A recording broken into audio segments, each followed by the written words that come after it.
now request our Honorable Founder and Chairman of NFED, Karmaveer Maharatna, Professor Dr. R. Ganesan, and Executive Chairman and Director of NFED, Mrs. K. Ramya, to assume the dais, along with our Honorable Chief Guest, Ms. Devika Rani Vimal, Dr. B.B. Sam Samuel, Professor Dr. Lakshmi Mohan, and distinguished guest of honor, Associate Professor Dr. Sonam Bansal and Assistant Professor Dr. D. Rufus.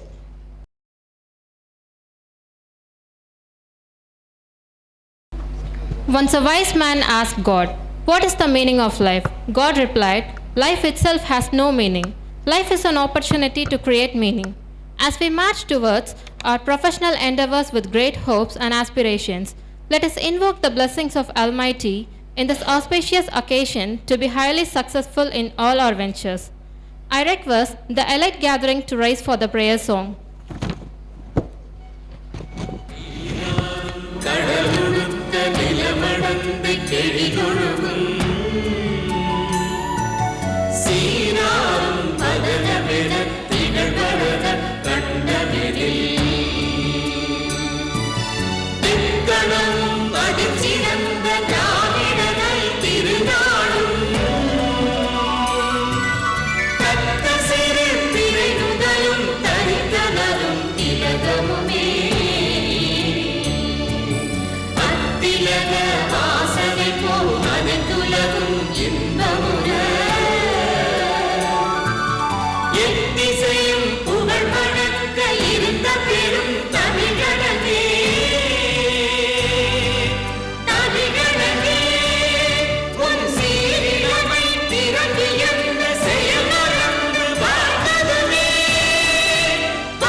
Thank you.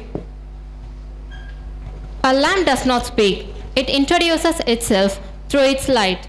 Likewise, achievers never expose themselves, but their achievements expose them. Light symbolizes knowledge and wisdom. With this note, I would like to invite our honorable dignitaries on the dais to kindly come forward to light the lamp of prosperity and knowledge.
It is the result of high intention, sincere effort, and intelligent execution.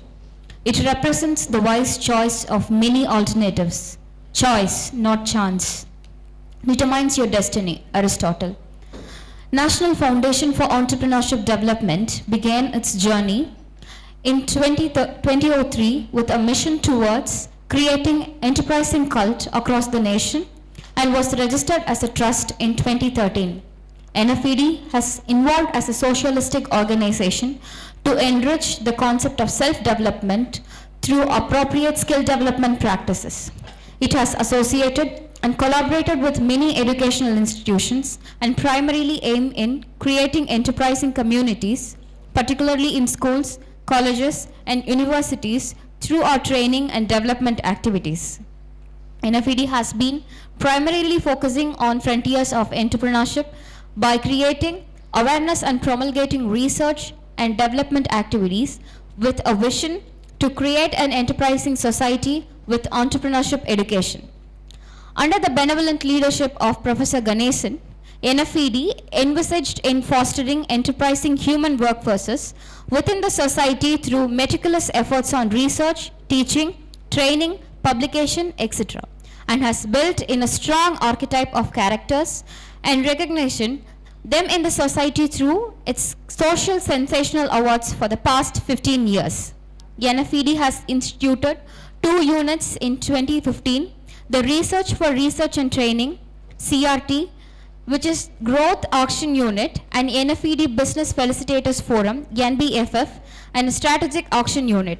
Also, a publication unit was established in 2021, the NFED publication, an international online multidisciplinary open journal, named Technology, Information, Management, Entrepreneurship Review. Timer was constituted in July 2023. The research and training aims to address mainstreams aspects of research and development through research orientation programs, conferences, seminars, quality publications, and has conducted numerous technical sessions for understanding new vistas in research and facilitating research career of the academicians, scholars, and practitioners. NFED Business Facilitators Forum has been invited with a goal to congregate entrepreneurs and aims to bring in entrepreneurial climate through encouraging youths and interested individuals to vent into the entrepreneurial activities by providing a facilitative platform for fulfilling their business aspirations.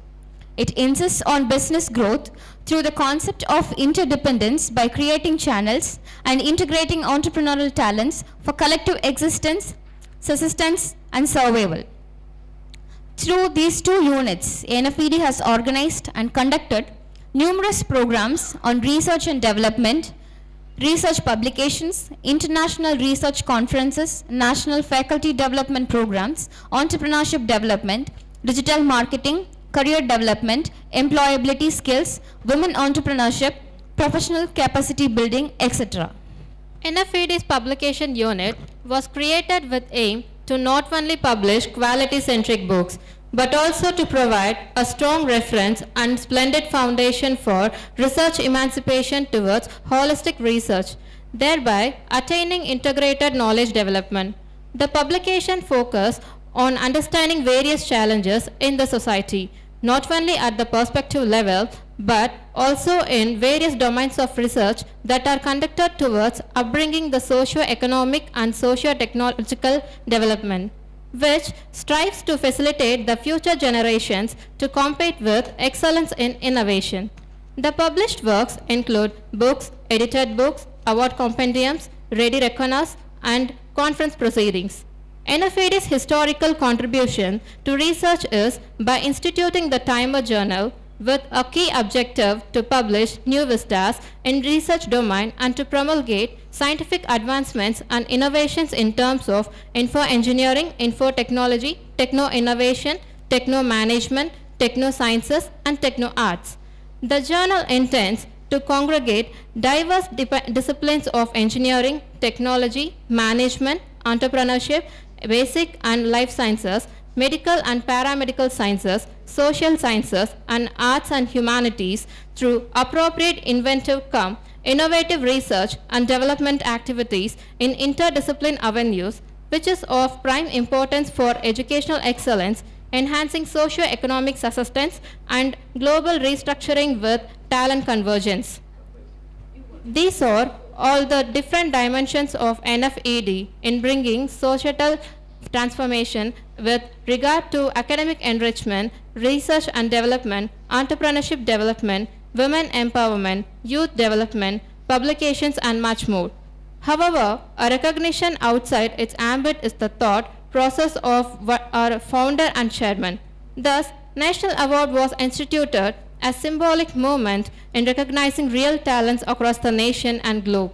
Indeed, NFED believes in creating social sensation through appreciating and facilitating the talents, and the award ceremonies are organized and conducted since 2010. A man is a product of his thoughts. What he thinks, he becomes. Mahatma Gandhi. With this quote, I heartily welcome our Executive Chairman and Director of NFED, Mrs. K. Ramya. Mrs. Ramya earned her Masters in Statistics from University of Madras, Chennai, and Masters in Applied Psychology from Bharatiya University, Coimbatore. She holds a Diploma in Transactional Analysis from South Asian Association of Transactional Analysts. She is a psychological counselor and a master practitioner in neuro-linguistic programming. Her expertise as a counselor includes personal one-to-one counseling, psychotherapy, stress management, and dream interpretation. She has published her research work in national and international journals and chapters in edited books.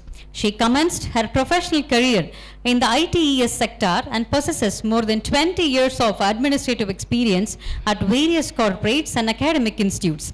She joined as an active member of NFED and has facilitated its national events as an event anchor, program coordinator, program director, chief coordinator, and conference director. She has hosted and organized 8 international conferences, numerous faculty development programs and webinars focusing on research and development, entrepreneurship development, digital marketing, etc. at national and international levels too. She is the Executive Chairman and Director and Financial Trustee of the NFED Trust. She is also functioning as the Chief Coordinator and Member Secretary of NFED Business Facilitators Forum, Center for Research and Training, and NFED Publications too. She oversees the entire administrative activities of NFED and promulgates its social sensational programs across the nation and globe. I now humbly call upon our Executive Chairman and Director of NFED, Mrs. Ramya, to deliver the welcome note. Pleasant morning, everyone, and I welcome you all to the Global Conclave on Sustainable Development and 38th Integrated National Awards. So on behalf of the Presidium of National Foundation for Entrepreneurship Development, I heartily welcome the dignitaries on the dais, our Honorable Founder and Chairman, Karmavir Maharatna, Professor Dr. R. Ganesan, Honorable Chief Guest, Ms. Devika Rani Vemal, Co-Founder and Chief Operating Officer of LTT Global Communications Private Limited, Kuala Lumpur, Malaysia, Dr. Baby Sam Samuel, Director of New York Council of Non-Profits USA, and Dr. Lakshmi Mohan, Pro Vice Chancellor of ITM Skills University and Professor and Director of ITM Business School, Mumbai, Maharashtra. I extend my warm welcome to our distinguished guest of honor, Dr. Sonam Bansal, Associate Professor and Chairperson, Department of Education, Faculty of Social Science and Education, Gurugram University, Haryana, and Dr. D. Rufus, Assistant Professor of Department of Criminology and Police Studies at Sardar Patel University of Police, Security and Criminal Justice, Jodhpur, Rajasthan. I express my hearty welcome to all the awardees, facilitators, and guest participants to this Global Conclave and Integrated Award Ceremony. I also sincerely welcome the event sponsors, Dr. Vemal Kamavu Veeran, Chairman, CEO, and Co-Founder, and Ms. Devika Rani Vemal, CEO and Co-Founder of LTT Global Communications, and Mr. R. Vijayswaran, Founder and President of Satyajodi Karnalayam Trust, Chennai. Sustainable development is essential today, which requires diverse skills and expertise to tackle future needs and unexpected challenges. So this conclave covers key aspects of sustainable development, and NFED has brought in experts from various fields to share real-world knowledge and experiences. Moreover, NFED has always been a secular pedestal for encouraging the talents through its social sensation awards across the nation and globe, wherein we have organized and conducted 37 national award ceremonies since 2010, and 1,716 awards had been conferred until the 5th September of 2024. The intent of instituting integrated national awards into this global conclave is to bring NFED's national awards under one gamut, thereby creating a knowledge sharing platform as well as recognizing multifaceted talents. So with this brief note, I would like to congratulate all the awardees on and off the dais and wish success in all your walks of life. Thank you.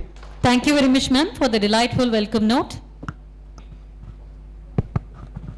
The greatest glory in living lies not in never failing, but in rising every time we fall.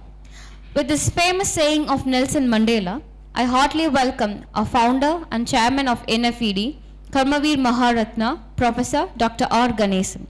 Professor Ganesan earned his doctorate from the reputed IIT Delhi with a special focus on entrepreneurship development.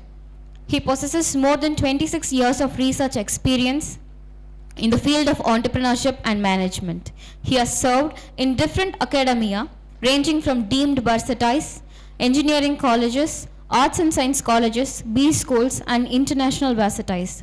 He has more than 85 research contributions to his credit. He is a global author in women entrepreneurship whose research papers are listed in Google Scholar and indexed in Web of Science, ISI, AHCI and ESCI. MLA citations, Scopus, ABDC, EBSCO, Cabell's Dictionary, etc. He has edited and published more than 30 edited books. He is serving as an editorial member and reviewer for numerous journals and possesses more than 22 years of editorial experience.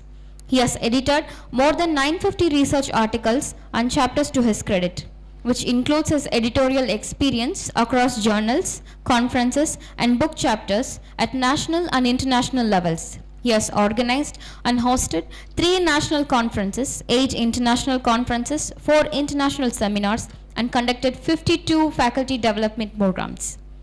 He has delivered nearly 280 national and international sessions on research development, entrepreneurship development, innovation, managerial skills, career development, self-management, design thinking, employability skills, digital marketing, etc. And inaugurated many entrepreneurship development cells, EDC, across the nation. He has deep inclination towards bringing up social sensation across communities and has hosted and organized 37 national award ceremonies and recognized national and global talents. In commemorating his laudable academic research and societal transformational services through upbringing entrepreneurship development, he has been conferred with the prestigious Karmavir Maharatna KVM, New Delhi, India in 2015.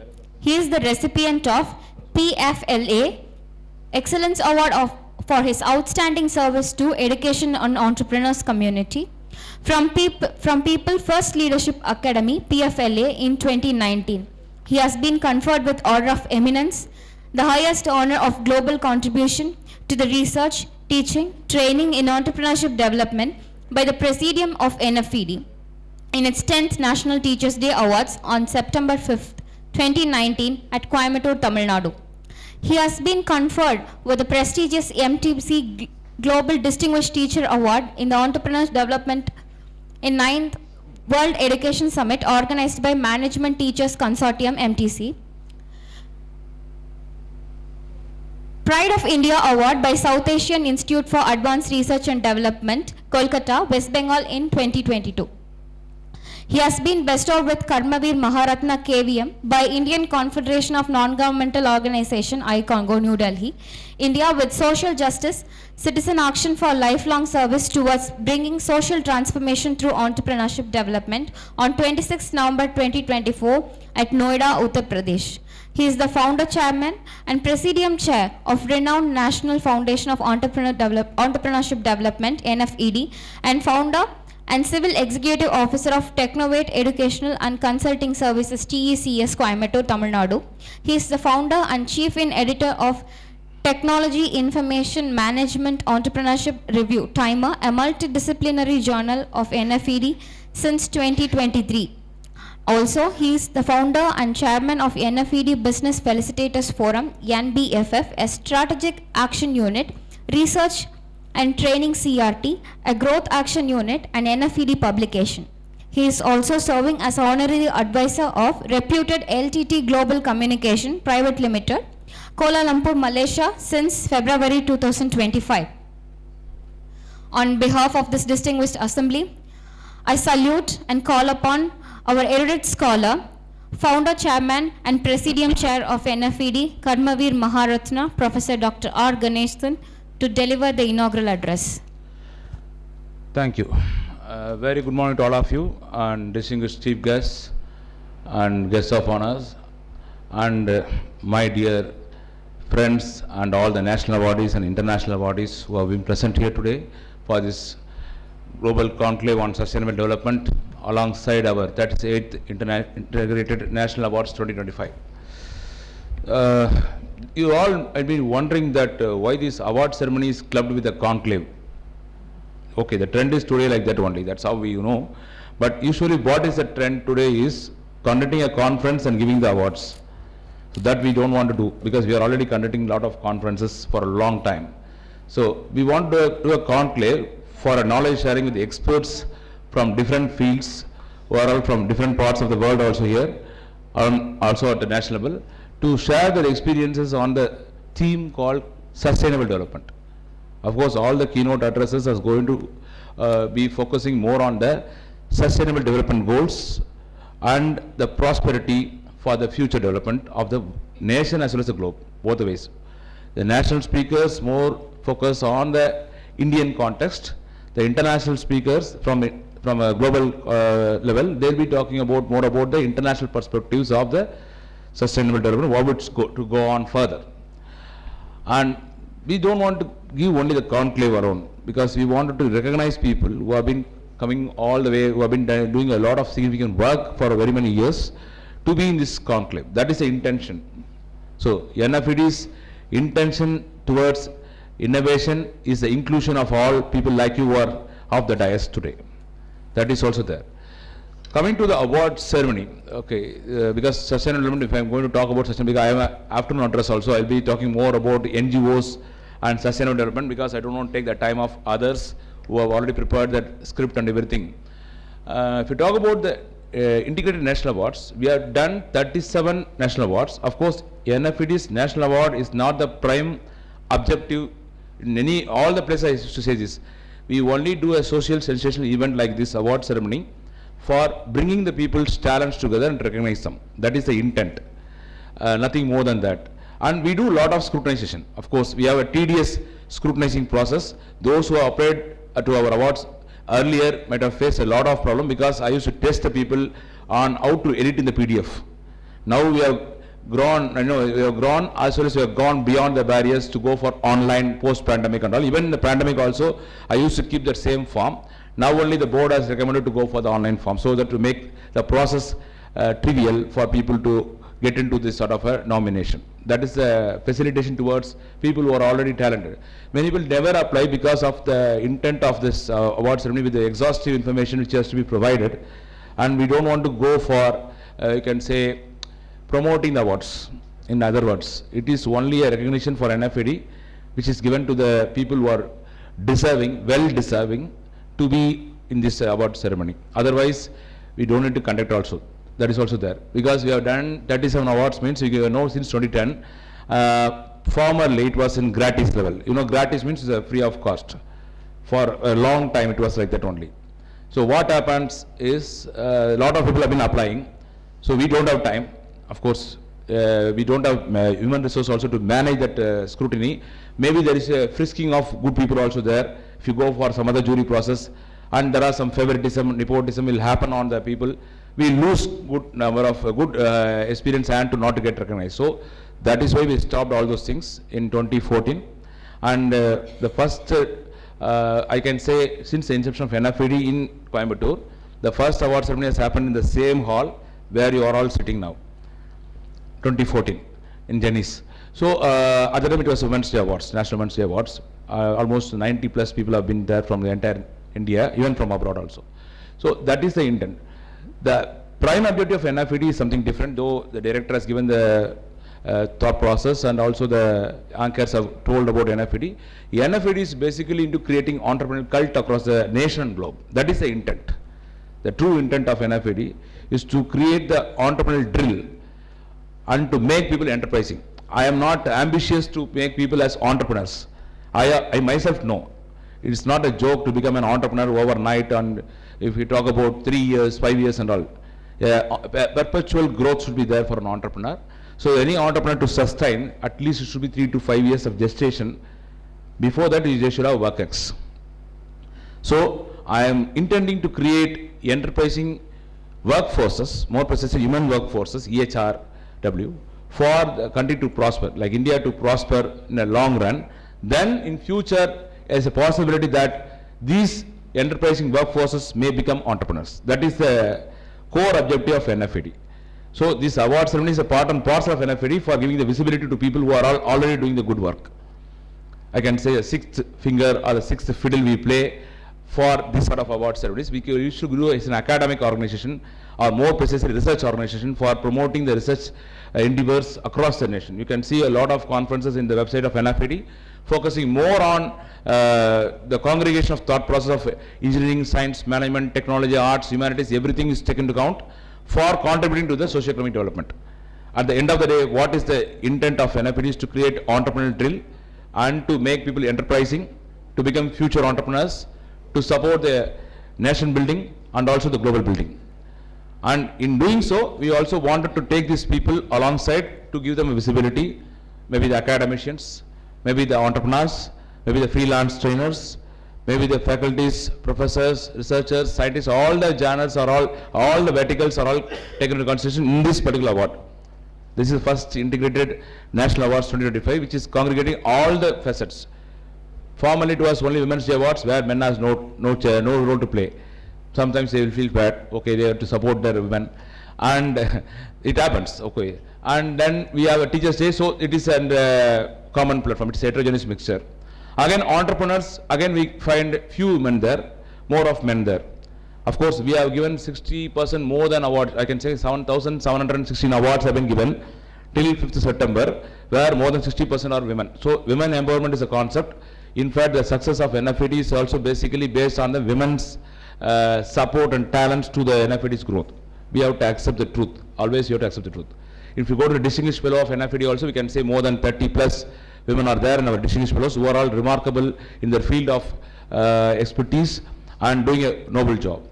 So these award ceremonies will go like this. I can say that what are the things which you are doing in this award ceremony, exclusive things. Okay, we are giving the giveaways and all, it's already mentioned. But the Medal of Honor has not been mentioned even by anybody, because I have to say, I think it has been left over to me to talk about that. The Medal of Honor is the highest prestigious offering from NFED to the person who has done a significant contribution. This time the medal has been changed, because usually when you conduct the Teachers' Day, we have to have this, all this Radhakrishnan sir's name embossed in the medal, all those things. This time we have changed. This time, keeping the scenario of this world, keeping the global context, keeping the Indian context particularly, we have to go with something called, gel with the sequence. What is the sequence and pulse of the nation? So I am a secular person, I am a socialistic man, so I wanted to see to the future of India, and so I kept Dr. Baba Sahib Ambedkar in that Medal of Honor as our former Union Law Minister, because the law is important for everybody. Whatever we do, you have to come under the law. That's what I have to convince myself for 1 year. I can say 6 months. From 5th September onwards, I was thinking about what to do, who has to be kept, because we go for integrated national awards. Then the question should be a logical question, that what is the thing, you are keeping 3 photographs, 3 embossed pictures, who are all there? The second one is our social reformer, I can say like this, our former Tamil Nadu Chief Minister, C.N. Annadurai, for making us all proud for being a Tamilian and also a Dravidian. Also, if you talk about his intellectual acumen across the Yale University, taking our Indians' pride across the US in his own lectures, everything on economics, social and political science. So I kept that person as our Tamil Nadu's pride. But the third person is more important than these 2 people for me, because the person is my mentor, my grandfather, who has taught me for what all I am doing today. All the credit goes to him only. I don't say to God, because Guru is the God according to me. So living God only we can say. You can worship, you all have sentiments, but my God according to me is my grandfather. I never used to call him a grandfather till the age of 7. I used to call him sir. That is how he has I've been under tutelage like that. So that's why I wanted to keep his name as embossed in the Medal of Honor. He is basically a private teacher who has taught so many people till his age of 80 plus, and given a lot of insights to me for how I am organizing the program, what's the time management, what you have to do, what you should not, and sitting in a place, organizing yourself, These are all the things which I learned from him. Of course, apart from the academic knowledge which he has showered over me for more than 12, 13 years. So those things are all the intention of the medal. So the medal is not a medal just like that. You are carrying the weightage and the prestige of the medal, which is going to be done for all the bodies today. And keep up the work. That's what is the important thing here on the Medal of Honor. When you're getting a Medal of Honor means you have to grow bigger. Of course, future Medal of Honors also you can get, but this Medal of Honor is first of its kind on this particular award ceremony. Okay. NFED is created for three things. That is innovation and knowledge and research orientation. So these three things are integrated in NFED. If you see all the NFED's programs and websites, you can see all are structured. You can see a structuring there. Not a facade way of putting a clumsy website, putting everything there in the website, and people don't know what it is. We are the one, we can say, I am very proud to say, I can even challenge all the universities, even IITs for that matter. We have all the separate websites for all the work. NFED conferences means we have a separate website. We have no child links. Because IT people know what I mean. Child links are all, they give the universities will give us child link. We give all the separate websites for doing the program in a unique fashion. If you go to any conference website, you can download the proceedings. It is there with ISBN, everything properly managed. If you go to Timer Journal website, I can give a link in the NFED itself, but I keep a separate website of Timer. So for our journal, Technology Information Management Entrepreneurship. So this uniqueness is our strength. I can say USP. In marketing terminology, it's a USP for us, and that is why people are all coming to us for long distance. Also, people are traveling here and coming to these sort of programs. I hope this award ceremony, alongside the conclave deliberations, will trigger your scientific temper as well as to understand what is the future of all of us regarding the sustainable development. I hope, without more words, I always say in all the award ceremonies, award is just a beginning. It is not the end. And you carry a responsibility, keep up the responsibility and do the work with fullest wisdom and ethicality. Thank you so much. Jai Hind.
Thank you, dignitaries.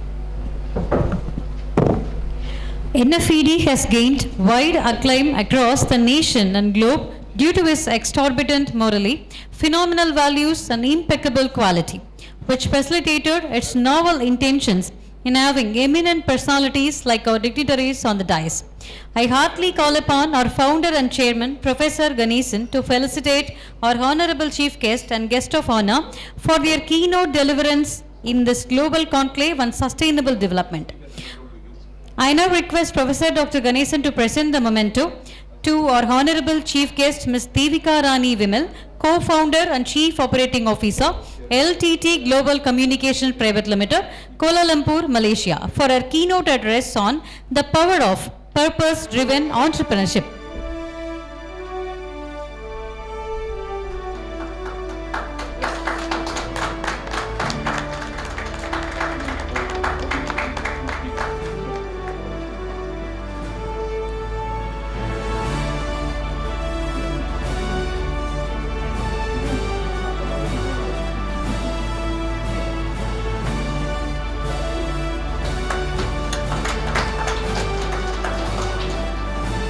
I request Professor Dr. Ganesan to present the memento to our Honorable Chief Guest, Dr. B.B. Sam Samuel, Director, New York Council of Non-Profits, NYCON, USA, for his keynote address on sustainable development and reverse logistics.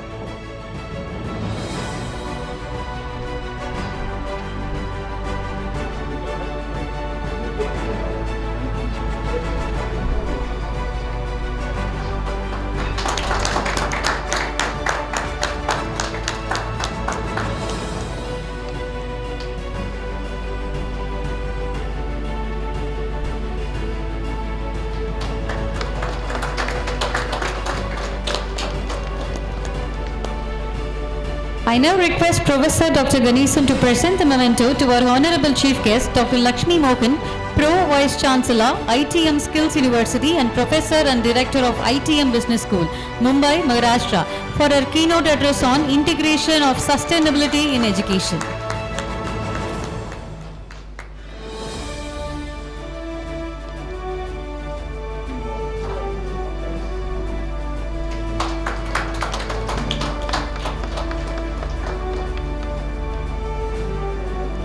I request Professor Dr. Ganesan to present the memento to our distinguished Chief Guest of Honor, Dr. Sonam Bansal, Associate Professor and Chairperson, Department of Education, Faculty of Social Science and Education, Gurugram University, Haryana, for her keynote address on Techno-Pedagogical Skills for Sustainable Development.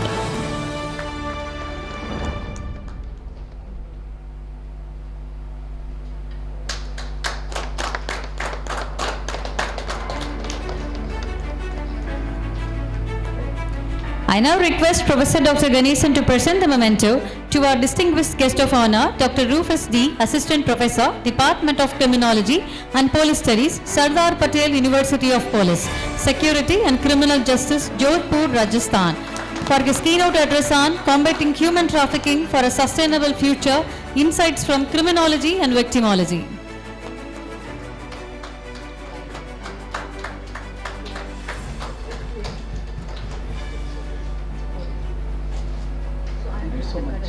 Thank you, Professor.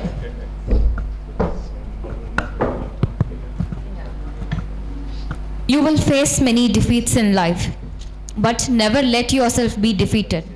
With the citation of Maya Angelou, I now have the esteemed privilege to welcome a remarkable personality who has provided through her extensive contribution to entrepreneurial community in none other than our Honorable Chief Guest, Ms. Devika Rani Vemal. Ms. Rani Vemal is accomplished entrepreneur and visionary leader. She was chosen as one of the 100 women founders from the prestigious AWS Women Founders Program in 2023. She has received numerous accolades, including the Entrepreneurial Excellence Award from NFED for her pioneering work in the field of global mobile learning. She was recognized as Asia's inspirational female business leader and global women leader in 2024. The recognition reflects her profound empathy and unwavering commitment to driving positive change through EdTech with a focus on impactful projects benefiting women, youth, individuals with special needs, and refugees both locally and globally. Driving by the belief that education should be accessible and affordable for everyone. She curated digital learning solutions recognized by global bodies like the United Nations OECD, an ITU partner to Connect program. Today, the platform empowers individuals across global aligning with 7 of the UN Sustainable Development Goals. Beyond EdTech, Ms. Rani is a thought leader in digital transformation and AI-driven automation.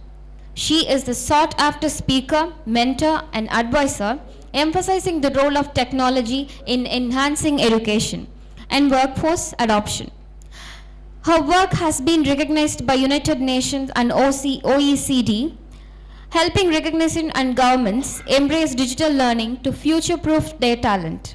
She has spearheaded impact projects benefiting women, youth, people with special needs, refugees, and survivors of atrocities in Malaysia, Indonesia, Nepal, Liberia, Uganda, Nigeria, and the Democratic Republic of Congo. Thank you so much.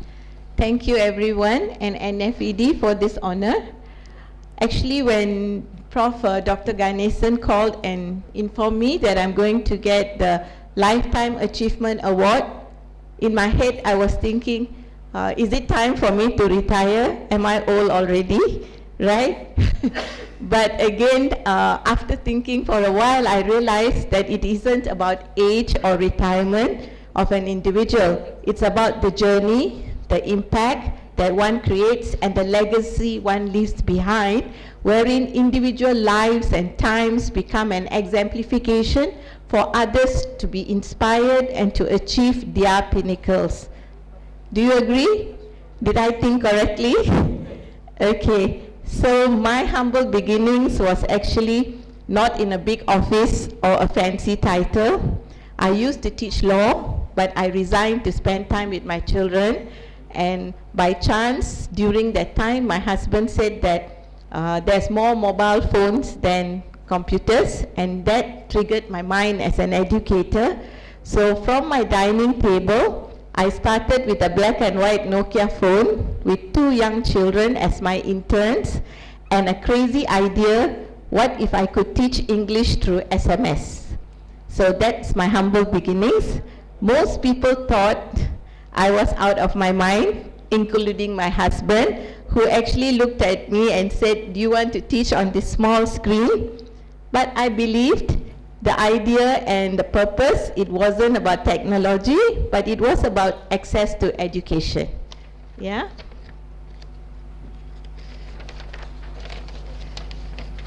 And so with my 2 little employees, who are very big now, by my side, I started my first English lesson, and guess what? It worked. People actually liked receiving short lessons on their phone, right? And it worked out. I went through many challenges because people were not ready to learn on devices. I had to think of new ways to get people to change their mindset. It was challenging, but the fuel in me was the purpose and the perseverance that kept me going. It took small steps, but every small steps helped me to grow LTT Global to what it is today. We have helped individuals in more than 60 countries to learn and upskill through digital education. Thank you. You see, entrepreneurship isn't about just making money, it's about making a difference. The most successful businesses are the ones that solve real problems. Think about it. Have you heard of Patagonia? Patagonia succeeded because they prioritized sustainability over sales. They directed their profits for environmental causes and built a brand that customers trust and love. Today, the consumers all want to see a purpose in what you're doing, right? And then, have you heard of Tom's? Tom's sells shoes, but when they sell the shoes, they say that they give one. Every time you buy one, they give one to somebody who deserves a pair of shoes. So they turn every purchase into a social impact and donated shoes to children in need, proving that business can be a force for good. What did Airbnb do?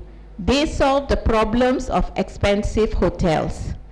Why did Tesla take off? Because they focused on sustainability and innovation. And in my case, why did my idea work? Because millions of people needed to access affordable and flexible learning, right? So, a Myanmar refugee who was unable to access education. In Malaysia, refugees are not allowed to attend school or universities at any level. So they can only access education through informal community-based centers supported by UNHCR. So she had no resources and no university degree, but she had a burning desire to learn. So through our platform, she actually completed a course with a US university certificate, developed skills, and she got a job offer in Korea, and she migrated. So this is, thank you. And this is one of the many success stories how, because you make learning affordable, people can grow in their career. So that's when I knew that purpose-driven entrepreneurship isn't about philosophy, it's a responsibility. So the purpose versus profit struggle. Don't get me wrong, Purpose is great, but it also doesn't pay the bills, right? So my banker doesn't accept good intentions as loan payment. So that's why purpose-driven entrepreneurship has to be sustainable. It's about balancing impact with innovation. If your business solves the real problem, the profits will come, for sure. So the lessons that I've learned in my journey after 20 years, this year we celebrate our 21st year for LTT Global. And what we have learned, passion alone is not enough. You need persistence. Everyone loves a great idea, but execution is what separates dreamers from doers. Secondly, success is not about me, it's about we. Every milestone I've hit wasn't done alone. It was built with teams and partners and communities. So surround yourself with people who believe in your vision. As much as my husband said, "Are you sure you want to do it?" From day one, he was my strength and pillar, right? And thirdly, your impact is your legacy. One day, none of us will be remembered for the money in our bank accounts, but we'll be remembered for the lives that we have touched. So my call to action to everyone here, and you can share this with others as well, to all entrepreneurs, remember your business is more than a business. It's a force for good. And if anyone here is thinking, "I don't know if I can do this," let me remind you, I started with a Nokia phone and 2 kids as my interns. So if I can do it, so can you. Only a strong will with self-determination makes you and puts you on the way forward. Keep marching on with confidence and zeal to break barriers to reach your goals. Thank you, NFED, for this incredible honor. Thank you for believing in the power of purpose-driven entrepreneurship. Thank you. Thank you very much, ma'am, for your enlivening address. To improve is to change. To be perfect is to change often. With this famous saying of Sir Winston Churchill, I would like to introduce our renowned and vibrant Honorable Chief Guest, Dr. Baby Sam Samwell. Dr. Baby Sam is a social entrepreneur, business and organization mentor, and life coach from New York with more than 2 decades of international experience in the US, India, and the Middle East. His leadership experience cuts across for-profits and non-profits. It includes domains such as engineering, education, ICT, advertising, digital media and design, youth development, and community welfare. He is passionate about making an impact through social change and is a member of the boards for several non-profit social enterprises in Oman as its vice chairman. He is involved with the higher education as well in advisory roles for institutes such as Muscat College, Arab Open University, Muscat, Center for Special Education, Muscat, and is a member of Standing Committee under the National Council of Teacher Education, a Government of India enterprise. In the corporate sector, he serves as accredited by the National Career Development Association, USA. He has delivered over 200 international keynote addresses and has facilitated more than 50 training for K-12 and higher education facility, student, corporate and youth. At present, Dr. Baby Sam is the director of New York Council of Non-Profits, USA. Professor Dr. R. Ganesan, the founder chairman of and Presidium Chair for NFED, Ms. Ramya Khandaval, the Executive Chairman and Director of NFED, distinguished guests, good morning.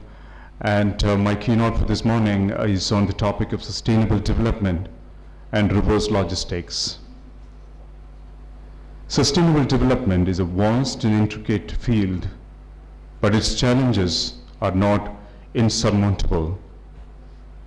By delving into the details like understanding specific issues, creating measurable goals, and tailoring solutions to fit unique contexts, one can move beyond the generalizations to realize meaningful, tangible changes.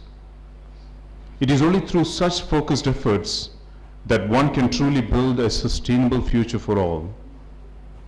the global COVID-19 pandemic, though has been an eye-opener in many ways than one, has also been causing damage beyond repair. This is also applicable in the way electronic items were used and disposed of. The pandemic saw the onset of the new work culture with a vast majority of people working from home. With excessive device usage and increased dependency, it is a given that global e-waste is seeing unprecedented levels of accumulation in recent years. Electronic waste, also known as e-waste, is commonly loaded with toxic metals like mercury and cadmium, among others, which are also known as carcinogenic. Some of these hazardous materials are also known to cause irreversible damage to respiratory, circulatory, renal, and even reproductive systems of human beings.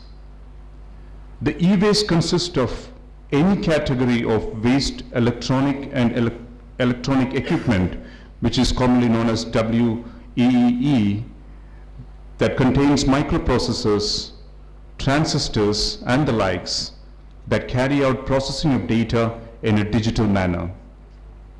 This waste, when dumped in a landfill, causes irreversible damage to the environment since it is non-biodegradable. Coming from electronic devices which have exhausted their usefulness, e-waste not only pose a danger to the environment, but also to living beings. It is believed that while every year over 50 million metric tons of e-waste gets discarded, only 10 to 18% of it gets recycled. And this is a poor turnaround and is equivalent to about discarding 45,000 to 125,500 Boeing 747 planes that are fully loaded. While worldwide, enough emphasis is made on proper waste disposal and waste stream has been decreasing, electronic waste, or we normally call it as e-waste, is seen to be increasing exponentially at about 5% annually. In many countries, almost 8 to 10% of all municipal waste is e-waste.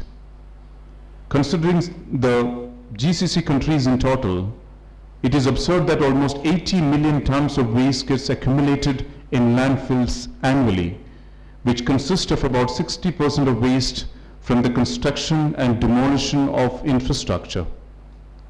30% forms the municipal waste and about 10% forms the industrial waste. Taking an average of 8% conservative estimate, it means that about 26.4 million tons of e-waste gets generated annually. Computer accessories forms a major portion of the e-waste that finds its way to the landfill, while others like electrical devices, telecommunication equipments, health apparatus, and e-scrap from household form the rest of the portion. Precious metals including and not limited to gold, palladium, platinum, lanthanum, silver, and the likes is also used in the manufacture of specific devices for which at times e-waste is also commercialized. It is not surprising to note that a study says that 8,000 tons of silver and 400 tons of gold is used in the manufacture of mobile phones, laptops, and other electronic accessories every single year globally.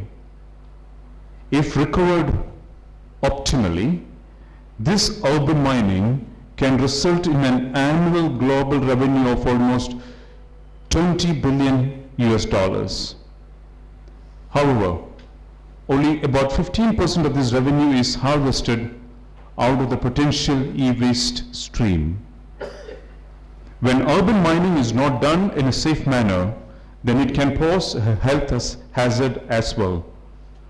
Thus, managing e-waste has grown into a global problem requiring global attention.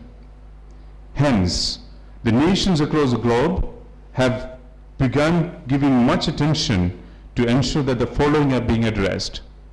1. Safe disposal of e-waste. 2. Recycling, reusing of electronic items to ensure longer life for the products. 3. Manufacturing electronic items that are built to be more environment friendly and sustainable in the long term. The United Nations consider this as a global crisis and has instigated interventions to address this looming problem. It is fully aware that the governance of e-waste is a complex phenomenon. It recognizes that the world needs a uniform, adaptable, and cost-effective solution to manage this worldwide crisis. In developing countries, e-waste is collected and recycled by an informal waste sector, it's called IWS, who have neither the proper training nor the proper equipment or the facility. This reverse logistics of e-waste and the integration of IWS into the formal waste sector is necessary to minimize the mentioned negative impacts. Currently, there is a dearth of a strong regulation to govern the nuances of e-waste disposal worldwide.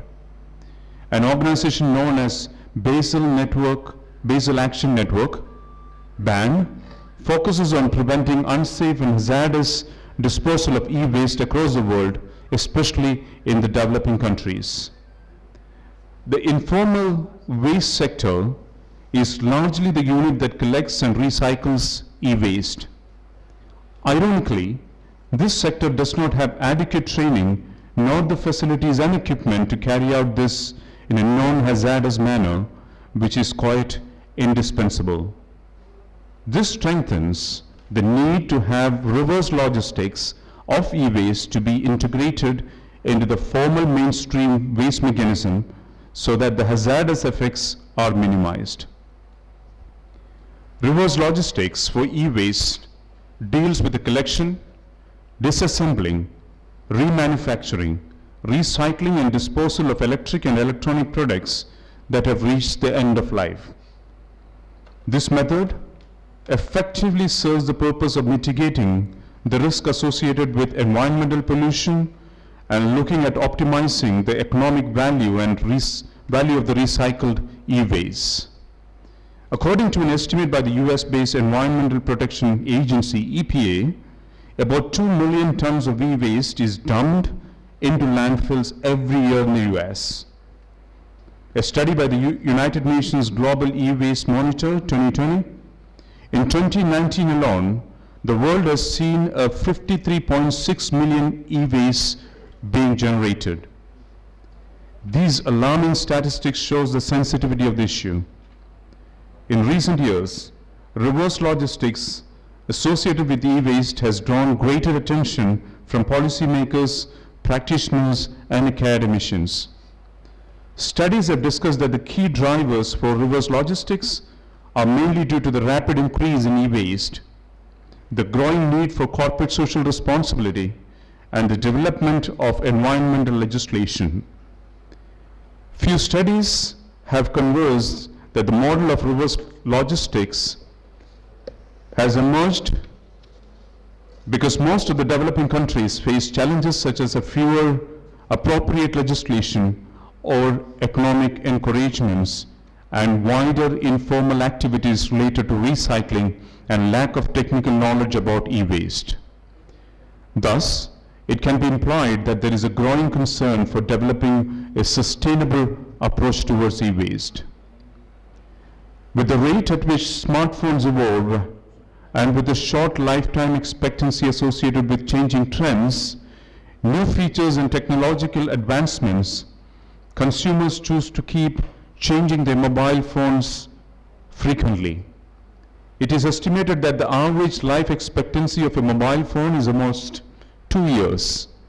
Hence, mobile phones are among the electronic and electric devices that are most vulnerable and the group that quite frequently lands as an e-waste. According to research, 230 gram of gold and 3.5 kilogram of silver can be derived from 1 ton of mobile e-waste. This makes it very important to design a system which takes all the stakeholders into consideration and effectively work towards the following. 1. Have a systemic e-waste collection mechanism. 2.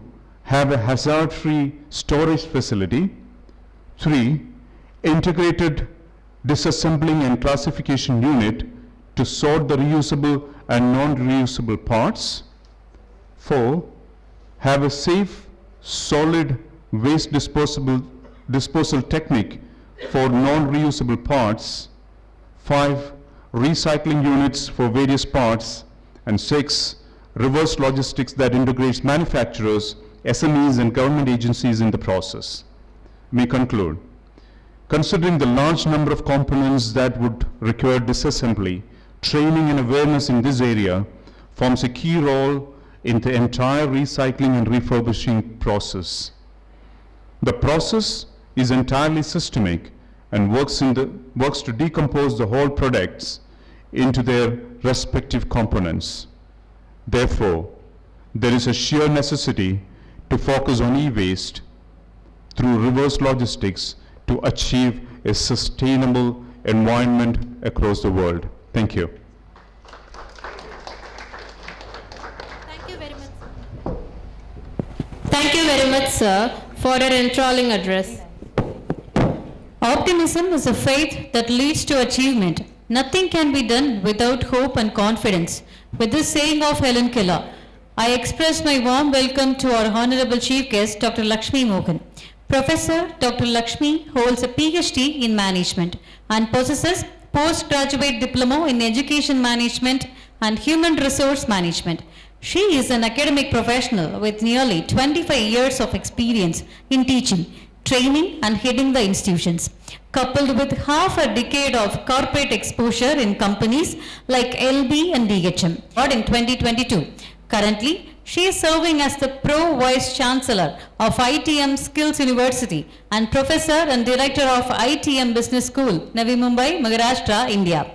I take this opportunity to call upon our Honorable Chief Guest, Dr. Lakshmi Mohan, to deliver the keynote address. Thank you, ma'am, for your kind words of describing me. Distinguished guests on the dais, off the dais, and all those who are present today for this particular conclave, a very, very good morning to you. Integrating sustainability into higher education is what I'm going to be talking about, and this is very essential for tackling the pressing global challenges like climate change, resource depletion, and also social inequality. Now, why should I care is the debate-ending statement of all arguments that suspends all actions and motives. The need to look beyond personal preference and towards the greater good is what needs to be propagated among students. And that is why this kind of a conclave, which is promoting sustainability, is crucial. The increasing frequency of extreme weather events, declining wildlife populations, and persistent social disparities demand a generation equipped with the knowledge and skills to create a more sustainable future. Higher education plays a vital role in this by fostering awareness, promoting sustainable practices, and empowering the students to become agents of change. Moreover, incorporating sustainability into the curricula and research would prepare future leaders with necessary skills such as complex problem solving and interdisciplinary thinking in order to address complex issues. This also fosters innovation in sustainable solutions and promotes a culture of sustainability-focused models that can address environmental and social challenges. Furthermore, higher education institutions have a responsibility to lead by example. And by implementing green campus initiatives, reducing environmental footprint, and engaging with local communities, universities can serve as living laboratories for sustainability. Statistics reveal a growing trend of colleges and universities incorporating sustainability goals into their strategic plans, and employers increasingly prefer graduates from institutions with a very strong commitment to sustainability. Students must recognize the importance of sustainability, and this further emphasizes the need for its integration in higher education. By prioritizing sustainability in curricula, research, and operations, universities today can contribute significantly to address global challenges and prepare future leaders, and also build a more sustainable and equitable world. Teaching sustainability in institutions is found to be crucial for fostering a generation of environmentally conscious and responsible citizens. And educational institutions have this unique opportunity to make a real impact when it comes to sustainability, given the diverse student body, faculty expertise, and resources available. There are various ways to embed sustainability learnings into the curriculum, and following are the few key aspects and approaches. Integration of sustainability can be done through various streams of learning. Science can include climate change, biodiversity, renewable energy, and environmental pollution to sensitize the students. Introduce a leadership module which focuses on ethical decision making and corporate social responsibility. Through language or arts, you can actually build literature and media related to environmental issues and creative writing on sustainability themes. Encourage artistic expressions through projects related to environmental awareness, such as creating murals, sculptures, and also music. Through data analytics, students can be asked to use data and statistics to analyze environmental trends, calculate carbon footprints, and model sustainable solutions. ESG criteria into investment decisions, corporate governance, and risk management can be included. And in financial management, you can introduce green bonds, impact investing, and sustainable investment funds. Discuss with students on how investors are looking for companies with strong sustainability practices. In corporate finance, show how companies can use sustainable accounting practices to track and report on their environmental impact, such as carbon accounting or water usage metrics. Education must provide hands-on learning experiences too. Some of the ways of doing this is through exploring and encouraging students to participate in tree plantations, be part of plant life on campus, include food production and sustainable agriculture as multidisciplinary courses, organizing recycling and composting programs, learning to reduce waste and promote resource conservation, implementing energy saving measures, and monitor energy consumption, train the students on conducting energy audits. Community engagement initiatives like cleanups, participating in local environmental initiatives, and collaborating with community organizations on sustainable projects will also help the students. Students can be encouraged to come up with ideas and pitch a sustainable business that solves a real life problem.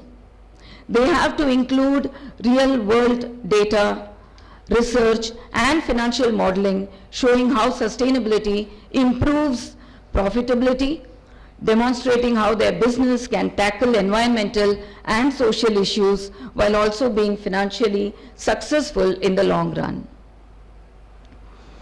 The impact of a coffee cup, this is actually an activity that we do, is an exercise that can be given to students. Have each student calculate their own individual carbon print for just a week. starting with something like, a tea or a coffee cup. Ask them to track on how often they have used this disposable coffee cups and how that impacts the environment. Then challenge them to come up with a sustainable solution to reduce the impact. After the week, have them share their experiences and insights with the class, discussing the cost, the trade-offs, and the business benefits of switching to more sustainable practices. Organize sustainability-themed hackathons where students together work to solve local environmental problems.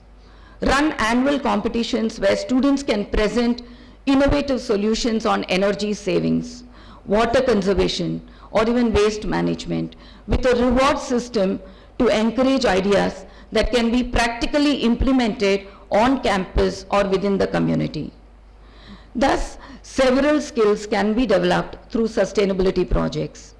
Critical thinking and problem solving can be built by encouraging students to analyze environmental challenges, identify solutions, and evaluate the effectiveness of different approaches. Teamwork and communication skills can be developed through group projects, presentations, and community outreach activities. What I'm talking about is embedding sustainability within the curriculum so that the students are able to benefit in also learning several other skills that are required for them, which are life skills. Empower students to make informed decisions about their environmental impact and take action to create that positive change which is very much necessary for the world. You can also foster a culture of sustainability in the university through green school initiatives like implementing green school policies such as reducing paper consumption, using energy efficient lighting, promoting sustainable transportation, etc. Environmental education programs like organizing workshops, conclaves of this kind, guest lectures, field trips in order to enhance students' understanding of environmental issues.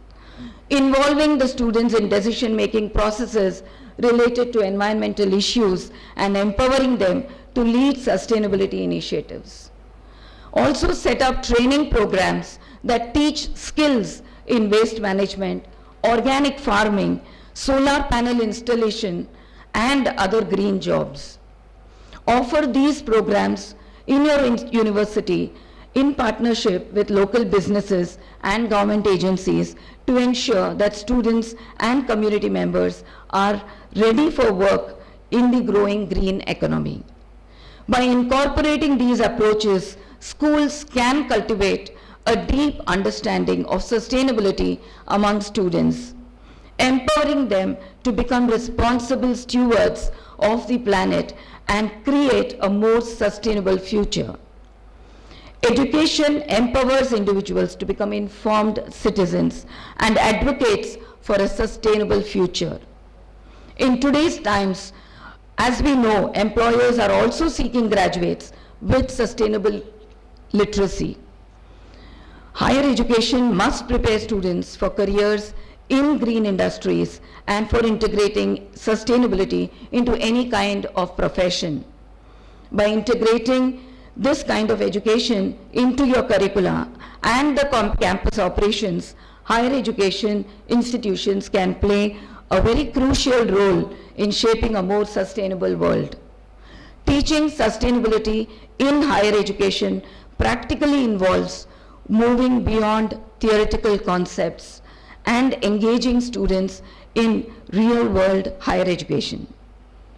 By embedding sustainability in these interconnected ways, higher education institutions can actually create a culture of sustainability that prepares the students to be responsible citizens and leaders in a rapidly changing world. Thank you very much, distinguished guests, for listening to me patiently. My throat has not been good, though I've been trying to explain about sustainability. And to add importance to this, I must mention that our university has embraced sustainability a great deal. And we have created a center of excellence which works wholly and solely for sustainability, which also involves a lot of students. If there are educators here, I am hoping that you take this talk of mine seriously and impart or implement sustainability practices in your educational institutions.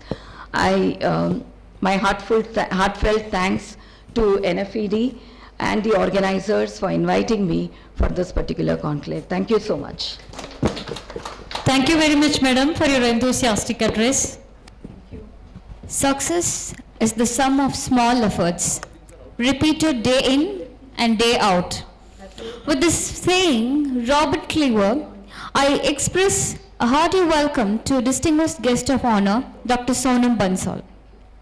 Associate Professor Dr. Bansal is an accomplished academician and researcher with over 18 years of experience in teaching and educational leadership. She holds a PhD in education from Punjab University, along with multiple masters in chemistry, psychology, and education, including an MEd, gold medalist, MPhil in both education and chemistry respectively, and a postgraduate diploma in guidance and counseling. Her expertise extends to digital pedagogy, AI-enhanced learning environments, and inclusive education, making significant contribution to the integration of technology in teaching and learning. She has been recognized internationally for her impeccable contribution to education. She is the serving as Associate Professor and Chairperson in the Department of Education under the Faculty of Social Science and Education at Gurugram University, Gurugram, Haryana, India. I now call upon our distinguished guest of honor, Associate Professor Dr. Sonam Bansal, to deliver the keynote address. Thank you for this nice introduction. Very good morning, esteemed dignitaries, research scholars, educators and visionaries of the dais and on the dais. It is a privilege and an honor to be a part of this prestigious global conclave on sustainable development, where we come together to discuss, deliberate and drive forward our commitment to sustainable education and its transformative role in shaping a better future. Today, I am delighted to share insights on techno-pedagogical skills for sustainable development, and this, as ma'am has told, this was one of my best MOOC course under UNESCO L4BW, Open Education for a Better World, and in 2021 this course was accepted in top 10 courses, where we developed the theory, learning theories, and we integrate that theories with technology in the form of behaviorism, cognitivism, constructivism and connectivism. And as a subject that lies at the intersection of innovation, digital transformation and responsible learning. As we stand in the era of education 4.0, where digitalization, artificial intelligence and smart technologies are redefining teaching and learning, it is imperative that we harness these tools for sustainable development, techno-pedagogical skills, which involve the integration of technology, pedagogy, and content knowledge. In short, TPAC, and there are various other techno-pedagogical models that we can integrate with them, like Summer model, PICRAT model, RAT model, Assure model are also there, are no longer optional, but essential for educators to create inclusive, resource-efficient and future-ready learning environments. The question we must ask ourselves is, how can technology-driven pedagogy contribute to sustainability while ensuring equity, accessibility, and quality education for all? Well, one of the most pressing concerns in education today is the digital divide. According to 2023 UNESCO report, 37% of students globally still lack internet access. A stark reminder that digital literacy and accessibility remain key challenges. However, innovative techno-pedagogical models such as blended learning, adaptive learning,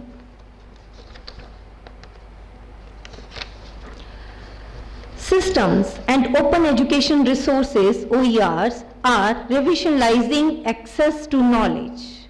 For instance, Finland's blended learning initiative has increased student participation by 40% in rural schools, demonstrating how well-structured digital interventions can bridge educational disparities.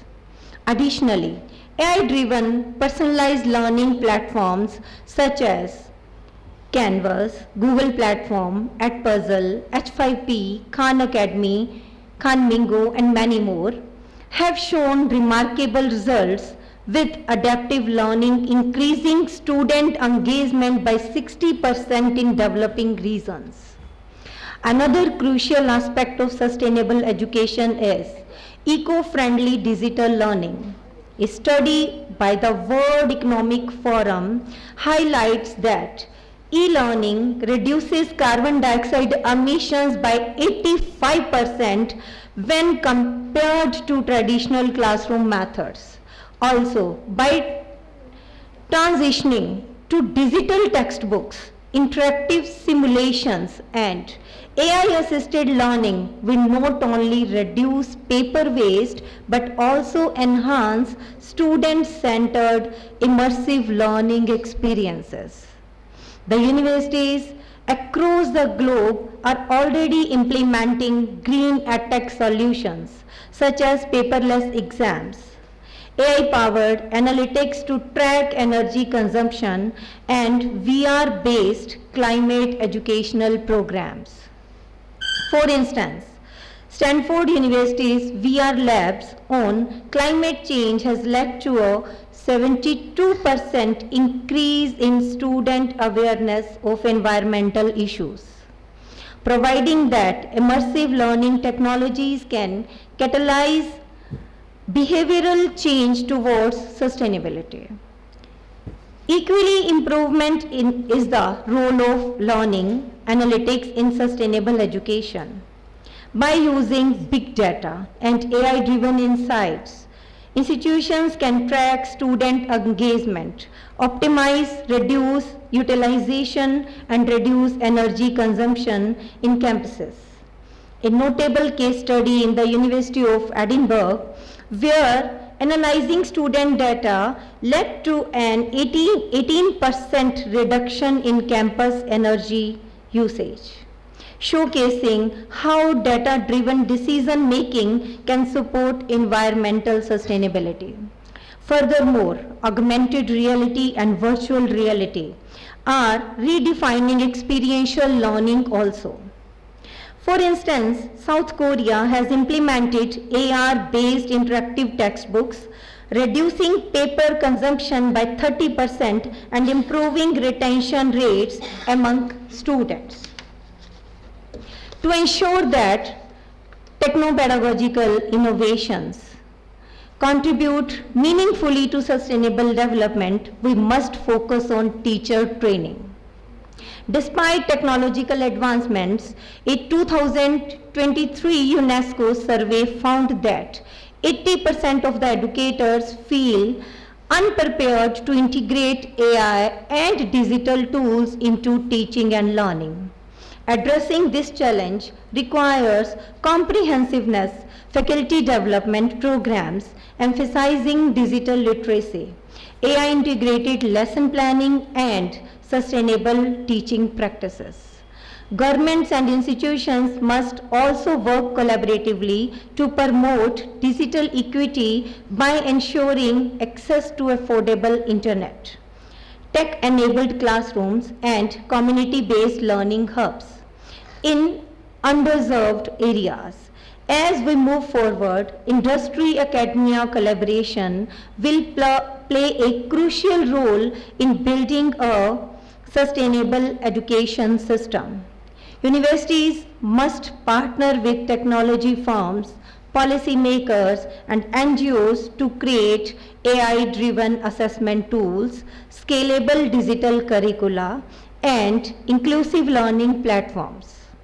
Investing in OERs, open education resources, and AI-powered language transformative tools can further help reach marginalized communities, ensuring that quality education is not limited by geographic or economic barriers. In conclusion, sustainable education is not just a vision, it is an urgent necessity. The integration of technology, pedagogy, and sustainability principles can redefine the learning landscape, making it equitable, accessible, and environmentally responsible. As educators, policymakers, and innovators, it is our collective responsibility to apply these technological tools for the social good, bridge the digital divide, and empower learners to become agents of sustainable change. Therefore, I urge each one of us here today to commit to techno-pedagogical innovations, invest in teacher training programs, and advocate for digital inclusion. This is because when we embed sustainability into education, we are not just teaching students, but we are building a future that is intelligent, inclusive, and environmentally conscious. Together, let us embrace techno-pedagogical transformation as a cornerstone of sustainable development and lifelong learning. And I must thank you to NFED for calling me here and giving this wonderful opportunity. Thank you once again.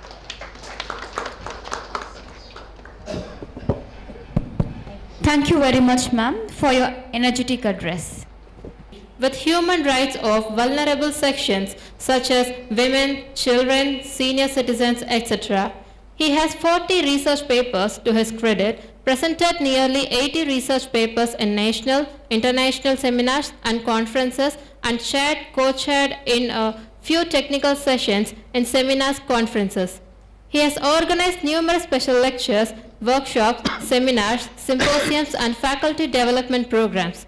He has been awarded the prestigious Dr. Machiko Fukuhara Scholarship to participate in 8th Asian Postgraduate Course on Victimology and Victim Assistance in 2008 and 13th International Symposium of the World Society of Victimology held at Tokiwa University, Japan in 2009. In commemorating his splendid academic contributions, he has been bestowed with the coveted Young Educator and Scholar Award by the National Foundation for Entrepreneurship Development in its 11th National Teachers' Day Award 2020. He is also the recipient of the reputed Dr. Kalp Sardik Award for Outstanding Research, organized by the Indian Mental Health and Research Center and Shia PG College in the year 2022. He has been bestowed with Karmavir Chakra Award by Indian Confederation of Non-Governmental Organizations under Social Justice and Citizen Action. Take this opportunity to call upon our distinguished guest of honor, Assistant Professor Dr. Rufus, to deliver the keynote address. Thank you for your wonderful introduction. Thank you. Good morning to all present here, and good morning to Founder Chairman, Professor Dr. Ganesan, Executive Chairman, Ms. Ramya Kandavel ma'am, and all of the chief guests, other keynote speakers, distinguished educators, and other awardees. My topic of speech is combating human trafficking for a sustainable future, insights from criminology and victimology.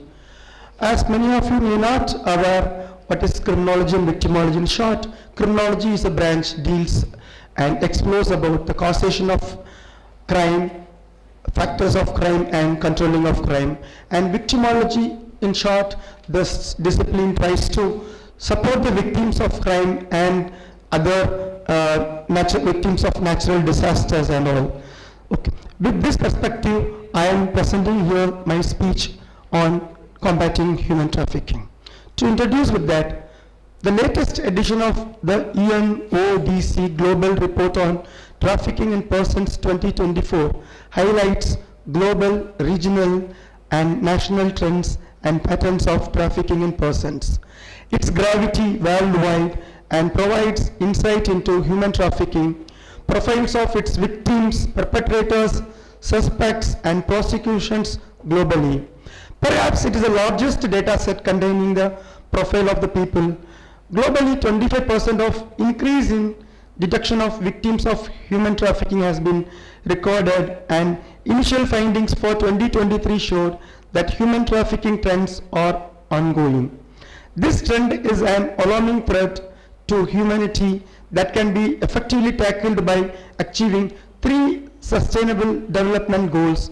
That is, those are gender equality, SDG 5, decent work and economic growth, SDG 8, and peace, justice, and strong institution, SDG 16. Human trafficking involves the recruitment, transportation, transfer, harboring, and receipt of individuals through force, fraud, or coercion for the purpose of exploitation. It is a heinous crime and a grave violation of human rights. This exploitation can take various forms, including forced labor, wherein individuals are compelled to work under threat or without compensation. Sex trafficking, whereas victims are coerced into commercial sexual exploitation, and child trafficking, which involves the exploitation of children for labor, sexual purposes, and other forms of abuse. Importance of addressing human trafficking for a sustainable future. Human trafficking perpetuates cycle of poverty, gender inequality, and social instability, which hinders sustainable global progress. Moreover, addressing human trafficking is critical to a sustainable future, as it is directly affects human rights, economic stability, and social justice. Hence, by combating trafficking, one can ensure the safety of vulnerable populations, one can ensure promoting fair labor practices, and uphold human dignity.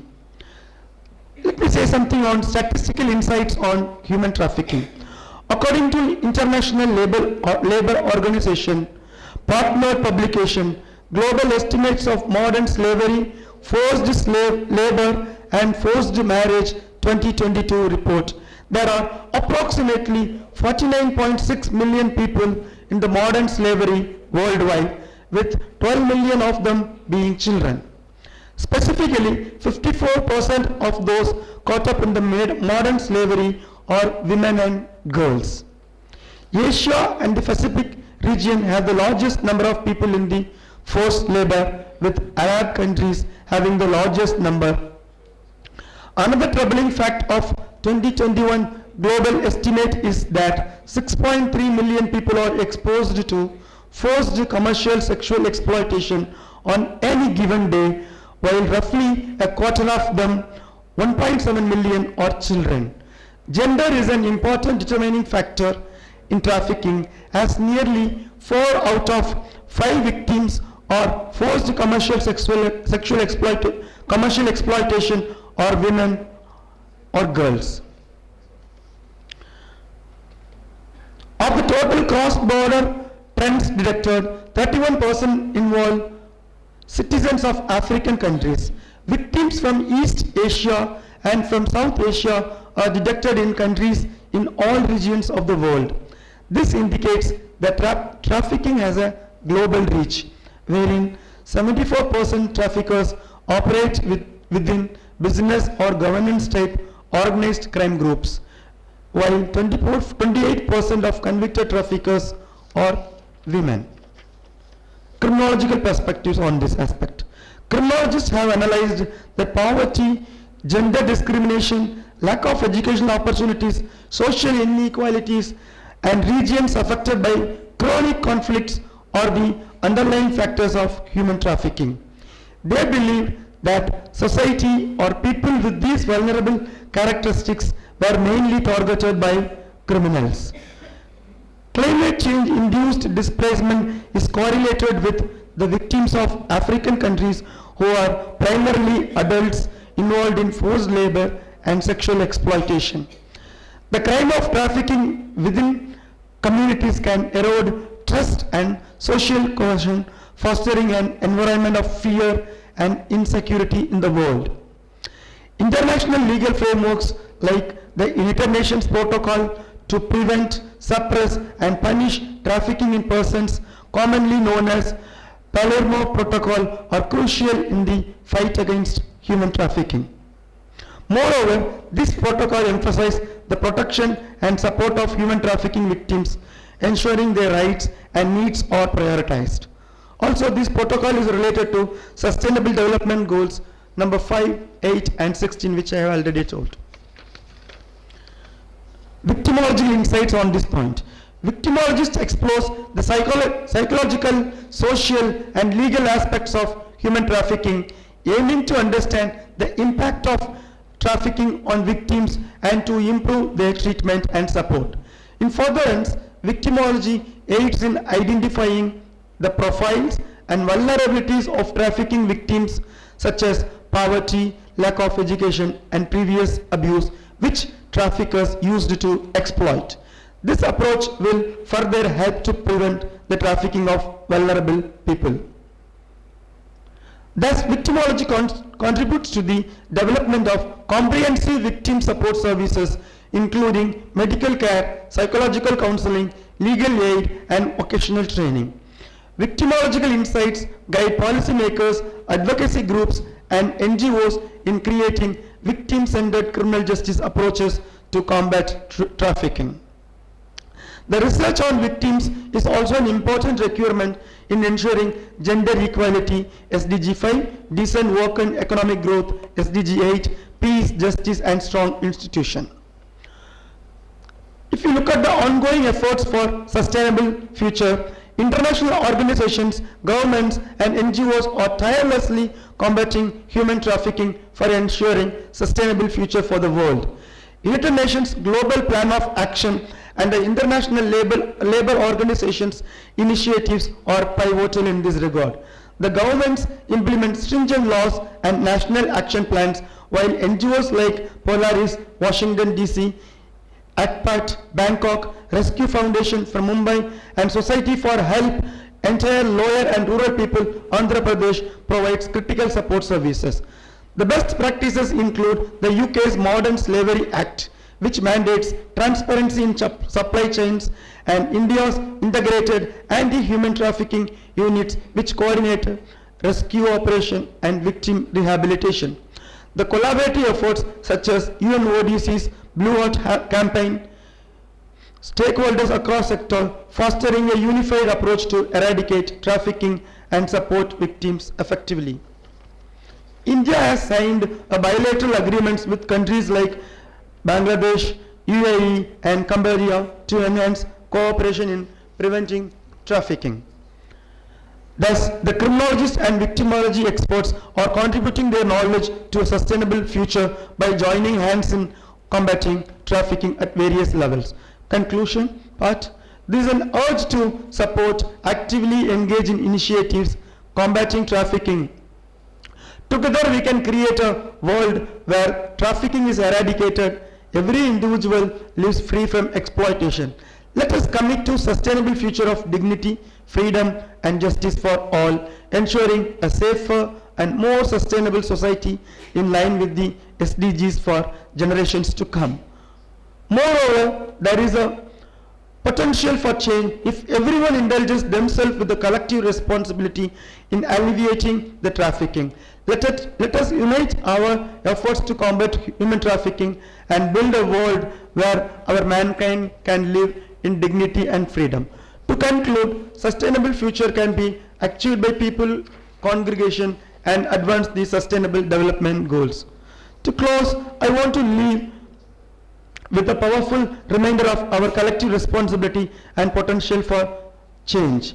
John F. Kennedy says, every person can make a difference and every person should try. If we all follow, we can eradicate human trafficking from the world. Thank you to the NFED for giving me this opportunity. Thank you so much. Thank you all. Thank you very much, sir, for your enlightening address.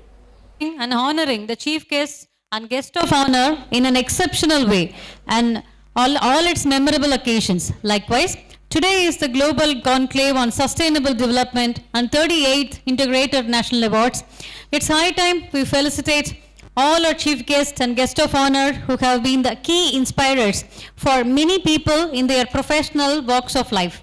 I heartily call upon our chairman and director of NFED to don the shawl and medal of honor and present the Lifetime Achievement Award to our honorable chief guest, Ms. Devika Rani Vinal, co-founder and chief operating officer, LTT Global Communications Private Limited, Kuala Lumpur, Malaysia, for her indomitable contribution in the field of business leadership and digital transformation.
I now request our chairman and director of NFED to don with the shawl and medal of honor and present the Lifetime Achievement Award to our honorable chief guest, Dr. B.B. Sam Samuel, Director, New York Council of Non-Profits, USA, for the indomitable contribution in the field of entrepreneurship development and strategic management. Applause is appreciation.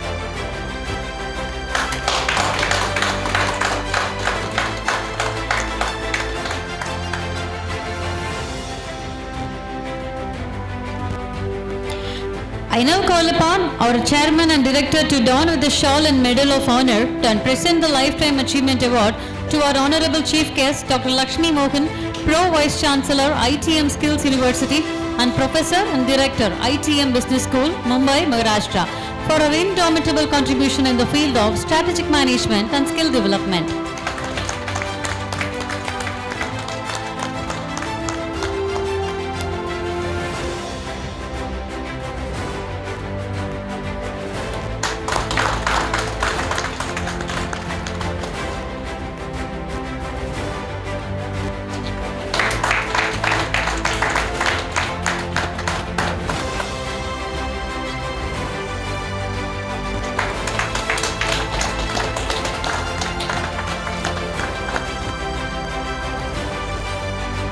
I now request our chairman and director of NFED to don with the shawl and medal of honor and present the Distinguished Educator and Scholar Award to our esteemed guest of honor, Dr. Sonam Bansal, Associate Professor and Chairperson, Department of Education, Faculty of Social Science and Education, Gurugram University, Haryana, for her splendid contribution in the field of education management and innovative pedagogy.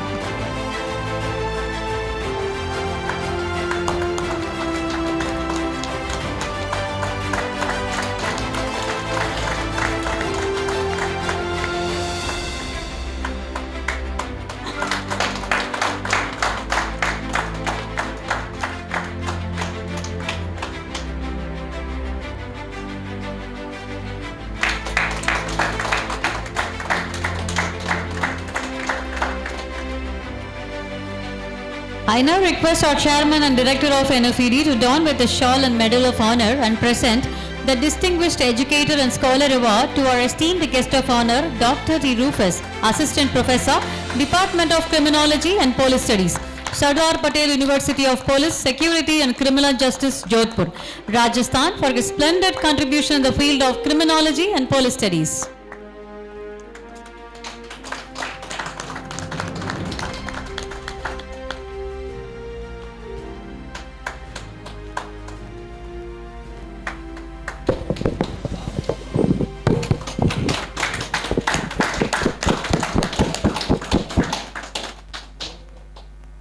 And received the Medal of Honor, commemorative plaque, certificate and award compendium. May I now request our Honorable Chairman Karmavir Maharatna Professor Ganesan and Director Ms. Ramya to don the Medal of Honor and present the commemorative plaque, certificate and award compendium to the awardees. I now call upon Mr. L. Soumya Narayanan, Founder and CEO, Describe Consulting Services, Chennai, Tamil Nadu, to receive the Outstanding Technopreneur Award for his contribution in the field of digital transformation and content creation. Mr. Soumya Narayanan is the technocrat, entrepreneur, mentor, social media expert and IT professional with over 20 years of experience in the software and technology industry. He has built a successful software and company specializing in media promotion, software testing, content writing and web designing and development.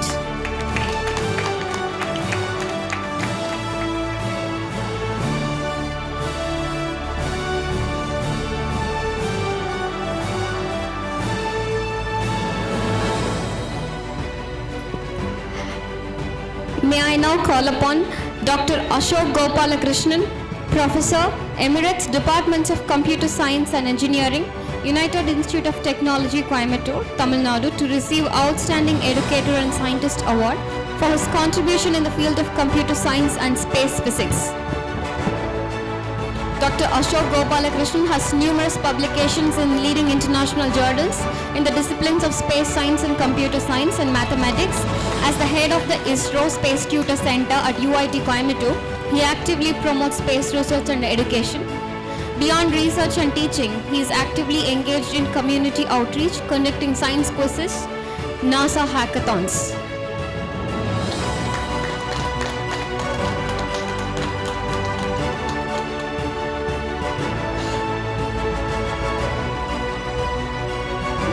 May I now call upon Dr. S. Mohan Kumar, Professor and Dean, Industry Relations, Indira Ganesan College of Engineering, Tiruchirappalli, Tamil Nadu, to receive Senior Educator and Scholar Award for his contribution in this field of computer science and engineering. Professor Dr. Mohan Kumar is a renowned academician with expertise in teaching pedagogy, research, education and administration. As a leader, researcher and administrator, he has been instrumental in strengthening industry's academia, collaboration and fostering entrepreneurship development. His expertise includes curriculum design, industry-oriented training, personality development, technology implementation and skill enhancement for students.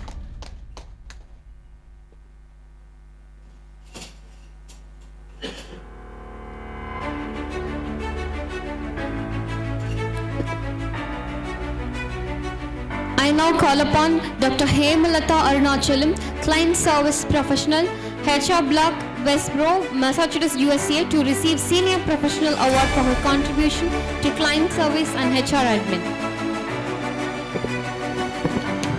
I now call upon our Honorable Chief Guest, Ms. Devika Rani Bimal, to don the Medal of Honor and present the commemorative plaque, certificate and award compendium to the awardees.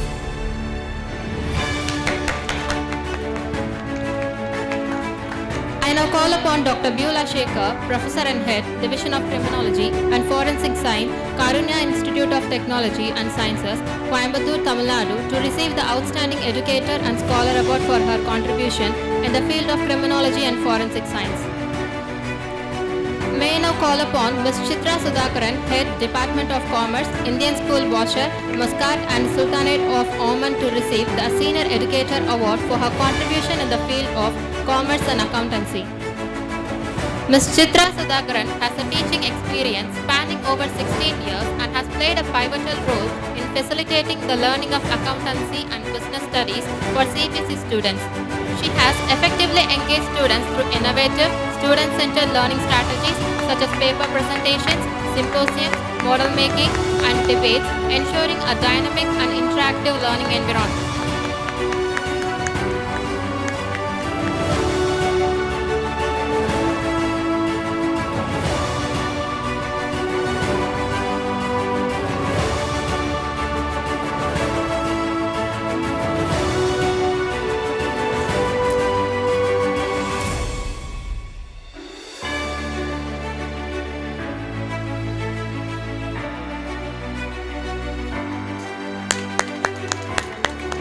I now call upon Ms. Gausia A.S., Freelancer Trainer, Ganapati Coimbatore, Tamil Nadu to receive the Young Freelance Trainer Award for her contribution in the field of corporate training and HR development. Ms. Gausia is a certified trainer and possesses more than 15 years experience as transformation analyst, corporate training, course development, gamification, content planner and developer, leadership orientation and counseling. Her interests are in management skills, organizational psychology, artificial intelligence, emotional intelligence, OD, STEM, etc.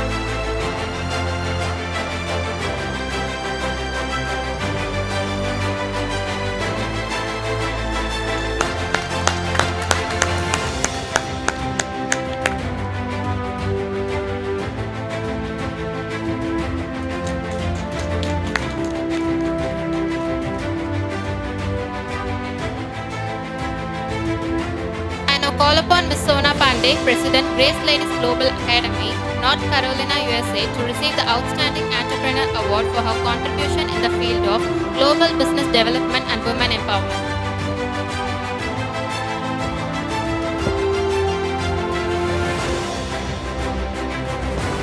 Thank you, ma'am.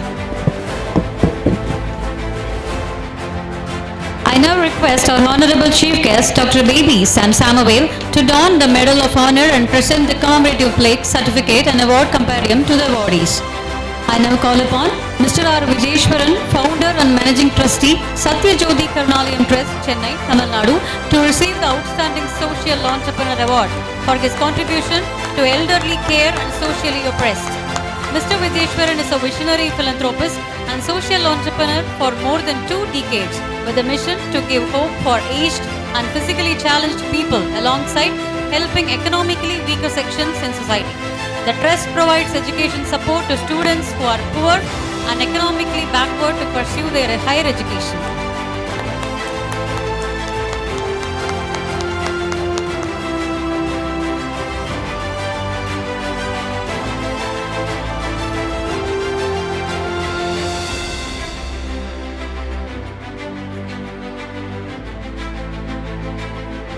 I now call upon Ms. Rajalakshmi Sridhar, Founder and Managing Trustee, Satya Jyoti Karunalayam Trust, Chennai, Tamil Nadu, to receive the Outstanding Educator Award for her contribution to social science and entrepreneurship.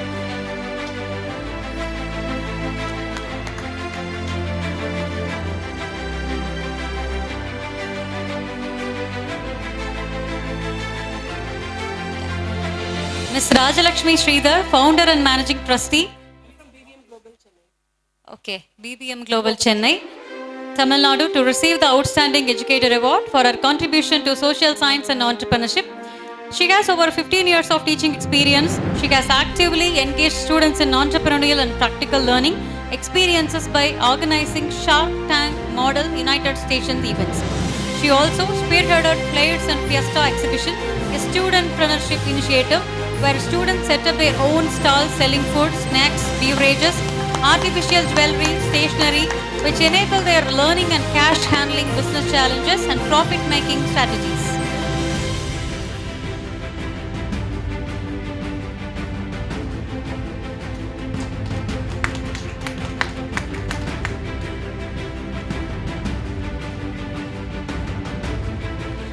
I now call upon Dr. L. Malati, Assistant Professor, Department of Electronics and Communication Engineering, Sri Ramakrishna Institute of Technology, Coimbatore, Tamil Nadu, to receive the Senior Educator and Scholar Award for her contribution in the field of VLSI and signal processing.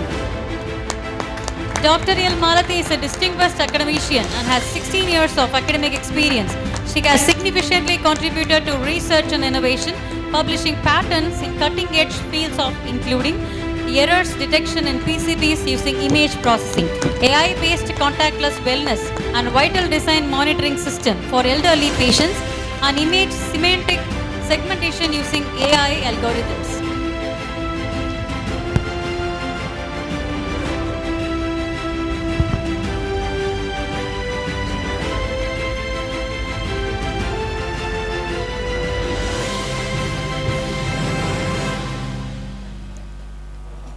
I now call upon Dr. Kishori P. Narayankar, Assistant Professor, Department of Mathematics, Mangalore University, Karnataka, to receive the Senior Educator and Scholar Award for her contribution in the field of discrete mathematics and applications.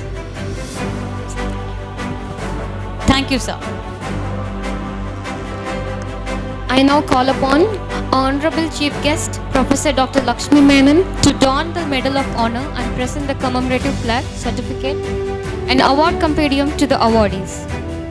I now call upon Dr. Maithili Kolluru, Assistant Professor, Marketing and Management, Department of Undergraduate Studies, College of Banking and Financial Studies, Muscat, Sultanate of Oman, to receive the Outstanding Educator and Scholar Award for her contribution in the field of Strategic Management and Business Awards.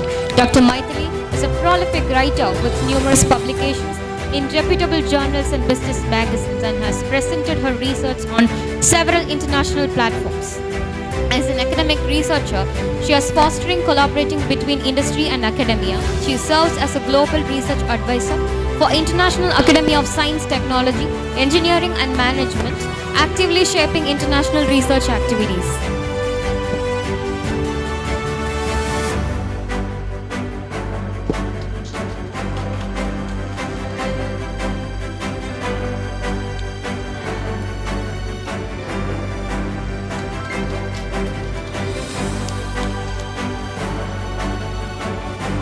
I now call upon Dr. Chilmuri Srinivasa Rao, Professor and Head, Department of Commerce, Vikramasimhapura University College, Nellore District, Andhra Pradesh, to receive the Outstanding Educator and Scholar Award for his contribution in the field of commerce and management. Professor Srinivasa Rao, areas of research include banking, financial management, economics, e-commerce, and personality development. He has published books on personality development and soft skills, employment generation and poverty alleviation, demonetization, e-commerce and e-banking, urban bus passenger transportation, performance appraisal of APSRTC, etc.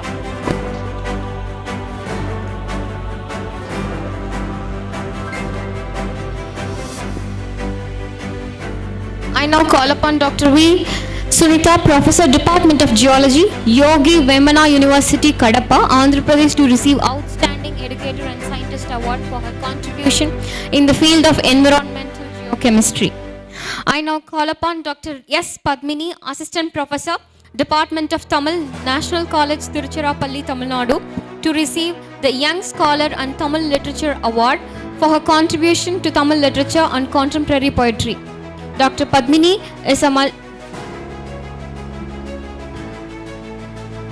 Thank you, ma'am.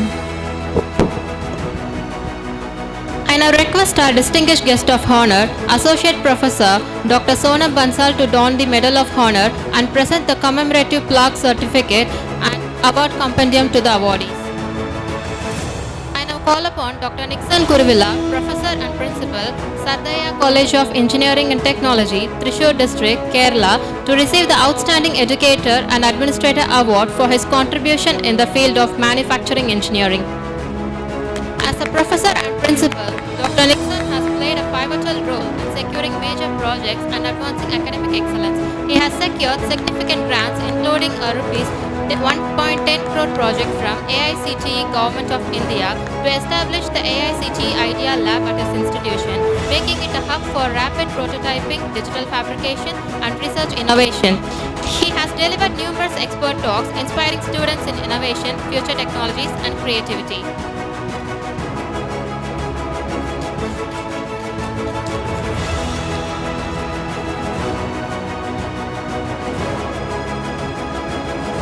I now call upon Dr. Misha Pepsi S., Consultant Obstetrician and Gynecologist, Silva Maternity Center, Chennai, Tamil Nadu, to receive the Senior Medical Practitioner Award for her contribution in the field of obstetrics and gynecology. Dr. Misha has more than 15 years of experience and possesses vast experience in childbirth deliveries, contraceptive counseling, and adolescent gynecology. She holds the fellowship in minimal access surgery in World Laparoscopy Hospital at New Delhi. She is well versed in managing high-risk pregnancy, also cancer prevention and management. She is an executive member in FPS and EC member in IFS Tamil Nadu chapter and has attended many conferences on OG and presented research papers.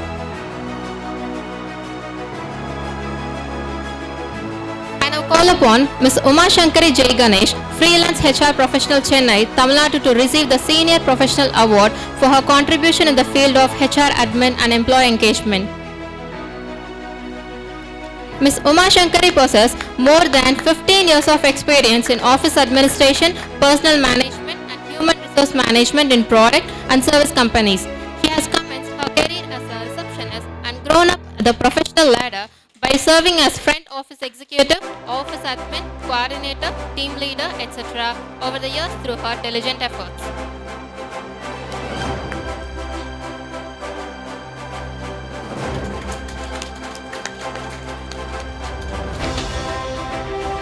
I now call upon Dr. Pooja Monga, Assistant Professor and Head, Department of Economics, Shah Satnamji Girls College, Sirsa, Haryana, to receive the Senior Educator and Scholar Award for her contribution in the field of economics.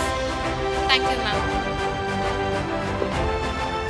I now call upon our distinguished guest of honor, Assistant Professor Dr. D. Rufus, to don the Medal of Honor and present the commemorative plaque, certificate and award compendium to the awardees. I now call upon Dr. Nitin S.K., Assistant Professor, Department of Biomedical and Robotic Engineering, Mysore University School of Engineering, Mysore, Karnataka, to receive the Young Educator and Scholar Award for his contribution in the field of mechanical engineering. Dr. Nitin is a dedicated academician and researcher with a strong commitment to teaching and innovation engineering education. He is actively involved in NAAC and NBA accreditation and has played a crucial role in ensuring academic excellence and institutional quality. As a content creator for NPTEL, he has produced video lectures and key engineering subjects such as elements of mechanical engineering, engineering graphics, contributing to digital learning initiatives. Appreciated with applause.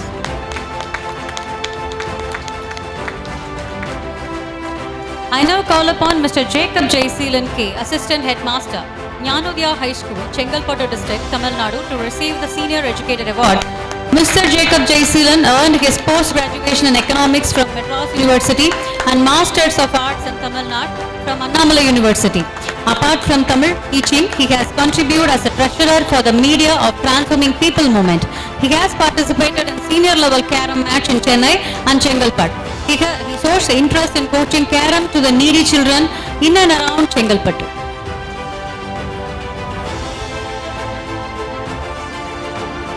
Appreciated with high round of applause. I now call upon Ms. Lakshmi Prabha MP, Associate Director, Project Management, Accenture Solution Private Limited, Chennai, Tamil Nadu, to receive the Senior Professional Award for her contribution to software engineering and project management. I now call upon Mr. Sajan Saji, Director of Skill Square, Pune, Maharashtra, to receive the Young Entrepreneur Award for his contribution to HR management and employability training. Thank you, sir. On behalf of NFED, I would now like to take a moment to express my heartfelt thanks to our incredible national and international sponsors, LTT Global Communications Private Limited, Malaysia, and Satyajodi Karnalayam Trust, Chennai, whose support has been invaluable for conducting this magnificent award ceremony. LTT Global is a pioneer in digital learning solutions known for world-class quality deliverance and award-winning services. It specializes in tailored learning platforms across the organizations, offering cost-effective and efficient solutions.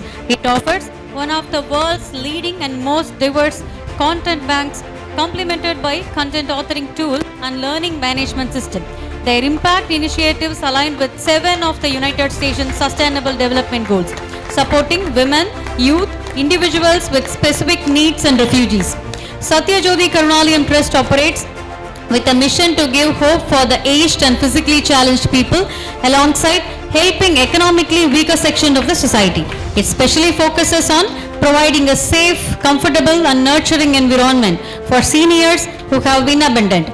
The trust also provides education support for the underprivileged students and aids leprosy affected families with emotional and material support. I request the elite gathering to join me in giving the big round of applause for the event sponsors.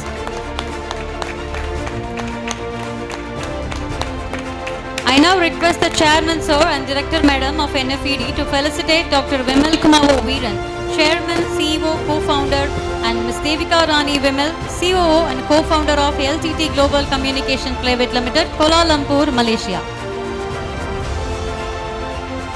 for their unflagging support in being one of the sponsors for this Global Conclave and Award Ceremony.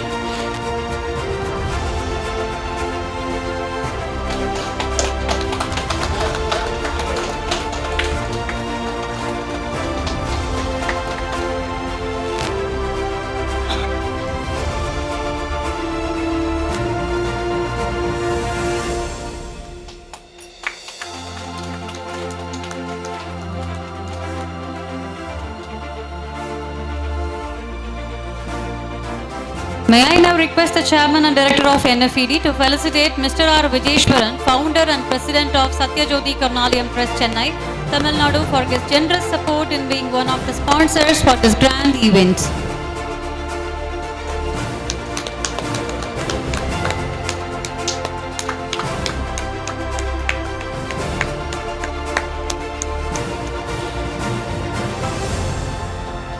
High round of applause is a token of appreciation.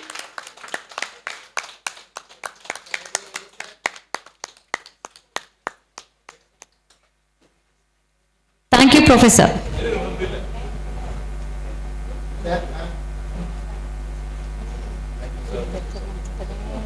Thank you, sir. Thank you, Professor. Thank you, Madam. Ladies and gentlemen, can you all hear me? Yeah. Right. Can you hear me? Okay.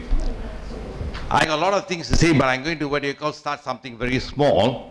I'm going to walk you through from agriculture revolution to the IT revolution.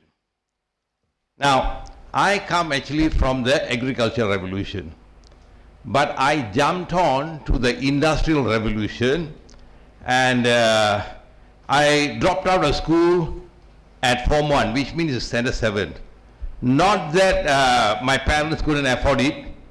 Whatever taught in the school, I could not, grasp. I couldn't understand what was happening there because I had dyslexia.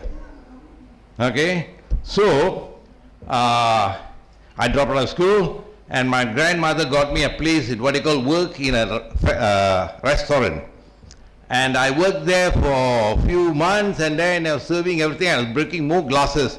So the boss said, no, this will not be economical. So he took me to the kitchen. So I became a butcher.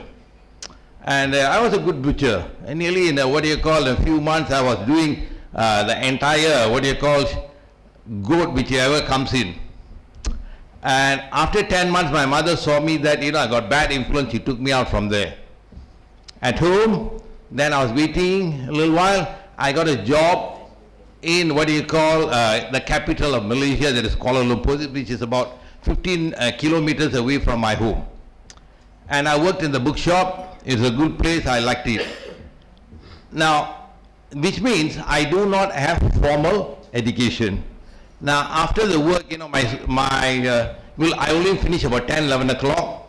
I wanted to learn. So what I did was, I started with simple books from the bookshop. So I used to learn from 11 to 1 or something like that. I was doing all on my own. Informal education. Now, after 10 months like that, that boss said he has found somebody else, so he gave me a job to another person. I left. And then, but I was good at, particularly at that particular time, industrial age, getting a job is really difficult, but I was getting. So I got into another bookshop in the university. I worked there for a month. I said, this is not suitable. I left. I came back home, sitting down, and my landlord son came down and said, what am I doing? I said, nothing. He said, come. And I went to saw him. He got me a job in a factory. I worked there for a month, and I found that financially it is not viable because I was breaking event. So I told the factory owners, this cannot. They say, no, we want you to work inside. I say, cannot, still not breaking event. So my mother told me, before you can leave there, go and register in the labor exchange to find job. I registered today, like, email, the next day I called for interview. All right, I went, which one? The school where I learned. I literally don't want to work there.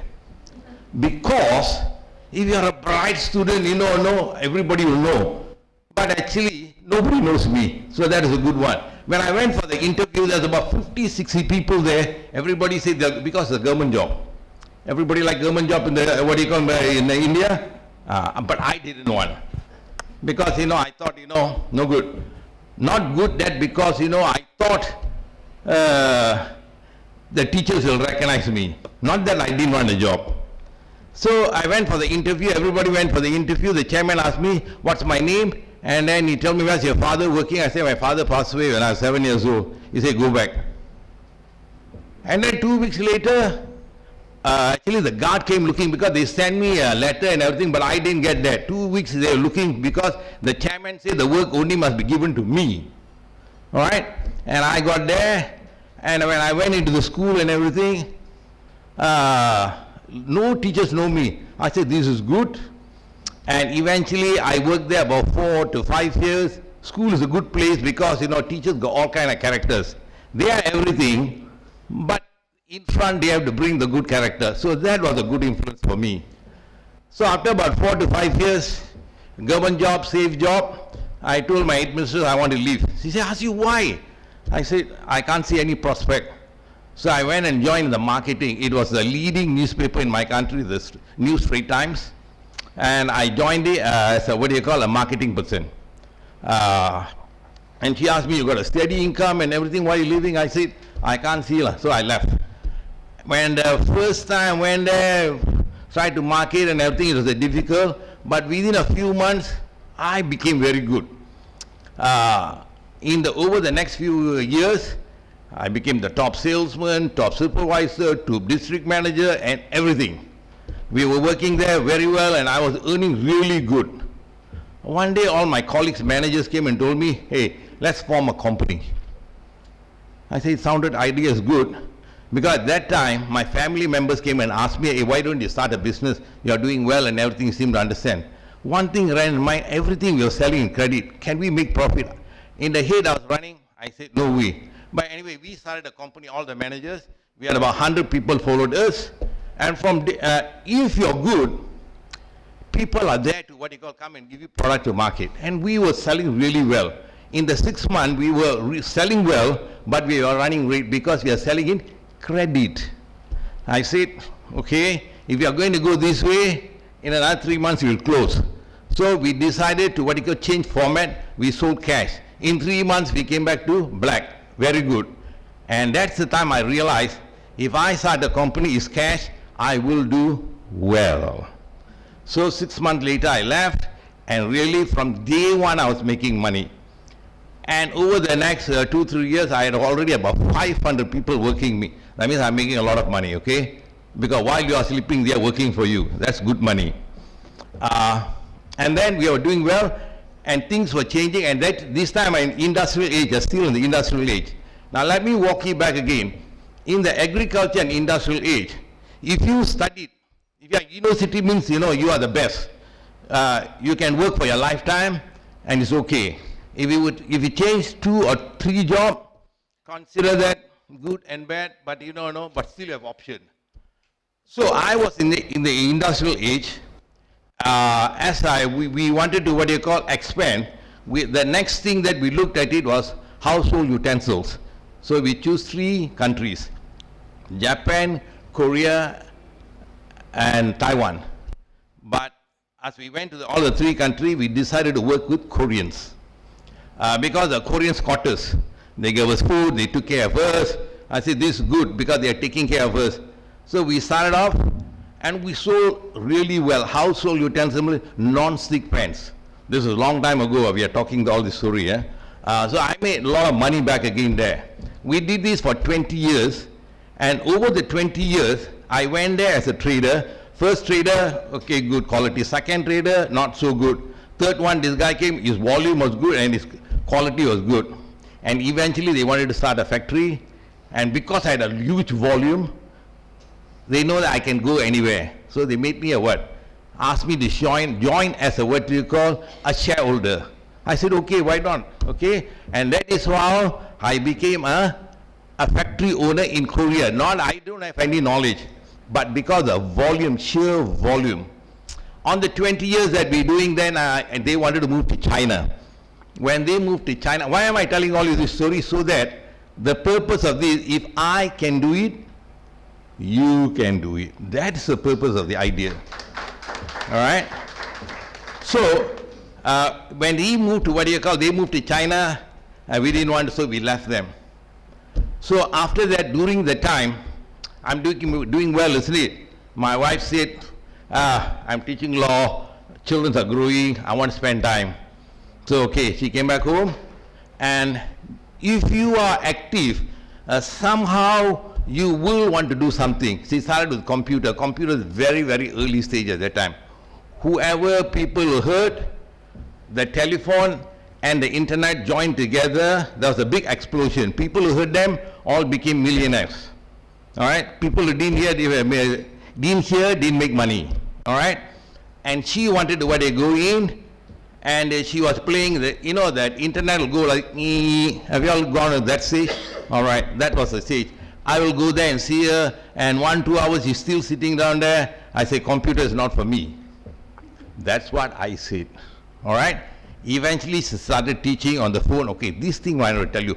21 years ago I told her, that, no, are you sure, you want to teach? Still she has not forgotten. This, is going on. You men, all of you, be very careful, because whatever we say, it's recorded.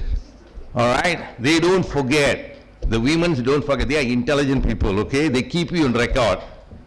So what I'm trying to tell you, whatever you want to say, think twice about it. Somehow you'll still do the mistake, okay? All right, so however, when we started on that, we were early stages. That means we were pioneers. We didn't know we were pioneers. So we started teaching and everything, and then we started writing content. And then the content, we realized that whatever content that we are writing, people in other part of the world also writing similar content. So we wanted to give higher quality, and that is how we went on content curating. We started taking content from the open source, because there's already content in there, but only thing is that at this very moment, there are more than 1 billion content comes into the open source. 90% of it are a lot of noise, nothing. Literally no use. So what we do is that we clean up, we wash it, we cut it, we organize it, and we this one. And that is why we add value. We want to bring the highest quality of content at the most affordable price. And that is how we added value, and that's how the United Nations saw us, OECD saw us, and all. Every year somebody sees us and recognizes us because we are bringing the highest quality. You name any university or industry, courses are there. But people's learning format has changed. People learn through handphone first now. Not university, not school and everything. It is just is a phone. Then only you go to your tablet and computers. And again, that is also it is not long. They are short. They are only in short span. So you must also, learning must be very creative. You cannot, whatever we are using is very, very traditional. So from there, we wanted to go into digital. When we went into digital, I and she will walk into the organization. Everybody thinks the bosses are coming because we have a jacket, we have got affordable, isn't it? And then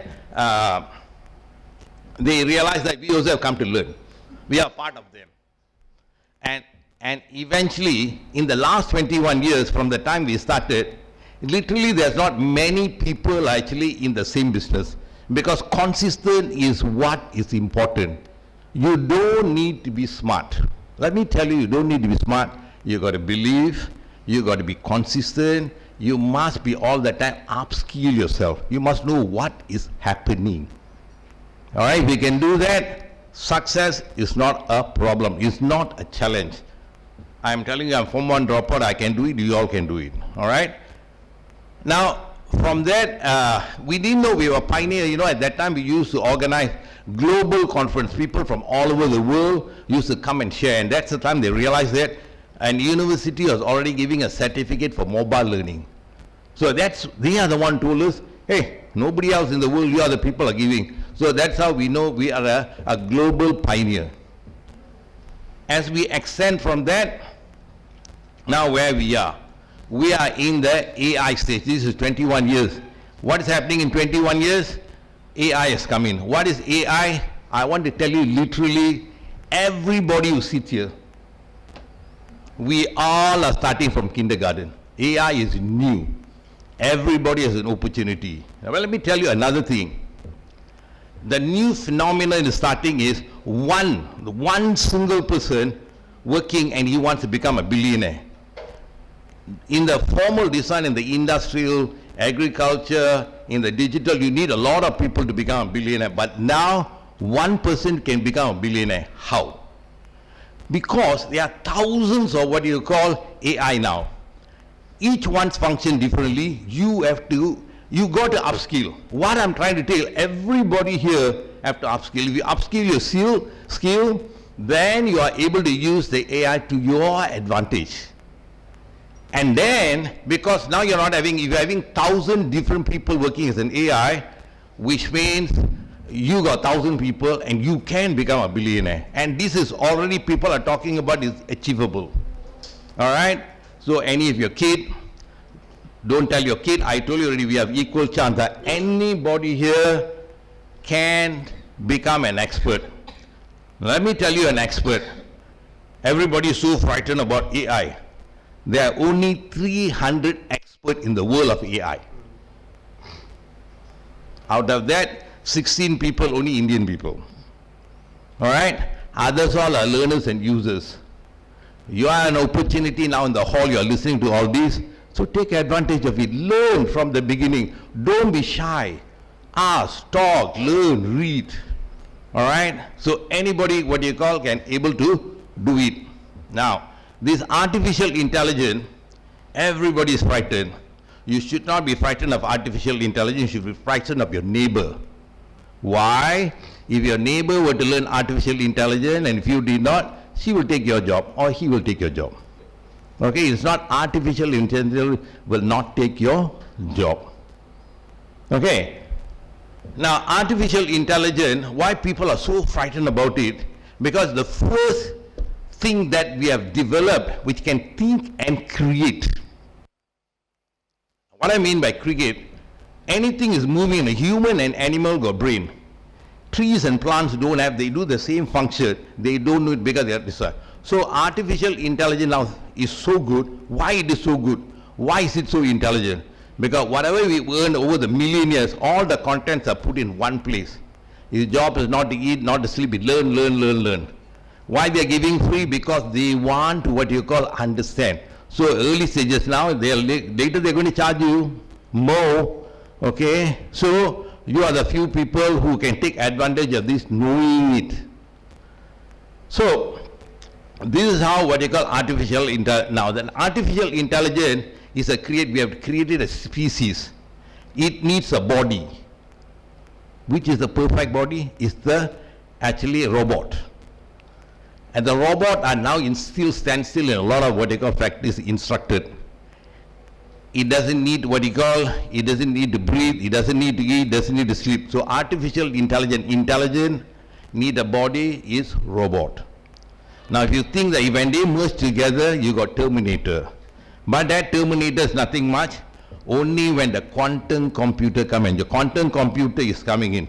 The last time I spoke about 3 weeks ago, one Australian scientist told me, I thought it was 7 years away. He said 3 years time quantum computer, because China is so rapidly moving, and he said in 3 years it'll be what you call in functions. So when artificial intelligence, robot and quantum computer join together, Why quantum computer? Because what we took millions of years, now we can get results just in seconds like that. It's all about speed. Give you an example of speed. When we send letters those days, most of you, I'm sure you've done this, write, put in the envelope, put a stamp, put in the post office. So it is a time. Now what's happening like this, and press, you're gone. It's speed. It's all about speed, speed, speed. So therefore, take advantage of it, my friend. So I've told you a little bit about this. Every time I speak, people will ask me, hey, why don't you write a book? Okay? And finally I decided to what you call finishing 1 month time. 1 month time, somewhere you see this book, you don't know what book it is, never mind. One ball ate me and spoke in front of you all, so you all better read about, because what I got so much to share there. With money and without money also you can do work. But you got to be creative and you got to upskill. Now upskilling is a very, very important thing, particularly now the formula. Whatever the education system that we are learning everywhere, it's very, very old.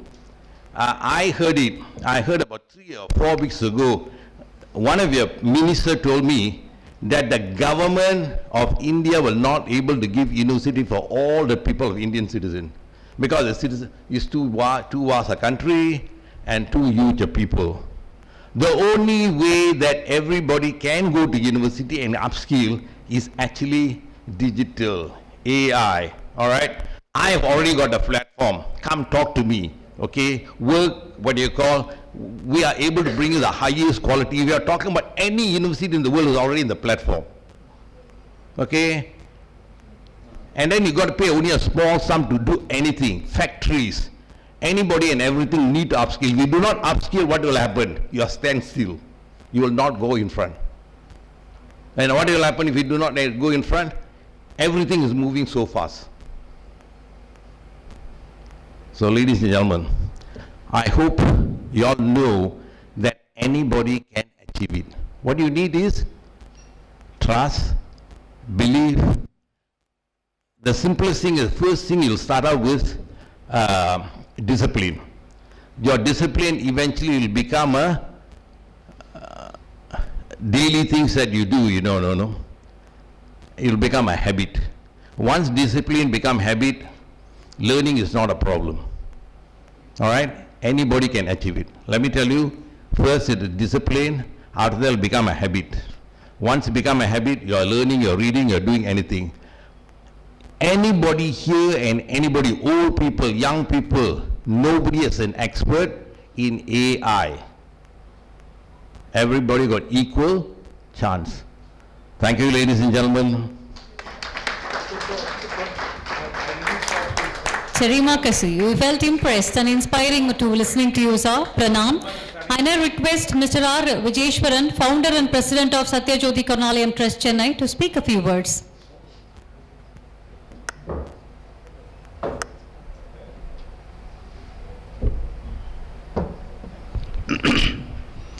Very good afternoon, all of you.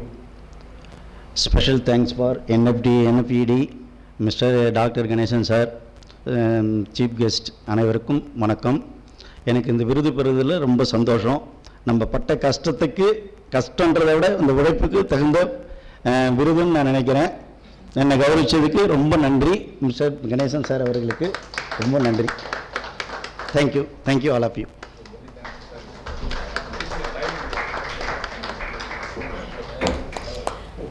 Thank you, Professor. Thank you, Madam. I request the awardees who have received felicitations now to come on stage with their Medal of Honor and come over to play for group photograph session along with our dignitaries.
welcome everyone to the afternoon session of our Global Conclave on Sustainable Development and 38th Integrated National Awards by National Foundation for Entrepreneurship Development. So on behalf of NFED, I take this opportunity to express my hearty welcome to our Honorable Chief Guest, Dr. S. Kadiravan, Professor and Head, Department of Psychology and former Controller of Examinations, Periyar University, Salem, Tamil Nadu, Dr. Geeta Thakur, Professor in the Department of Education and Humanities and Director, the Center for Peace and Sustainability at Manav Rachna University, Faridabad, Haryana. I also extend my warm welcome to our distinguished guest of honor, Dr. D. Anita Kumari, Associate Dean of Admissions and Associate Professor and Program Coordinator, the Department of MBA, School of Management Studies and Commerce at Wales Institute of Science, Technology and Advanced Studies, Vistas, Chennai, Tamil Nadu. I also welcome all the awardees and guest participants joining us this afternoon. This global conclave encompasses holistic facets and significant dimensions that account for upbringing, promulgating overall sustainable development, and further extends its professional strength by recognizing the talents of potential individuals across India and abroad for their outstanding contribution in bringing societal transformation and sustainable growth through this integrated national awards. So I once again congratulate all the awardees in this memorable occasion and wish you all success. Thank you. Thank you very much, ma'am, for the warm welcome note. I now humbly call upon our founder and chairman of NFED, Karmaveer Maharatna, Professor Dr. R. Ganesan, to deliver the presidential address. A very good afternoon to all of you and distinguished guests of honor and chief guest of this event and all the national awardees of the dais. In the morning, I think I have given a very extensive speech, and keeping the time, I'll give only nuts of thought process whichever I had gone through regarding the sustainability, because in the morning I didn't speak much about sustainability. I was talking about NFED's even I think Mr. Shyam has told me something about sustainability in the lunch interaction, and that I wanted to cite because even I never thought of that. How you are all sustainably doing this event for a long time. Rightly pointed by Dr. Vimal sir, that is about consistency. What you do for a long time. Whether you have a jerk, even if you say, I don't want to say about age, but there are so many people who feel bad about it. Okay, anyway, reverse aging, we talk about reverse aging. In the reverse aging process also, that thing comes with a lot of meticulous exercises what you do over every day. That is also sustaining the age, if we talk about. If you talk about NFED sustainability, what is the point of view of organizations like NFED, which is talking more about sustainability, or doing a work which is totally in line with the sustainability. When you say we are all sustained means, if our needs are all fulfilled. If all our needs are fulfilled or met out until now, then we say that we are in the sustenance phase. For any organization, there is inception phase, we have an inception, then something called a growth, something called a sustenance. Once sustenance happens, we always apply strategies for its inclination to the next level. Because when you say sustenance means constant. The growth is constant and consistent for a period of time, or else you are maintaining the status quo for a period of time. In that way, NFED started in 2003, long ago. Even if you put a domain, nfedindia.org, if you type the domain with the who.is or any other website, lookup.com, you know when it is started, exactly, July 2003. That is the conceptual phase of NFED initially. And now how many years passed by? Almost 21 plus years passed by. So initially what happened is the story. I want to say about sustainability, how is sustained. Initially, you know, in any family, if you are, of course, today the gender is not totally biased, but 20 years before, 25 years before and all, the gender is totally biased only. Now we can see a lot of progression with women and parents not expecting men alone to work. They are also expecting both of you to work. If the girl child is also jobless, the unity parents say, oh, you can find a job or do higher studies, something like that. Long back it was not like that. Okay. There are exceptions of the dais, I know that. but exceptions are not examples in majority. Right, so the question is, whenever in the 25 years before and all, once you are eldest child, being a son, then immediately the mounting pressure is on you only. Who are all the eldest first child as a son, they all know how much pressure they underwent to come to this level, and there are so many turbulences you might have crossed in your walks of life. Likewise, the same thing happens with me also, but the dream is not getting completed for me, because dream should get in conviction, you know. My dream is not a dream just like that. It's not a dream at all according to me. It is a passion.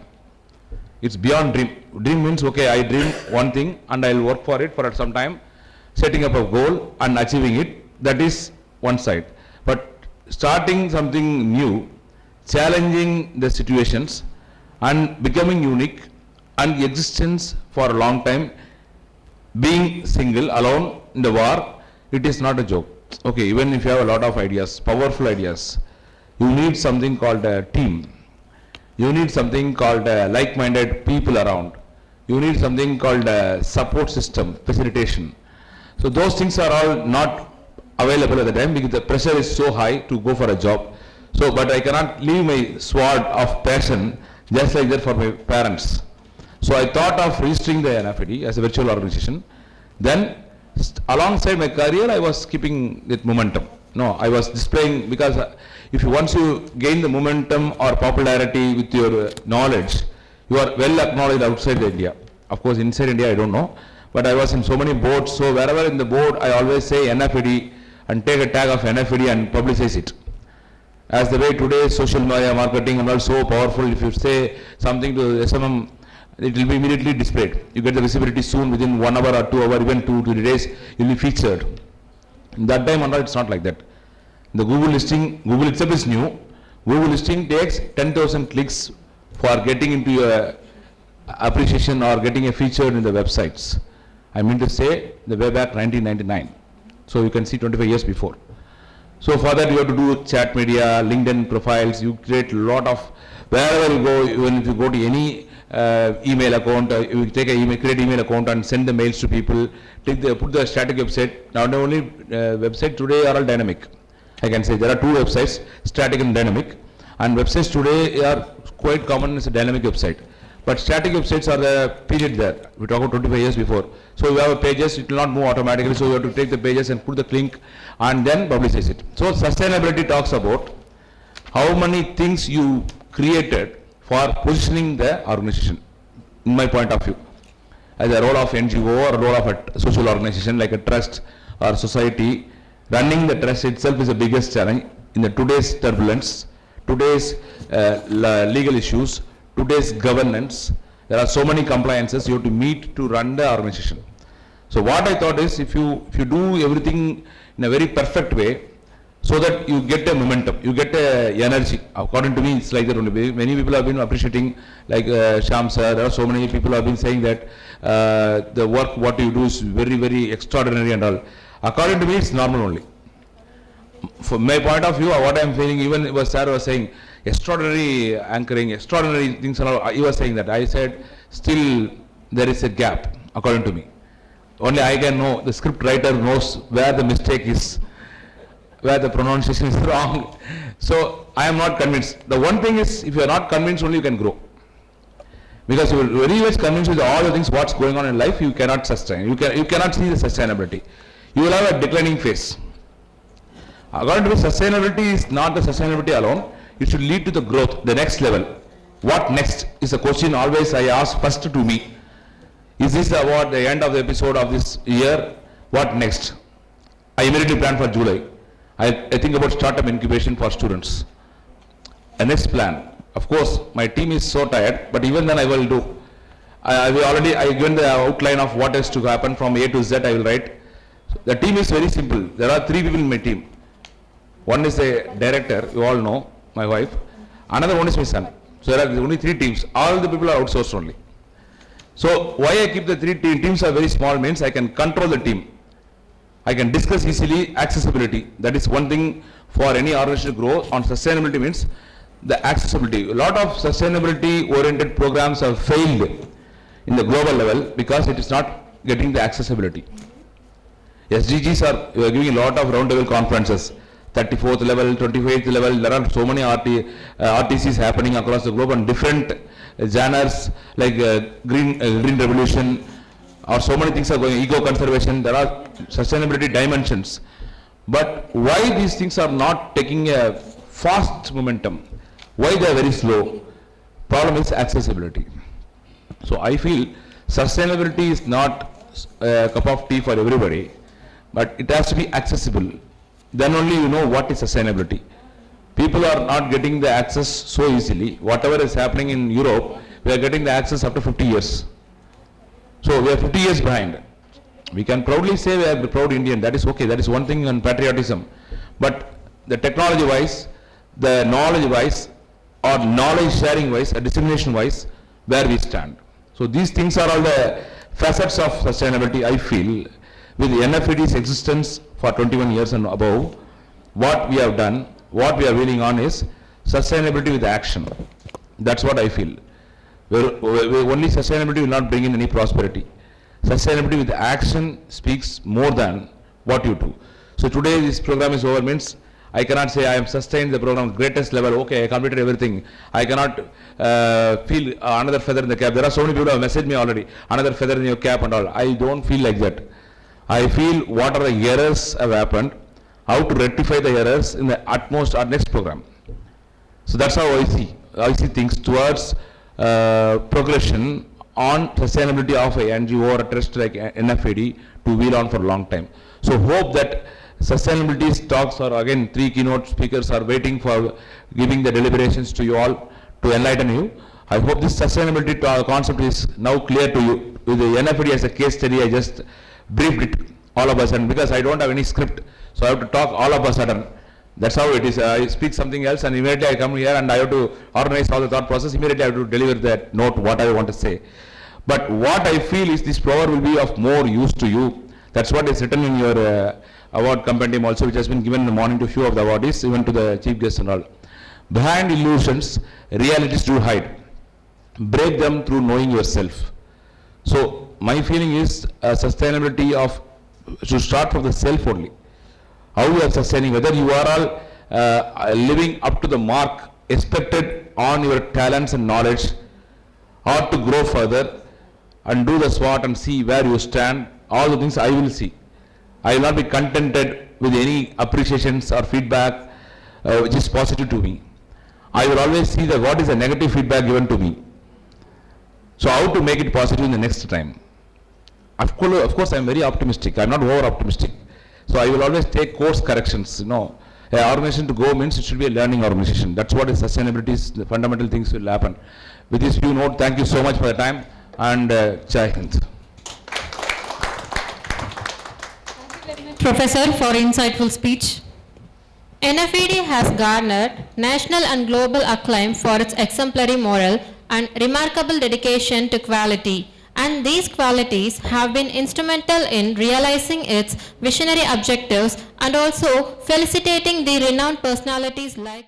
I now request Professor Dr. Ganesan to present the memento to our Honorable Chief Guest, Dr. S. Kadiravan, Professor and Head, Department of Psychology and former Controller of Examinations and Syndicate Member, Periyar University, Salem, Tamil Nadu, for his keynote address on emotional intelligence and psychological well-being.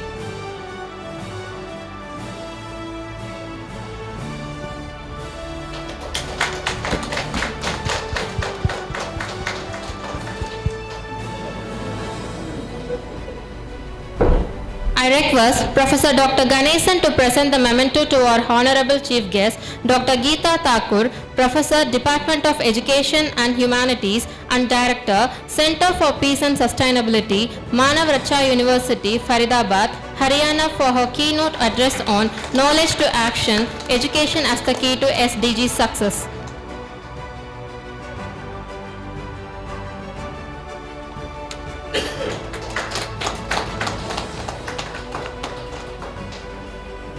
I I request Professor Dr. Ganesan to present the memento to our distinguished guest of honor, Dr. D. Anita Kumari, Associate Dean of Admissions and Associative Professor and Program Coordinator, Department of MBA, School of Management Studies and Commerce, Wales University of Science, Technology and Advanced Studies, Chennai, Tamil Nadu, for her keynote address on Education as a Foundation for Attaining Sustainable Development.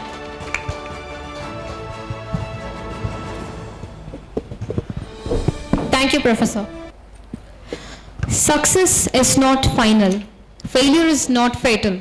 It is the courage to continue that counts. With this famous quote of Sir Winston Churchill, I now have the esteemed privilege in welcoming our Honorable Chief Guest, Dr. S. Kadiravan. Professor, Dr. Kadiravan has earned his PhD in Psychology from Annamalai University and PhD in Education Technology from Bharatiyar University. He is well known for his research in the areas of HRD, counseling and psychotherapy. He has 27 years of research experience and 25 years of teaching experience. He is known for his strong skills, and under his guidance, 54 MPhil and 20 PhD scholars has received their degrees. He has published 95 research articles in leading journals and attended more than 60 national and international conferences, as well as seminars and workshops. He served as a resource person in more than 20 personality development programs and conducted more than 500 training programs in various areas of psychology. The target audience include parents, teachers and students, police personnel, corporate and public. Dr. Kadiravan is certified clinical hypnotherapist, trained counselor in marital, familial and sexual counseling and an NLP trainer. He holds long association with government institutions in Salem City and District Police, NLC, Neyveli Lignite Corporation and various colleges for conducting special programs. He has visited Malaysia, USA and UK and attended various therapeutic programs and delivered lectures. He is an active member of various professional associations. He is a member in the international association such as American Psychology Association, USA, Australia and New Zealand Mental Health Association, Australia and International Association for Youth Mental Health, Australia. He currently serves as Controller of Examination as well as Professor, Head of the Department of Psychology at Periyar University, Salem, Tamil Nadu. I now heartily call upon our Honorable Chief Guest, Professor Dr. Kadiravan, to deliver the keynote address. So, good afternoon, all present here, ladies and gentlemen. The founder and chairman, NFED, Professor Ganeshan, Mrs. Ganeshan, and the other dignitaries and friends. It's indeed a pleasure as well as privilege to be the part of this ceremony. I came to know about this ceremony through one of my friend who is now the principal in a college, GVG college, Dr. Karpagam. She is working as principal in the GVG college, Udumalpet. And after that, with Professor Ganesan, I had a long interaction. Okay, as he said, it is like a sustainability, how we have sustained for a long period of time. Sustainability is possible only when you have the quarrel between you. Okay, even we had a quarrel between us. But it's with the, it yield the fruitful result too.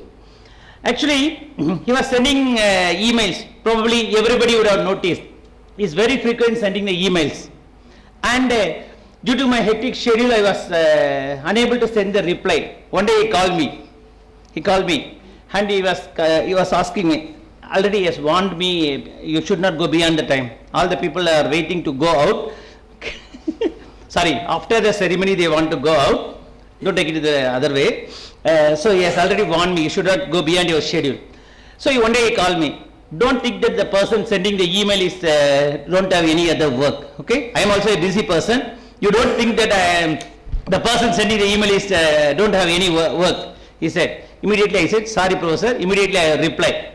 After a few days when I called him, see, when I was shouted, the people working in the government organization, that too they are in the big position, they will not respond. Even I was doubtful that whether he will be coming for the program or not. That's what he said. I said, absolutely no, professor. I learned one thing from you. Okay, so how to respond the people promptly. That is the first step for success, and that is the remarkable quality of emotional intelligence.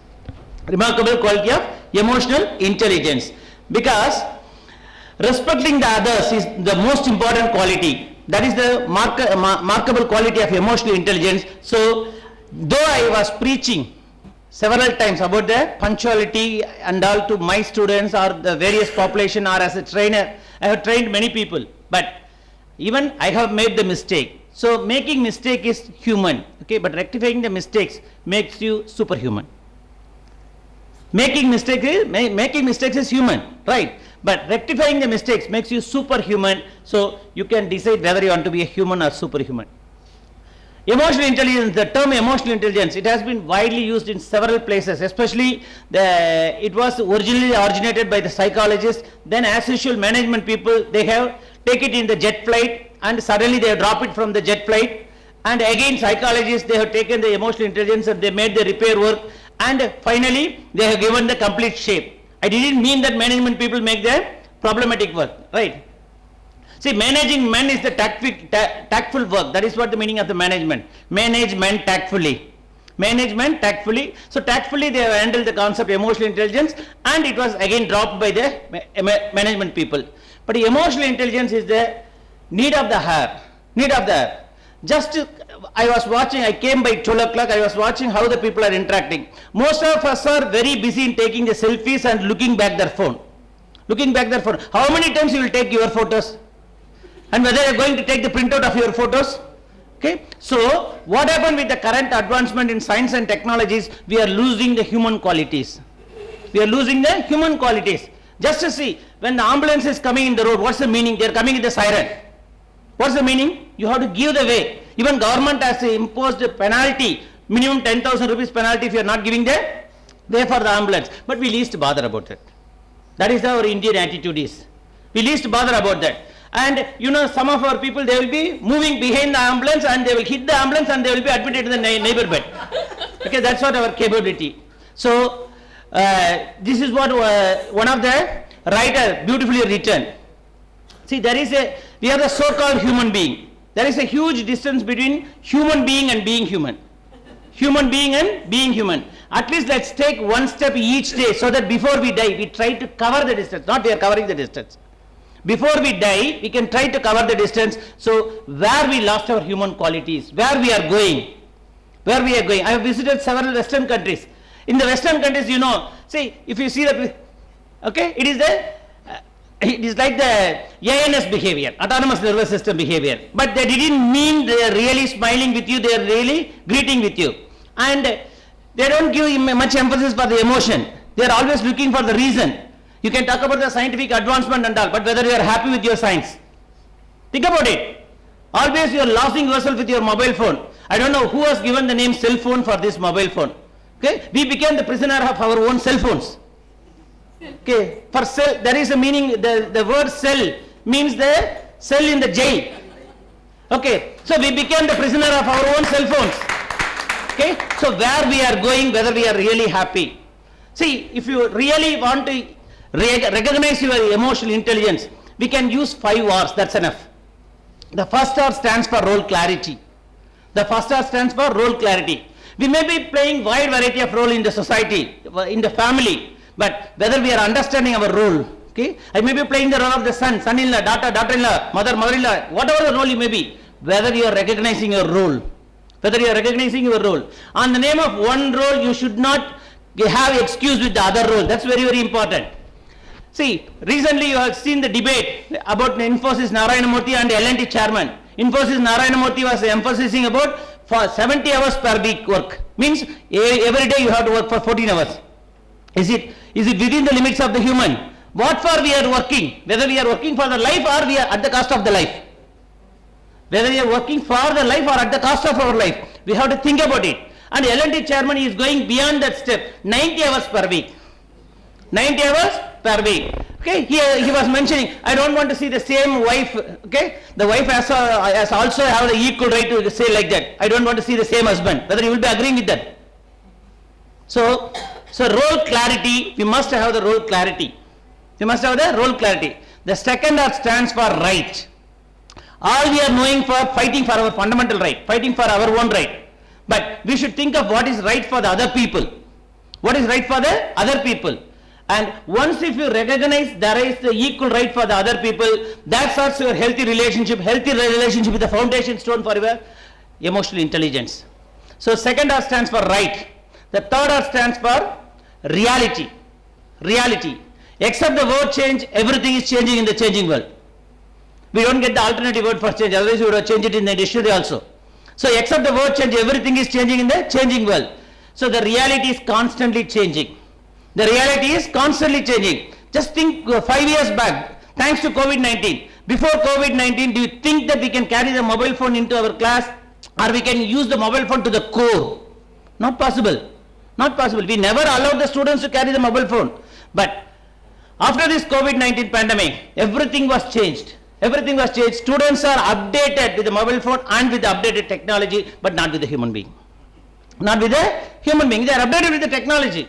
They are updated with the technology. That too, the current generation, we are dealing with the generation Z. Okay, generation Z, those who are born between 1990 to 2012, they are our college students nowadays.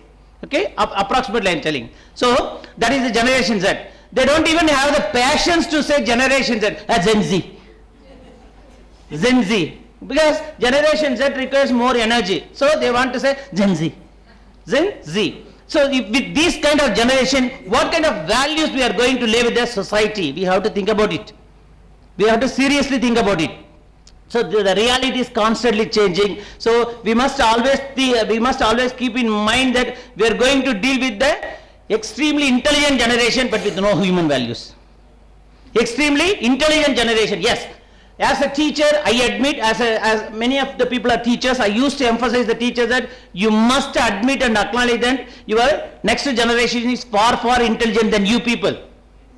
We must acknowledge it. But at the same time, how we are inculcating the human value, how we are going to channelize the enormous potentiality. That is the billion-dollar challenge for the teachers. And remember, the reality is constantly changing. Then the fourth R is responsibility.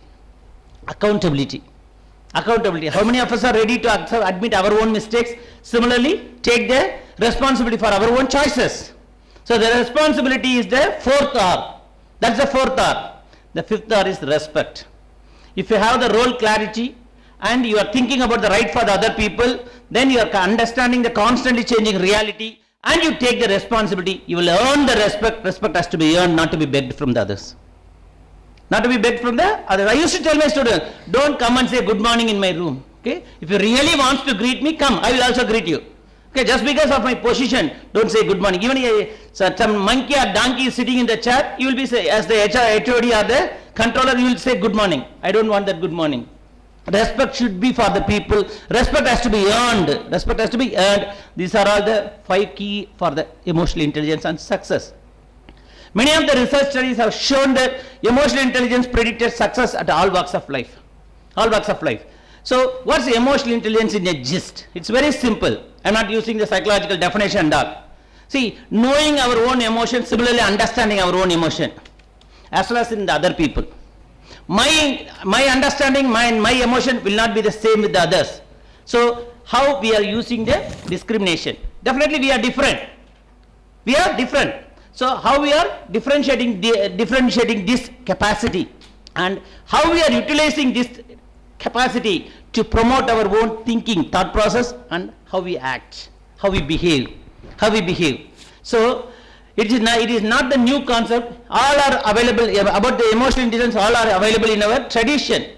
Okay. See, we used to say that emotional intelligence is nothing but people handling skill. People handling skill, men handling skill. That's what management says. Men handling skill, but how we are handling the men. That's very important. And emotional intelligence is the foundation for our success. Not only success, it's for your well-being. It's for your well-being. So what is well-being? Many people have the question about well-being. Many people are thinking that if I'm earning good, that is well-being. Yes, that is one portion of your well-being. One portion. Right. If I am having a good health, yes, that is also equally important. That is the second portion of your well-being. Second portion of your well-being. Then, some people are claiming that I have the good family, I have the good network, I have the good friends, etc. Yes, that is the third portion of your well-being. That is the third portion of your well-being. Then, some people claim that I am good at my work, I am the boss, I am the superior, etc., etc. That is the fourth portion of your well-being. That's the fourth area of your well-being. Right. but whether you are internally happy. As the NFED chairman mentioned, sustainability should start from self. That's what we psychologists we used to emphasize. If at all you want to change anybody or anything, you can change yourself. You can change yourself. You are the one and only thing under your control. But many of us are trying to change everybody in the world except themselves. Except themselves. There is a superb saying by Ramana Maharishi. He used to say that if you take one step towards the God, he will come down 99 steps towards you. So if you take one effort or one step towards the God, he will be coming 99 steps towards you. But we are not ready to change that 1%. We are not ready to take that one step, but we are expecting all the others to change 99%. How unrealistic we are. We are not ready to change. We are not ready to change. See, whether you are making any mistakes knowingly or unknowingly. If at all anybody claims that I am unknowingly making mistake, you are the right candidate for the mental hospital. Potential candidate for the mental hospital. Because only mentally disturbed people, they don't know what they are doing and they don't know the consequence of their own action. But once we become a grown-up adult, we are highly aware of our own actions. We must be aware of the consequences of our own action. So, which is possible only with your emotional intelligence.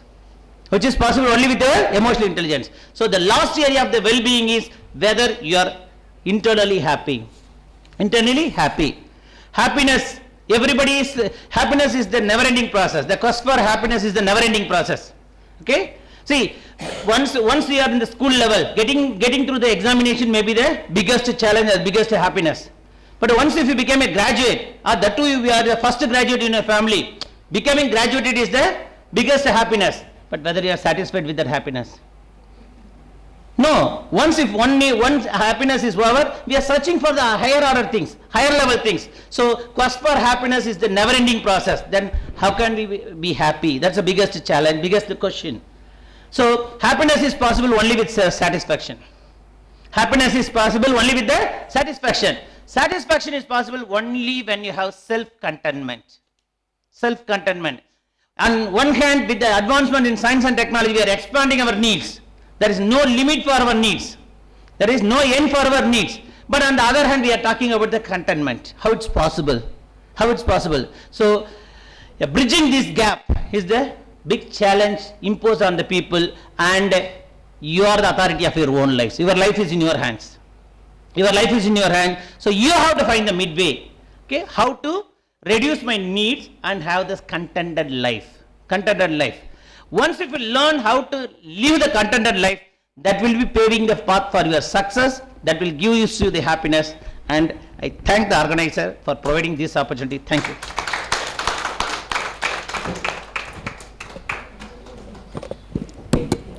Thank you so much, sir. Nothing is worthy of a man unless he can pursue it with passionate devotion. With this saying of Max Weber, I would now like to introduce our Honorable Chief Guest, Dr. Geeta Thakur. Professor Geeta is an instructional designer, education consultant and solution architect with expertise in e-learning systems, educational management and institutional development. She is a distinguished fellow of NFED and serves on advisory boards of institutions such as Sardar Patel University, Balakat, and Sheel Niketan Group of Schools, Bhopal. She is also a senior consultant at Cambridge Global Partners, UK, specializing in instructional system design and educational management systems. As an empaneled UGC resource person, she has conducted over 100 FDP programs and workshops across 20 plus institutions, focusing on digital tools, instructional design, life skills, and art integrated learning. She has led numerous peace and sustainability certified spiritual trainer with heartfulness of international, and has conducted meditation workshops for students and faculty members as well as community-based programs too. Her contributions to art integrated education, government teacher training and community development have been widely recognized. She is the recipient of Distinguished Women Educator and Scholar Award 2018 by NFED and was felicitated by the Bank of Maharashtra on Women's Day 2015. At present, she serves as a professor in Department of Education at Manav Rashna University and is the founding director of the Manav Rashna Center for Peace and Sustainability, Haryana. I heartily call upon our Honorable Chief Guest, Dr. Geeta Thakur, to deliver the keynote address. Thank you so much. At the outset, let me thank the NFED team for organizing this conclave, especially on the very much needed topic that is sustainable development. My entire last 6 years is dedicated to this. So I can understand how difficult it is, though it's a buzzword today. So, the greatest threat to our planet is the belief that someone else will save it, according to Robert Swan. We must have heard it, right? And this is the reality of our community, society. We always wait for others, that somebody else will come and do it. Things should happen, things must happen, but we wait for others to do it. This should happen, that should happen. And here I think I should take the opportunity to appreciate the efforts of NFED and especially Karmavir Professor Dr. R.G. Ganeshan, that he has not waited for somebody else. He has done it, whatever he wanted to do, he done on his own. I think a big round of applause.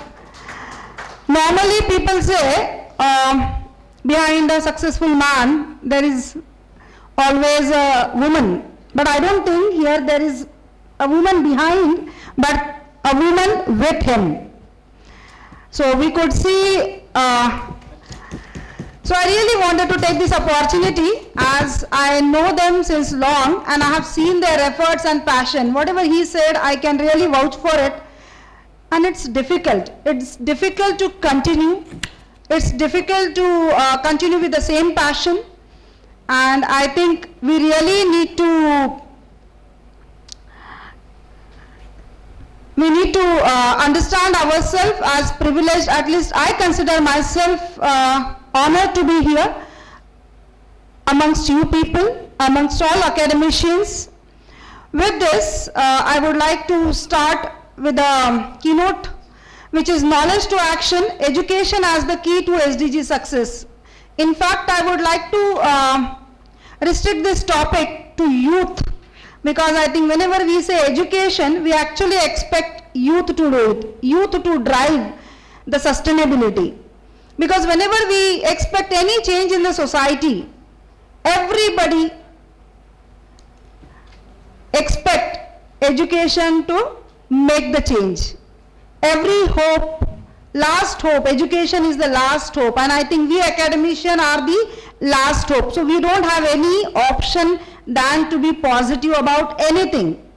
And here sustainable development is possible only with the help of youth power, because they are nothing but, they are the future actually. And when we talk about sustainability, it's all about future.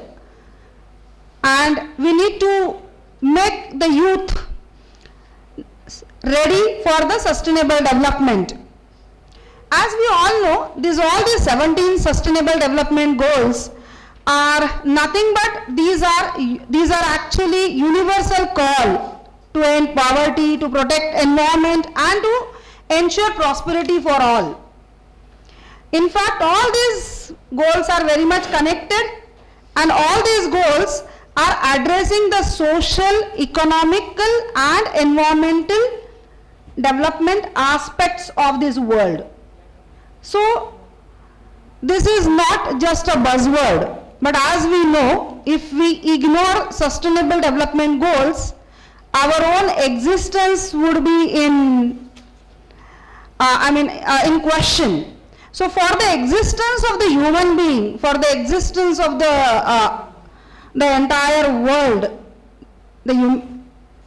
existence of the human being, sustainable development goals are to be achieved. And as we know, we really have very less time, and that's why the responsibility lies on higher education.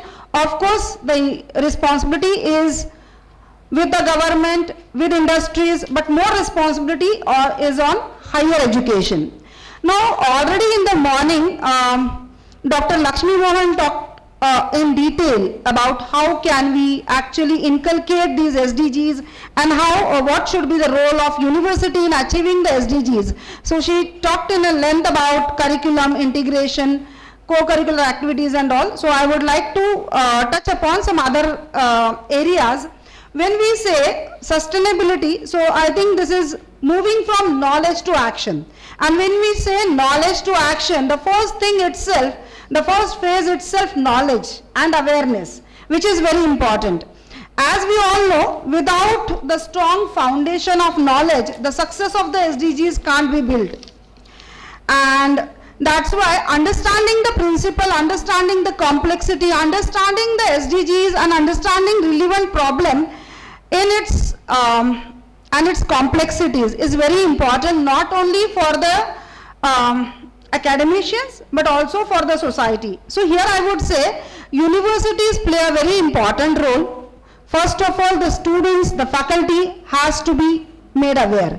And then the sustainability warriors should be prepared so that these young minds would go in the society and make people aware about it. That's the first step and very important. More than that, I would suggest sustainability competencies are very important, because when we talk about sustainability, it's not only about environment, it's not only about being aware about 17 SDGs, but also about having sustainability competencies. Without going in detail, if I would just mention anticipatory competencies, system thinking, problem solving, strategic thinking, all these things are core at sustainability. Because if a person knows, if a person has ability to think about the entire any problem and its consequences and its connection with other aspects of life, he won't do any wrong thing or he won't take any wrong decision. So I think that this is what system thinking is, knowing about anything in a holistic manner, understanding its interrelation. So every professional needs to have these competencies. So it's again in the university, we must try to make the curriculum which is mapping with the sustainability competencies, mapping with different SDGs. When we map the curriculum, there are gaps, and to fill that gaps, different courses, WAC, sessions, trainings, conferences are arranged.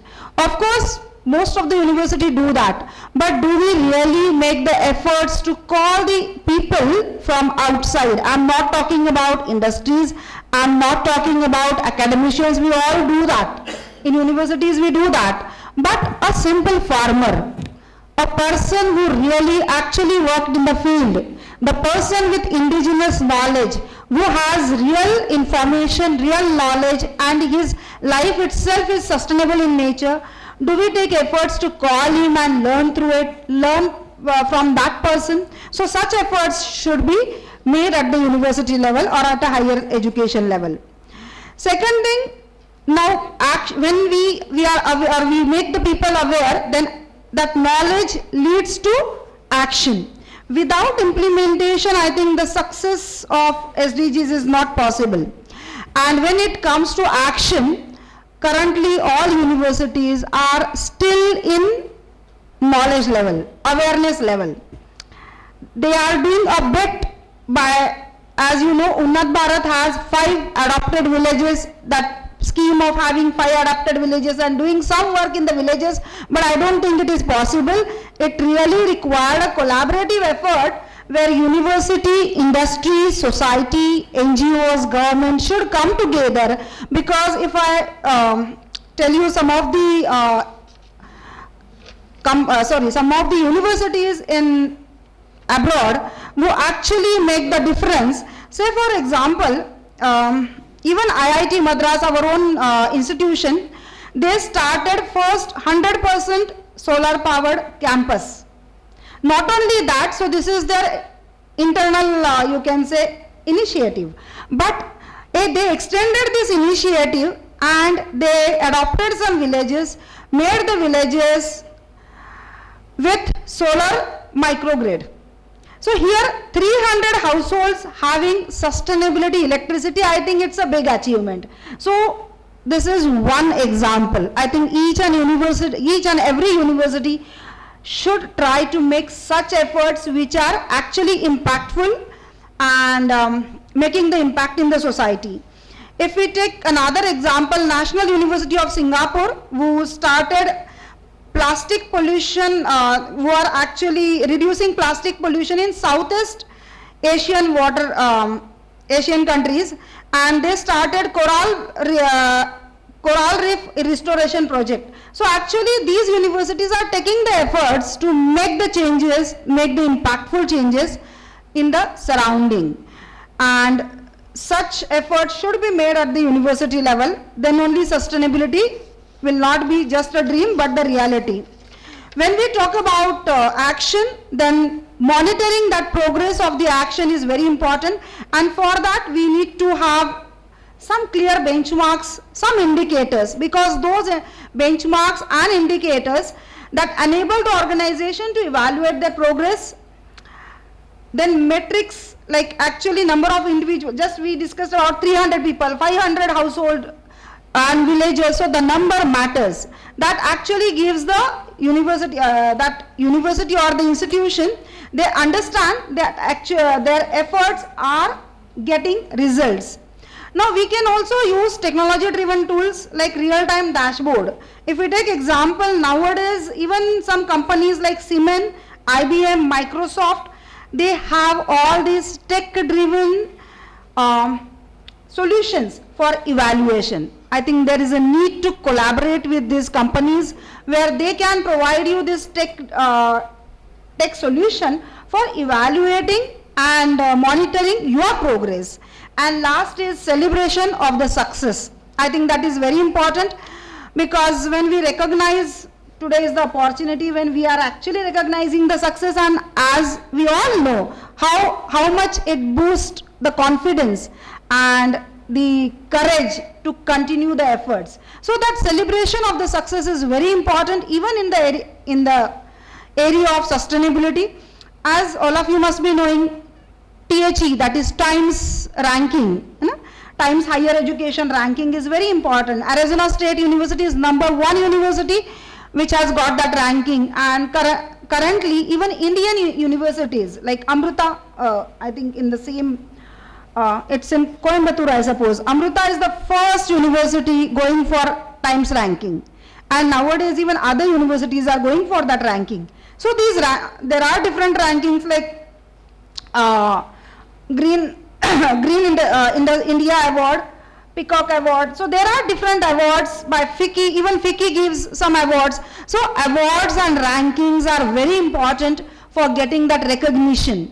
Even nowadays, I mean, NAC and NBA, most of the university, they get the direction from the NAC and all accreditation bodies. And as you know, now NAC come up with the different criteria where sustainability has given special emphasis. So I think it's a very good step even from the government, that they give importance to these criteria and the achievement where higher education institutions not only get the boost but also get the motivation to go ahead.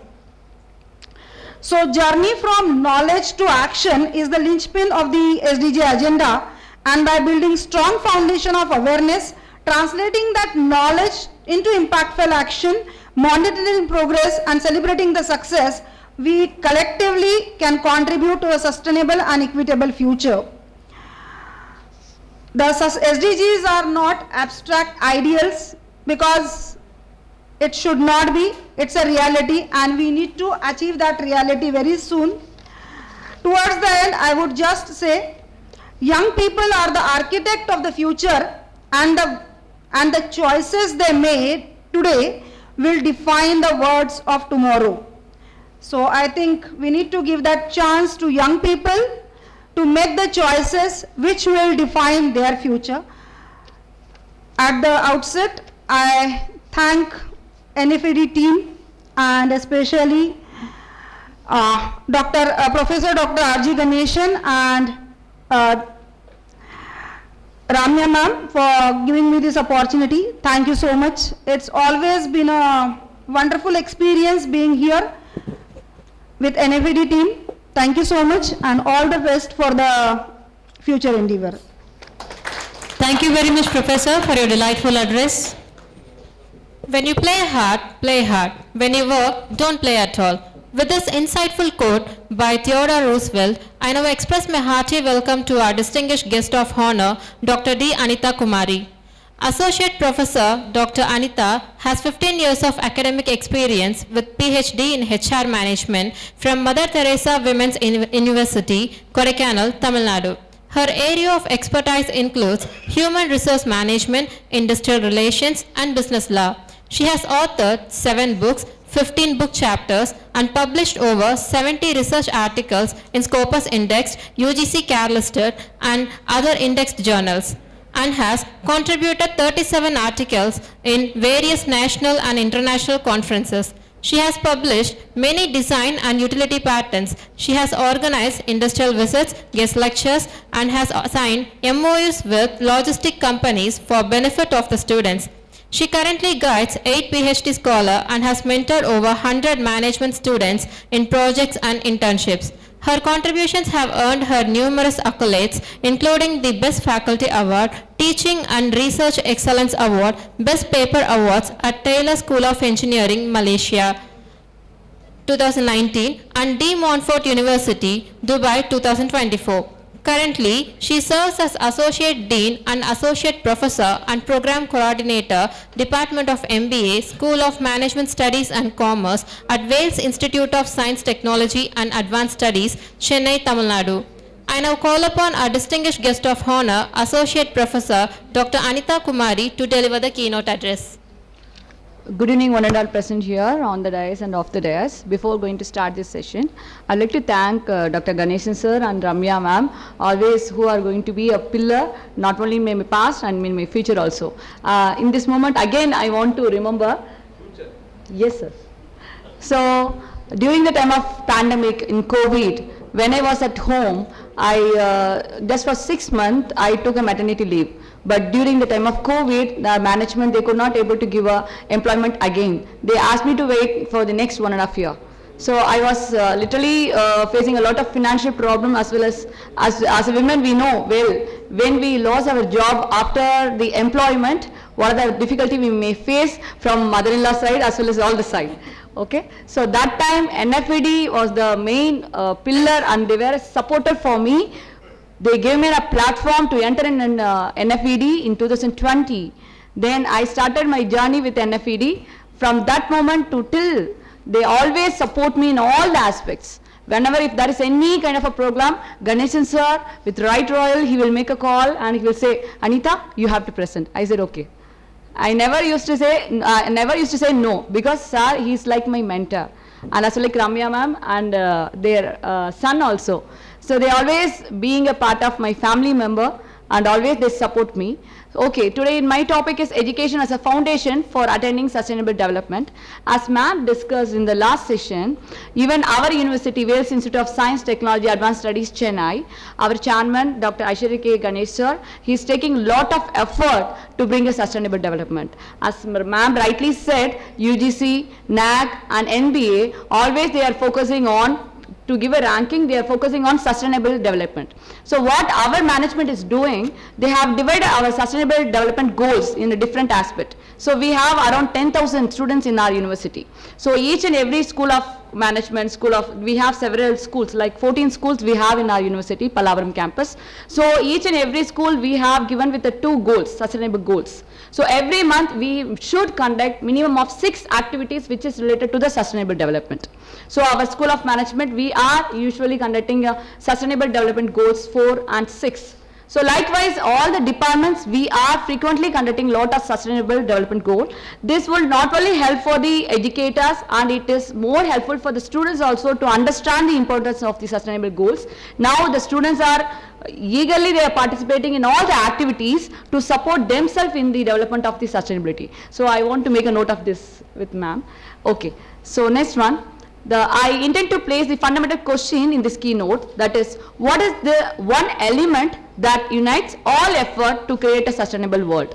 Whether we are tackling climate change, achieving poverty, or promoting equality, the response is deep rooted in education. It is more than just resources. It is the foundation upon which sustainable development stands successfully over the year. Education has the capacity to change individuals, communities, and entire countries. It is acknowledged as a key component of sustainable development goals, that is SDG, especially goal number 4, which emphasizes on universal access to high equality and inclusive educational opportunities. However, the education is far more than just teaching children to read and write or preparing them for the workforce. It unlocks the capacity for the critical thinking, responsible behavior, and creative innovation skill necessary to face the challenges of the 21st century. The goal of sustainable development aims to find a balance between protection of the environment, social inclusion, and economic growth.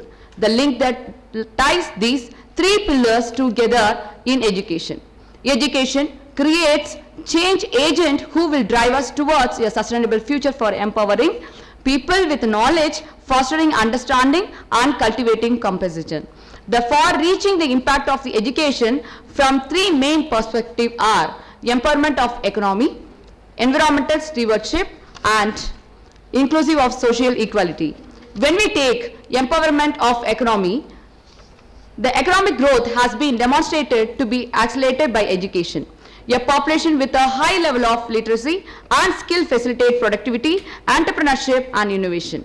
In addition, inclusion education lowers inequalities and promote economic resilience by addressing groups like women, people who live in remote regions, and individuals with disabilities. When we take environmental stewardship, individuals with more education are better able to understand and deal with the environmental challenges. Environmental education gives learner the knowledge they need to adopt sustainable practices and create sense of responsibility.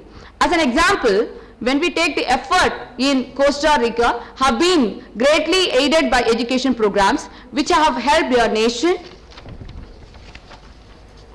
reach one of the highest percentage of the forest cover in the world. Moreover, the programs for the environmental education have also given young people the confidence to advocate for the biodiversity, preservation, and source of clean energy in their communities. The third one is inclusion of and social equality. Through the breaking down of the barriers to the inequality and discrimination, education promotes social unity. It ensures that no one is left behind in their pursuit for the growth, gives marginalized and groups and more power. The effort of educating girls are very significant nowadays. Accordingly to global research, educated women are more likely to support their rights, give back to their communities, and have happier and better families. The education multiplies advancement in this way. Likewise, by embracing all the skills point of view, inclusive of education approaches that include people with disabilities, not only improve the social equality, but also encourage the innovations. When we take into the call to the action, now it is important to take vivid action. By prioritizing education for all, we as an educator and leader possess the ability to shape the future. The initiatives are, first one, to encourage more funding for the educational systems, particularly in underprivileged areas. Encourage curricula that incorporate innovation, sustainability, and critical thinking. To bridge access and quality gaps, encourage collaboration between the public and private sector. Adopt digital transformation to guarantee that all the children have access to high quality education and no matter where they live. Remember that the education is the most important investment we can make for the future generation and sustainability of our world. in the closing notes, I'd like to say, let's take inspiration from the accomplishment of outstanding people from the various national and global organizations getting honored in this global conclave on sustainable development and 38th Integrated National Awards, and renew our dedicated to the cause of education development for social assistance.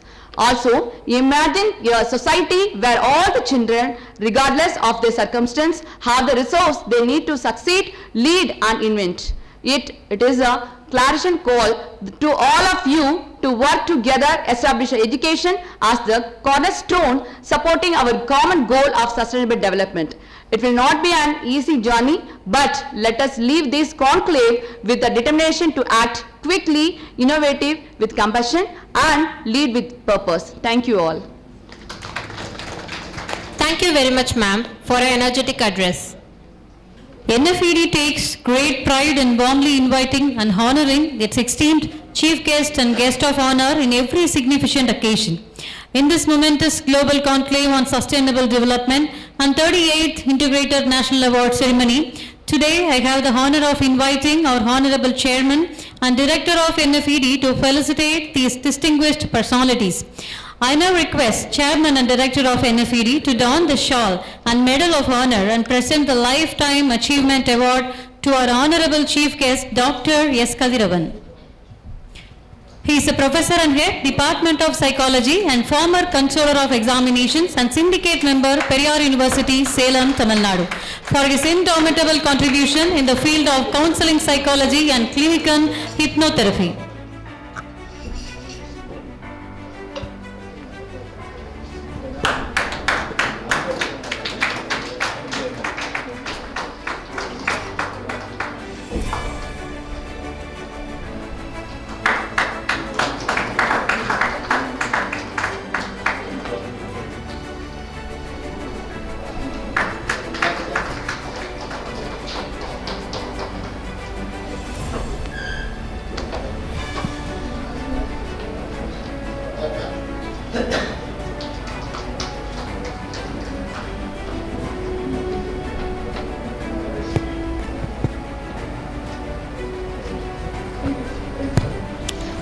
I now call upon our Chairman and Director to don the shawl and Medal of Honor and present the Lifetime Achievement to our Honorable Chief Guest, Dr. Geeta Thakur, Professor, Department of Education and Humanities and Director, Center for Peace and Sustainability, Manav Raksha University, Faridabad, Haryana, for her indomitable contribution in the field of educational management and ICT applications.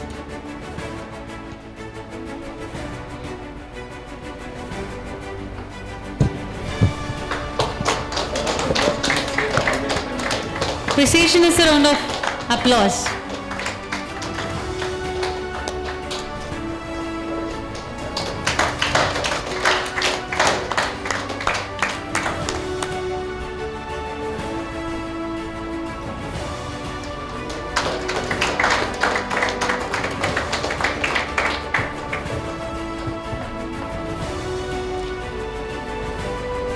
Applause can be continued. I request our Chairman and Director of NFED to don the shawl and Medal of Honor and to present the Distinguished Educator and Scholar Award to our esteemed guest of honor, Dr. D. Anita Kumari, Associate Dean of Admissions and Associate Professor and Program Coordinator of Department of MBA, School of Management Studies and Commerce, Wales Institute of Science and Technology, Advanced Studies, Vistas, Chennai, Tamil Nadu, for her splendid contribution in the field of human resource management and marketing.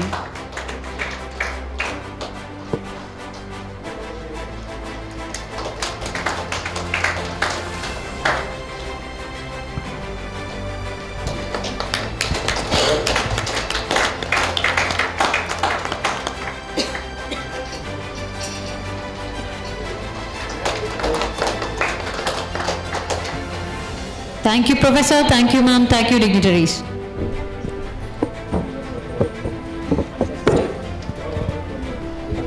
In this auspicious occasion, NFED is dedicated in honoring all the professionals who have demonstrated unwavering commitment in their respective fields. Now, As we announce the name of the awardee, I kindly invite them to step onto the stage and receive the Medal of Honor and commemorative plaque, certificate and award compendium from the concerned dignitaries. I now call upon our Honorable Chief Guest, Professor Dr. S. Kadiravan, to don the Medal of Honor and present the commemorative plaque, certificate and award compendium to the awardees. I now call upon Dr. Sridhar S., Chief Scientist, Membrane Separations Group, Chemical Engineering and Process Technology Division, CSIR, Indian Institute of Chemical Technology, Hyderabad, Telangana, to receive the Outstanding Scientist Award for his contribution in the field of chemical engineering and membrane technology. With specialization in membrane separation process, Dr. Sridhar has made significant research contributions with publication of 185 papers in over 60 high-impact SCI journals, including review articles and generic articles in popular magazines. His key achievements include development of nanofiltration, ultrafiltration and microfiltration technologies for various applications, including medical-grade water production, sugar concentration and arsenic removal.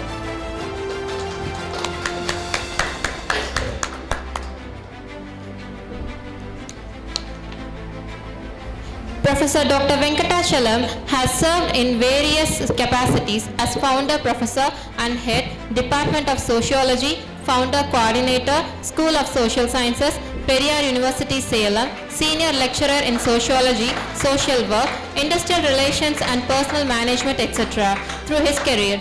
He is expert in preparing human development report and making perspective plan for district, taluk and blocks. He has involved in the research projects funded by SIDA, UNICEF, WHO, UNDP, UGC, ICSSR, Tamil Nadu AIDS Control Society, etc.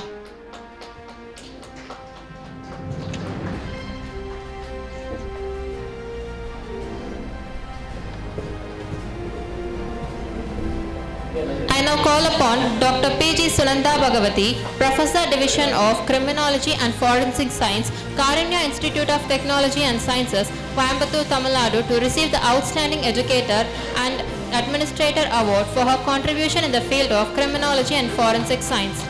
Dr. Sunanda has 35 plus years of experience in Tamil Nadu Police Force and winner of several commendations for meritorious service, including both the Presidential Medals and the Chief Minister's Medal. Her teaching areas include police administration, victimology, penology, and crime prevention. She has extensive expertise in juvenile justice, contemporary crime trends, crime scene investigation, and intelligence gathering.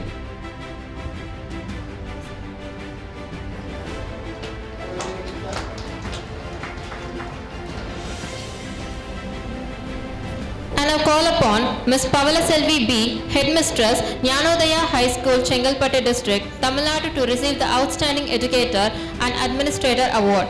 Ms. Pavala Selvi possesses more than 25 years of teaching experience with educational backlog in Hindi, mathematics and psychology. Apart from teaching, she has contributed thoroughly for fostering and promoting the Scout and Guide team. As Guides Captain, she has trained the Scouts and Guides for bagging the prestigious Rajya Puraskar and Rashtrapati Awards.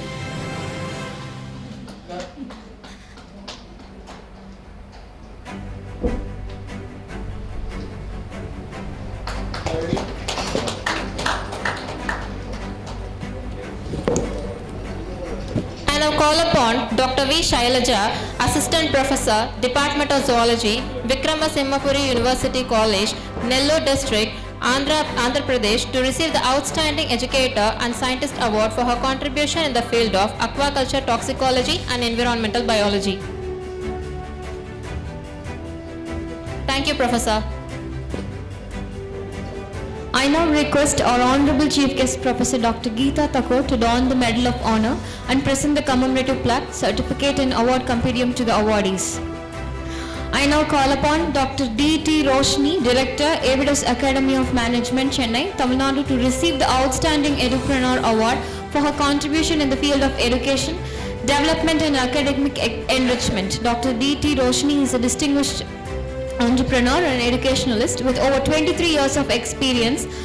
She specialized in leadership, effective communication, critical thinking, teamwork, time management, and strategic planning. Under her leadership, the institute has ranked among India's top 50 non-IIM B-school surveys for 10 promising MBA colleges in India. She has received Management College of the Year Award 2024, Industry Aligned Curriculum Academic Insights.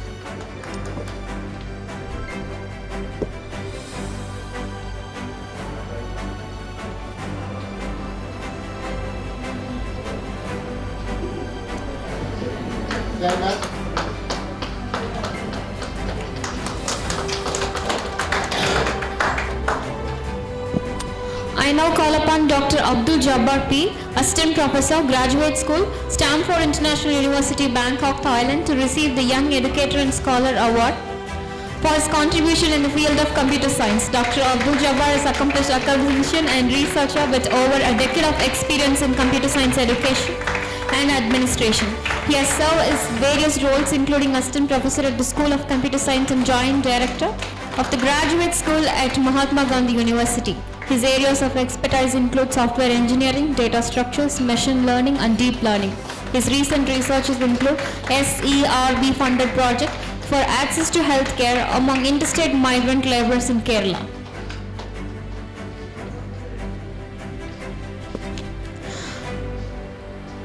I now call upon Dr. Lakshita Chowdhury, Lecturer, Jindal Institute Behavioral Sciences, OP Jindal Global University, Sonipat, Haryana, to receive the Young Educator and Scholar Award for her contribution in the field of criminology and victimology.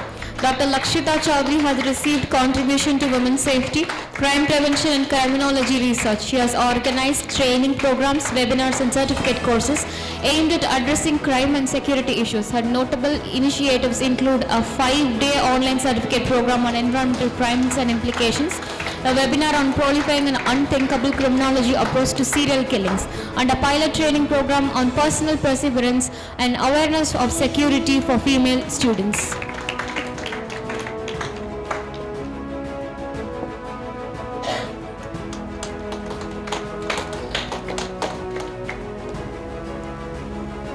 I now call upon Dr. V. Banureka, Professor and Head of Department of Fashion Technology, KCG College of Technology, Chennai, Tamil Nadu, to receive the Outstanding Educator and Scholar Award for her contribution in the field of fashion technology. Dr. Banureka has worked extensively in eco-friendly fiber processing, non-woven preparation and product development. Her research interests include functional apparel development, absorbent hygiene productions, biomechanics-based apparel design and textile design. She has also been actively involved in skill development and CSR initiatives like cloth waste management and sustainability.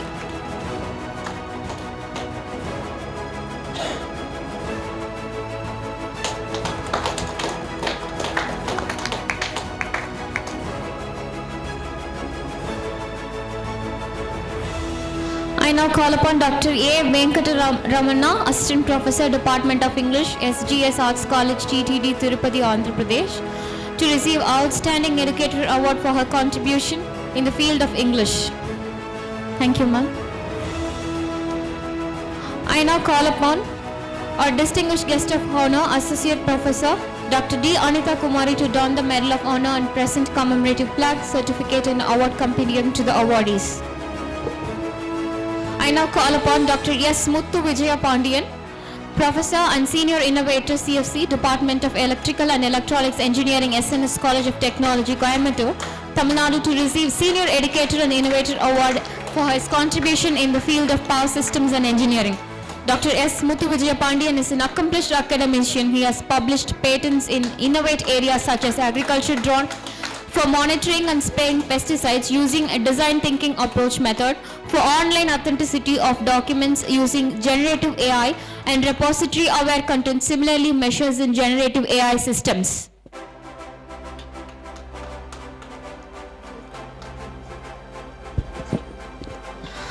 I now call upon Dr. Sindhu A.L., Assistant Professor, Department of MBA, Rajalakshmi College of Arts and Science, Chennai, Tamil Nadu, to receive Young Educator Award for her contribution in the field of finance and management studies. Dr. Sindhu is a dedicated educator with a doctorate in finance and possesses extensive teaching experience in both higher education and school, along with industrial expertise. Her subject expertise includes financial management, business law, marketing, entrepreneurship, development, and auditing. With a strong foundation in curriculum development, course design, student mentorship, and pedagogical innovation, she is committed to fostering academic excellence and professional growth.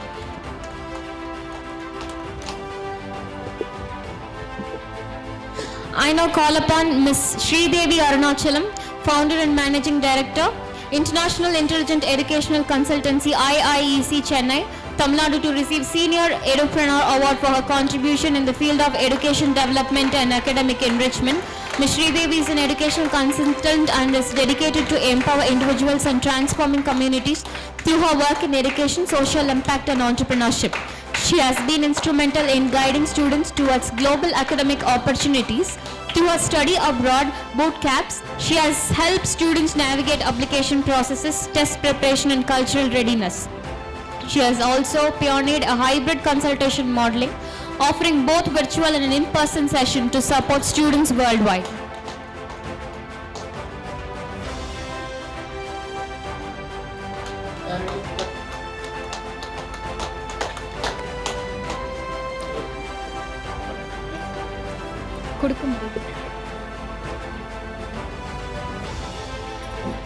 I now call upon Dr. R.K. Krishna, Assistant Professor, Department of Electronics and Communication Engineering, Rajiv Gandhi College of Engineering, Research and Technology, Chandrapur, Maharashtra, to receive Outstanding Educator and Scholar Award for his contribution in the field of Electronics and Communication Engineering.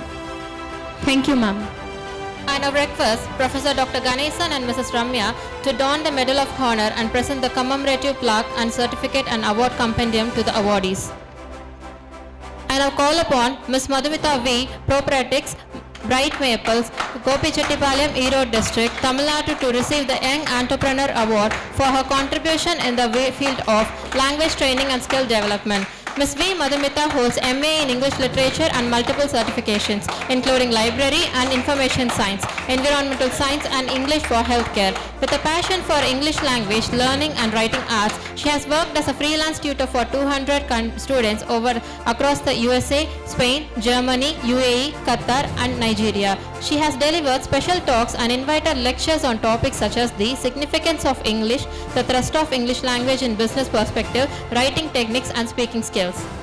I now call upon Ms. Manimegalai R, HR Executive, Parker Hannifin India Private Limited, Mahindra World City, Chengalpattu District, Tamil Nadu, to receive the Young Professional Award for her contribution to HR admin and employee engagement. Ms. Megalai's expertise in human resource management encompasses a wide range of HR functions, including reviewing open positions, scheduling interviews, document collection and verification, and managing joining formalities. She efficiently coordinates with various departments to fulfill manpower requirements and is adept to sourcing and screening candidates job through portals.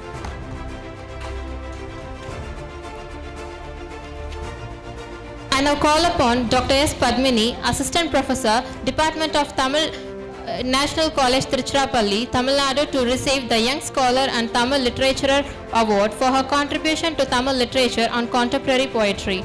Dr. Padmini is a multifaceted writer, researcher, speaker, and a poet who is deeply engaged in the study of Bhakti culture and Sangam literature. With a passion for literary-based activities, she has made significant contributions to Tamil literature and scholarly discourse. She has received numerous prestigious awards and honors for her contributions to Tamil literature at national and international levels.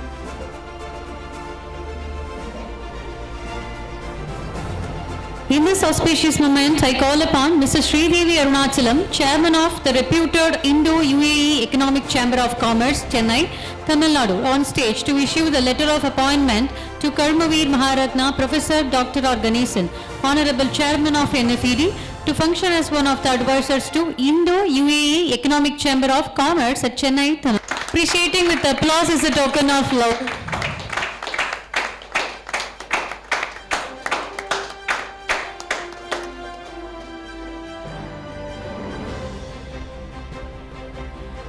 I now call upon Dr. Rufus to present the memento to our founder chairman, and he is the Assistant Professor, Department of Criminology and Police Studies, Sardar Patel University of Police, Security and Criminal Justice, Jodhpur, Rajasthan.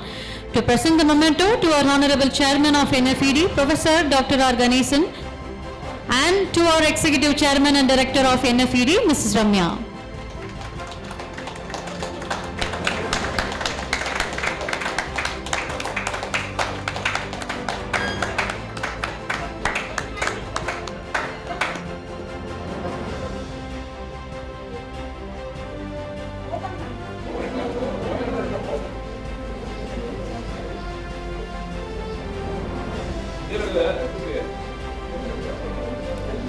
I now call upon Dr. Geeta Thakur, Professor, Department of Education Humanities, Director, to felicitate our Chairman and Director of NFED with the memento.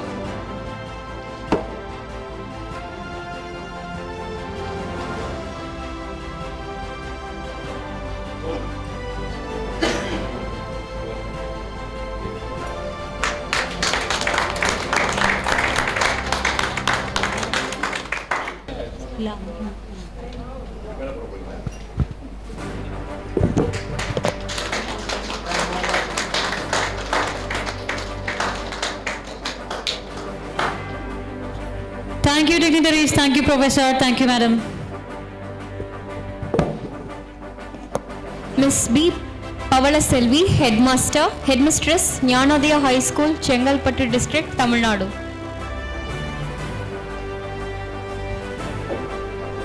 Dr. Rufus D., Assistant Professor, Department of Criminology and Police Studies, Sardar Vallabhbhai Patel University of Police, Security and Criminal Justice, Jodhpur, Rajasthan.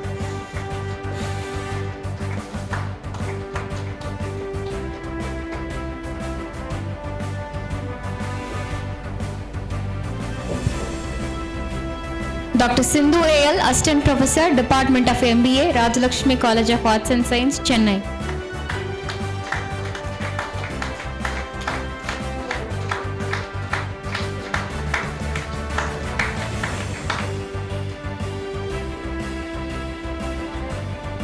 Ms. V. Madhumita, Proprietrix, Bright Maples, Erode District, Tamil Nadu.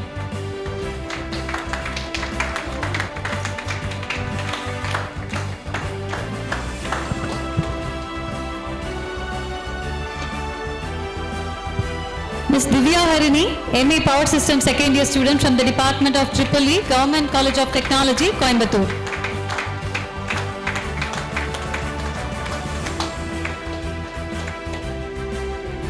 Ms. Nibedita M.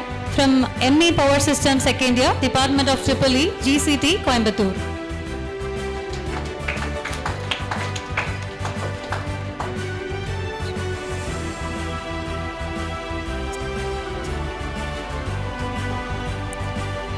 Ms. Roshni D. from the Department of ME, Power Electronics second year, Department of EEE, Government College of Technology, Coimbatore.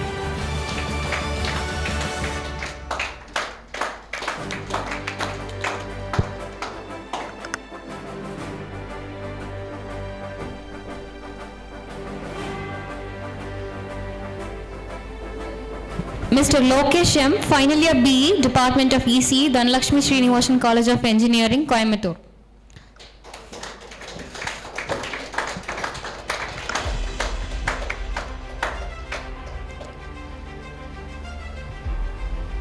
Mr. Danish Kumar H., second year BE, Department of ECE, Dhanalakshmi College, Srinivasan College of Engineering, Coimbatore.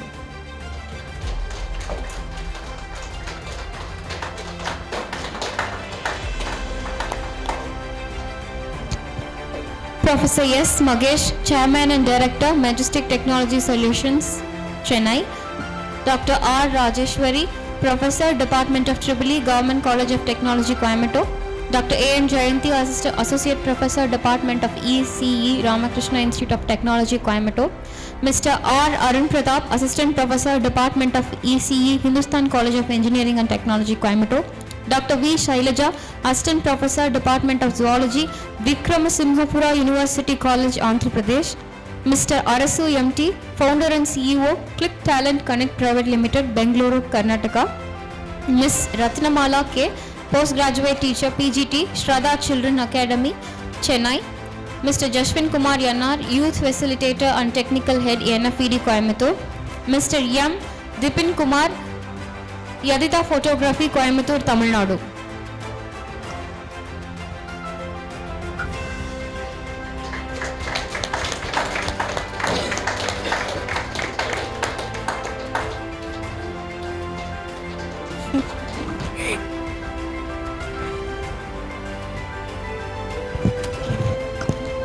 Mr. T. Shatish Kumar, Yadita Photography, Coimbatore, Tamil Nadu.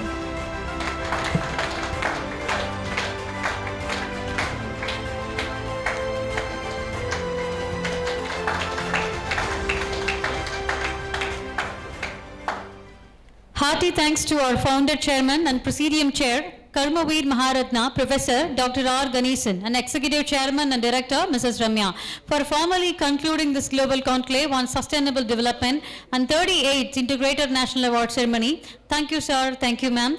We request all the awardees to provide their valuable feedback for our continuous improvement. May I now request a few national awardees to come on the dais and share their thoughts and memories about today's event.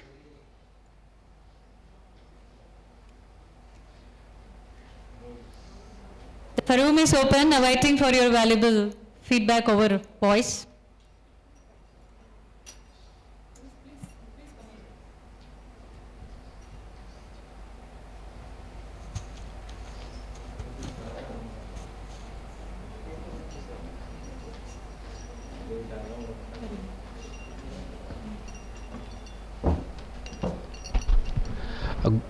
Good afternoon to honorable present here. Myself, Dr. S. Muthu Vijay Pandian, Professor and Senior Innovator of CFC, that is Center for Creativity, SNS Institution, Coimbatore. First of all, my sincere appreciation and gratitude to NFED, Chairman and Director. Because what is Abdul Kalam says in the quote, take risk in your life. Take risk in your life. If you win, you can lead. If you lose, you can guide. So, sir already pointed out that how he was struggled. They were started NFED in 2003. Now it's running 20 plus years. Because I will tell one small example. Like that, I will map it. In Tamil Nadu, the number one richest person is Kalanidhi Maran. Number one richest person is Kalanidhi Maran. Almost 25 plus years. The Sun TV is number one in Tamil Nadu. Many TVs are very closing nearest to the Sun TV. But no one is reached the top one position. Like Sun TV or Zee Tamil or Vijay TV are reaching, they are nearing the number one. Because the 25 years standing in number one position it is very difficult one. It is a remarkable one. So 20 plus years you are giving such an award is wonderful, sir. It is really remarkable. Another thing I want to say that don't pollute your duty. If you pollute your duty, you need to salute to anyone. If you are not pollute your duty, you no need to salute anyone. So I am seeing from 12 o'clock from morning onwards, I am seeing, sir. So you are conducting a function in a fruitful way. That is very, very important. Even though, because if you are conducting a function in a very good manner, if the lunch, if it is not satisfied, everyone will criticize you. Okay, but even though the lunch is awesome, so such a things that, so everyone will use this award for in future, because nowadays, because rightly pointed out that ChatGPT, if you are smart, no one is replacing you, because Gen A, they are telling that Gen A is replacing you. Every time I will post the content. The ChatGPT is only used for the content writing only, content checking only. No one is replace the ChatGPT. Every day you can update yourself, because like Sunita Williams will return to Earth within 2 or 3 days. Day after tomorrow, sir, whole world is keen on waiting. She will stuck into the space for past 10 months, but she does not lose their scopes. Now NASA and SpaceX will already send the rocket for return to the Earth. So like that, we have to take a risk in your life. All the best for NFED for your future endeavor. Thank you. I dedicated this prestigious award to my parents and our Daivitri late founder, Dr. S.N. Subramanian sir. He was expired on March 2nd, because our SNS institution is running 10+ institution in the Coimbatore. Almost 16,000 students were studying. Thank you to Anandal person here. Thank you, sir. Thank you, sir. Good afternoon, one and all present here. So, this I cannot present here as a, I can say I don't have any speech right now. Sir and ma'am's continuous programs conducted by NFED is actually a boosting for all the people, those who are getting in touch with NFED. Even for this program, right now I am in this program today in 2025, but I got connection with Professor 8 years back. So that time I was like, I used to attend his programs, conferences and all. Since then I got connected, but the connection which I had with Professor Ganesan and NFED, like they are frequently sending notifications and whatsoever. These are all useful for my own, these all have been useful for my own career development. So one formula I want to tell whosoever here present here, if you will have consistent touch with NFED, NFED will have consistent touch with you, they will send communication, but if you will utilize it, somehow you will be continuously rewarded for your works and achievement you have done. It is not just we have to be in touch with NFED, but obviously the professor and the team, whether others are keenly observing or not, but here the connection with NFED will recognize our achievement. So other members of this program, I just say you continue your touch with this NFED so that it is a kind of, you can ensure your sustainability in the field what you are working on. Ma'am and Professor sir, that I am really thankful that you have given me the invitation and I got acknowledged and I got awarded for my contribution in my own field. I also want to say one thing, like criminology and victimology. I am the person from criminology, academician of criminology side. So initially in NFED conferences, there won't be any sub-theme for criminology. But keep on, I used to request him. Then at one point of time, criminology and victimology, the subject has got included in the NFED conferences. Otherwise, we will have our own forum of criminology and victimology, those. So for that also I am thankful to you, Professor, and you have given us this wonderful event. This day is one of the memorable and unforgettable day for me. I thank you, you and all the, I appreciate all the awardees as well. I congratulate other awardees as well. Thank you. Yes, really, I got emotion.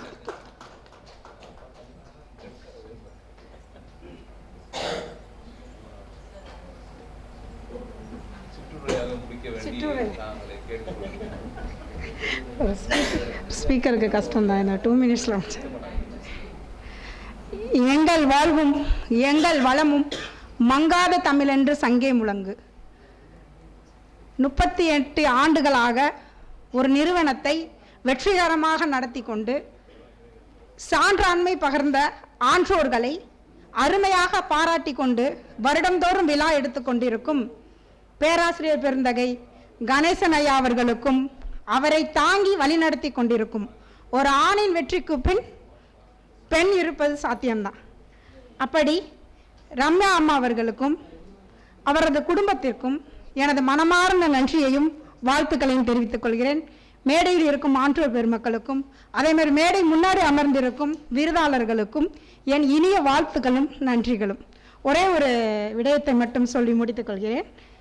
பாராட்டப்படுவது சிறப்பென்றால் பாராட்டு கொடுப்பது சிறப்பு.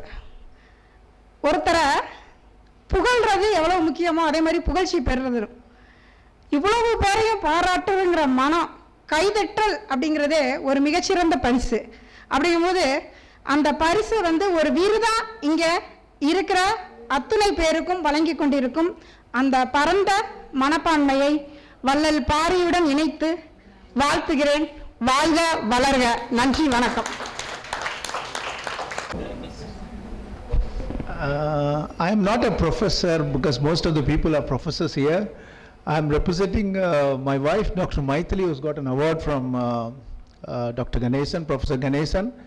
I'm a person who works in the industry and always very practical towards understanding how does such conferences and everything go.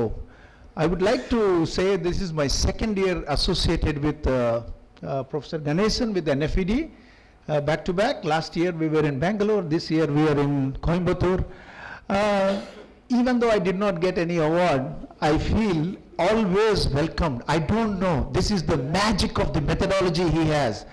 He has something in him, the methodology of the team.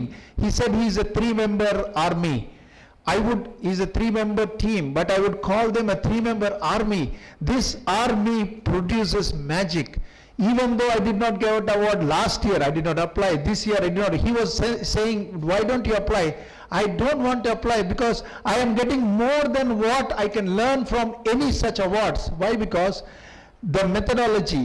Today's topic is sustainability.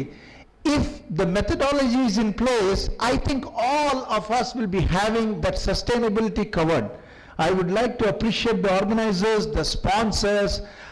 By the way, we came all the way from Oman. We like Muscat. We like coming to NFED programs because of the methodology. If the process is right, if the methodology is right, nature will reward. And today I have seen in this August gathering different age groups, young, middle-aged, elderly people, so many conversations since morning. Thank you so much, sir.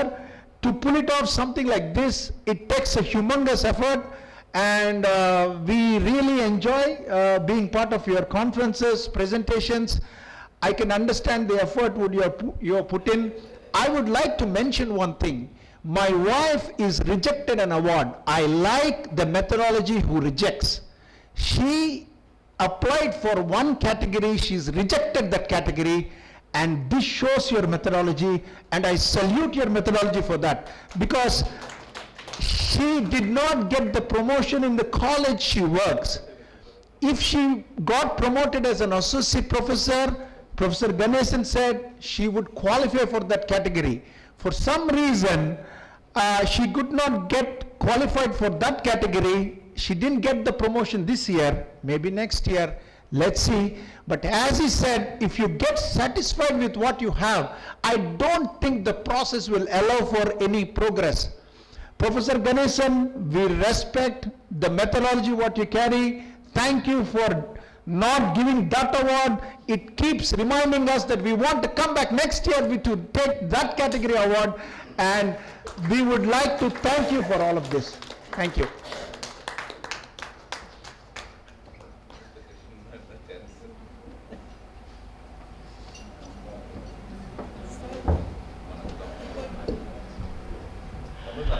Good evening to all.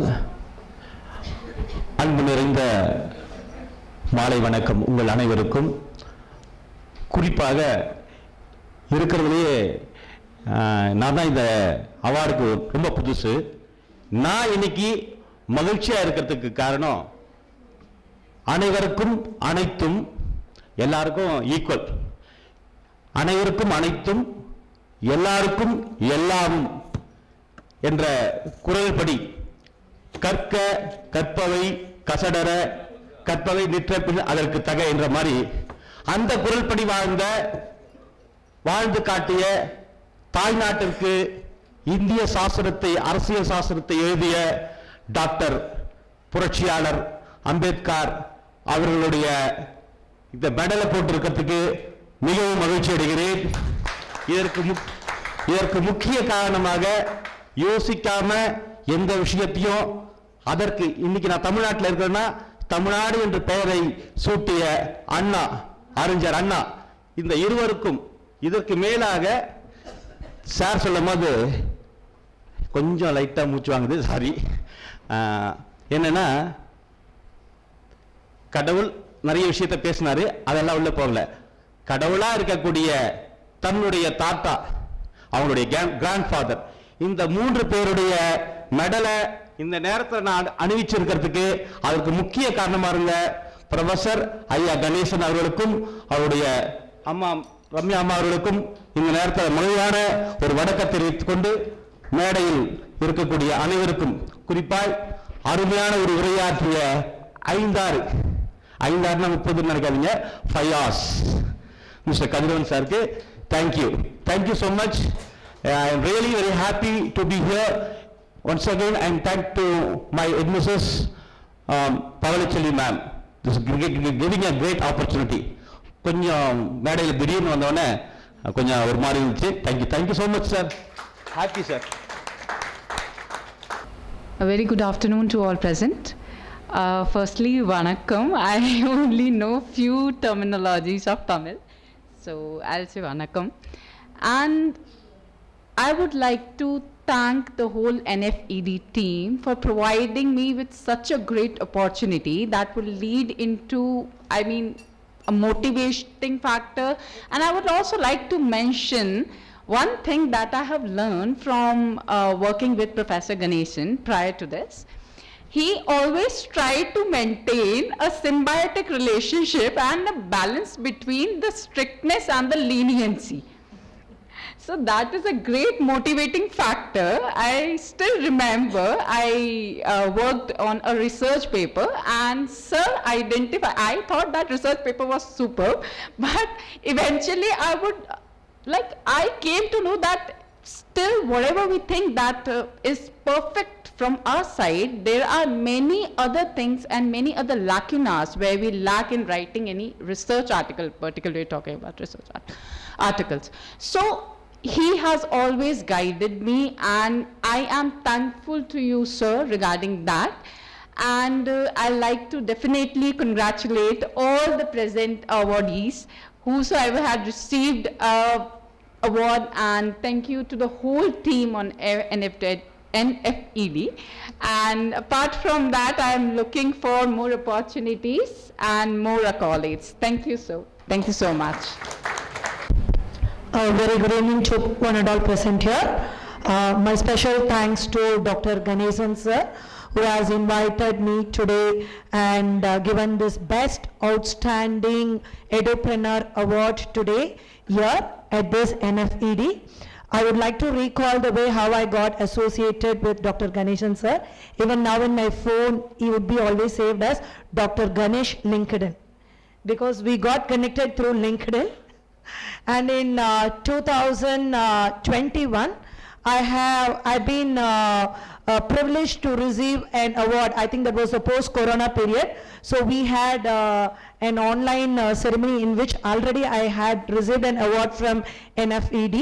And now after that we lost the touch. And post that, all of a sudden, there was a nomination that was going on. And I said, sir, I would like to apply for it because it's been very long time we not get associated. Immediately he said, you have to apply for you will be eligible for the outstanding award. So that gave a immense pleasure and also the confidence. And one point which even I didn't know about me, I would like to recall here what Ganesh and sir actually took it out. Usually I'm a person I'm a director and co-founder of Evidence Academy of Management, which is one of the top business schools in South India. And also I'm into various business since 2021. We are running wellness, we are into wellness industry, and also we are into running restaurant, and also I'm also into a packaging industry as well. So always keep on running. In such a situation, I even forgot the interview that I had given to college Deco or college Dunia, I suppose.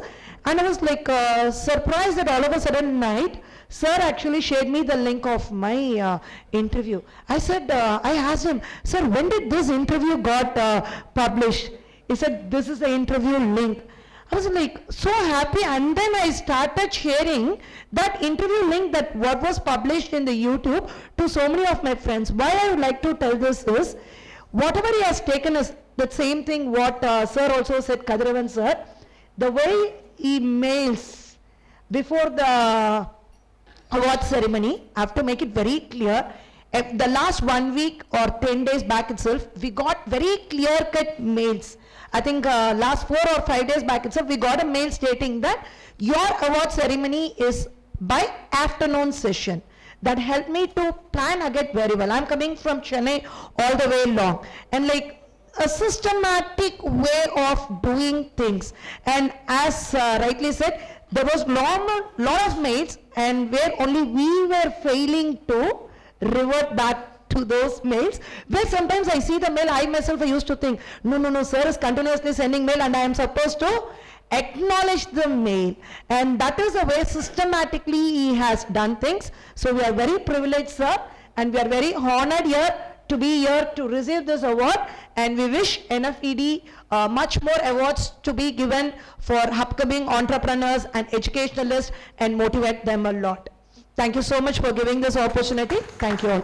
A very good evening to all the dignitaries on and off the dais, and this is Dr. Banureka. I'm the head and professor of fashion technology at KCG College of Technology, Chennai, and I'm very happy to see a lot of Chennaites here. Didn't expect that. Thank you so much. Yes. Thank you. So, as Dr. Kadiravan sir was highlighting about the change. So, change is very constant about fashion also. And innovation and creativity is its heartthrob, and education ignites that. And it's my privilege to be endorsed as the outstanding educator in the field of fashion technology, and I'm very happy for NFED to be giving this award to me. Thank you so much. And I think after seeing the whole forum over here, I'm able to understand that I'm just in the first step of the ladder to do more contributions towards the society. Thank you so much for highlighting that to me. And in this platform, I'd want to thank Ratnamala ma'am, who's my daughter's teacher. So she introduced me to this NFED ecosystem. That's what I understand over here, that Dr. Ganeshan and Ramya ma'am, you are trying to connect a lot of dots, and I'm happy to get involved in this NFED family, and I think you are trying to map it across the world. Thank you so much. One thing I just told about, I'm just saying about sir, I came to know NFED organization only 2 months back. But the energy and the enthusiasm the sir has to do work, it is really awesome. So similarly, sir, you told her about the mail. I'm also in that kind of person. Sir used to give mail as well as in the WhatsApp that I have sent mail, you have to reply. But sometimes we obviously forgot, or kind of lethargic way we have. And the sir just called and asked, you think you are the busy person only? I'm also busy. I have my own, challenges and a lot of work. So you have to apply right now. So this is the way he, carry the things in a very systematic and organized way. And I have learned a lot of things from him. And I really salute the way he has organized the things. Before coming over here, I was very much lethargic, whether I have to go or not, because I'm a lethargic person when I have to go outside. Otherwise, I'm very much, keen to my work. But I really enjoyed, and it is very, very, very well organized, and I really appreciate this. Thank you very much, sir. Thank you. அனைவருக்கும் வணக்கம். Luckily, everybody have pointed certain things. I wanted to add up few more feathers here. He's strict and all that is all already told by everybody, so that is fine. I'm amazed to see this. Actually, many of them have given the testimony, but one thing we have forgot, which I wanted to acknowledge it. The moment I got the award, I was just opening and checking this.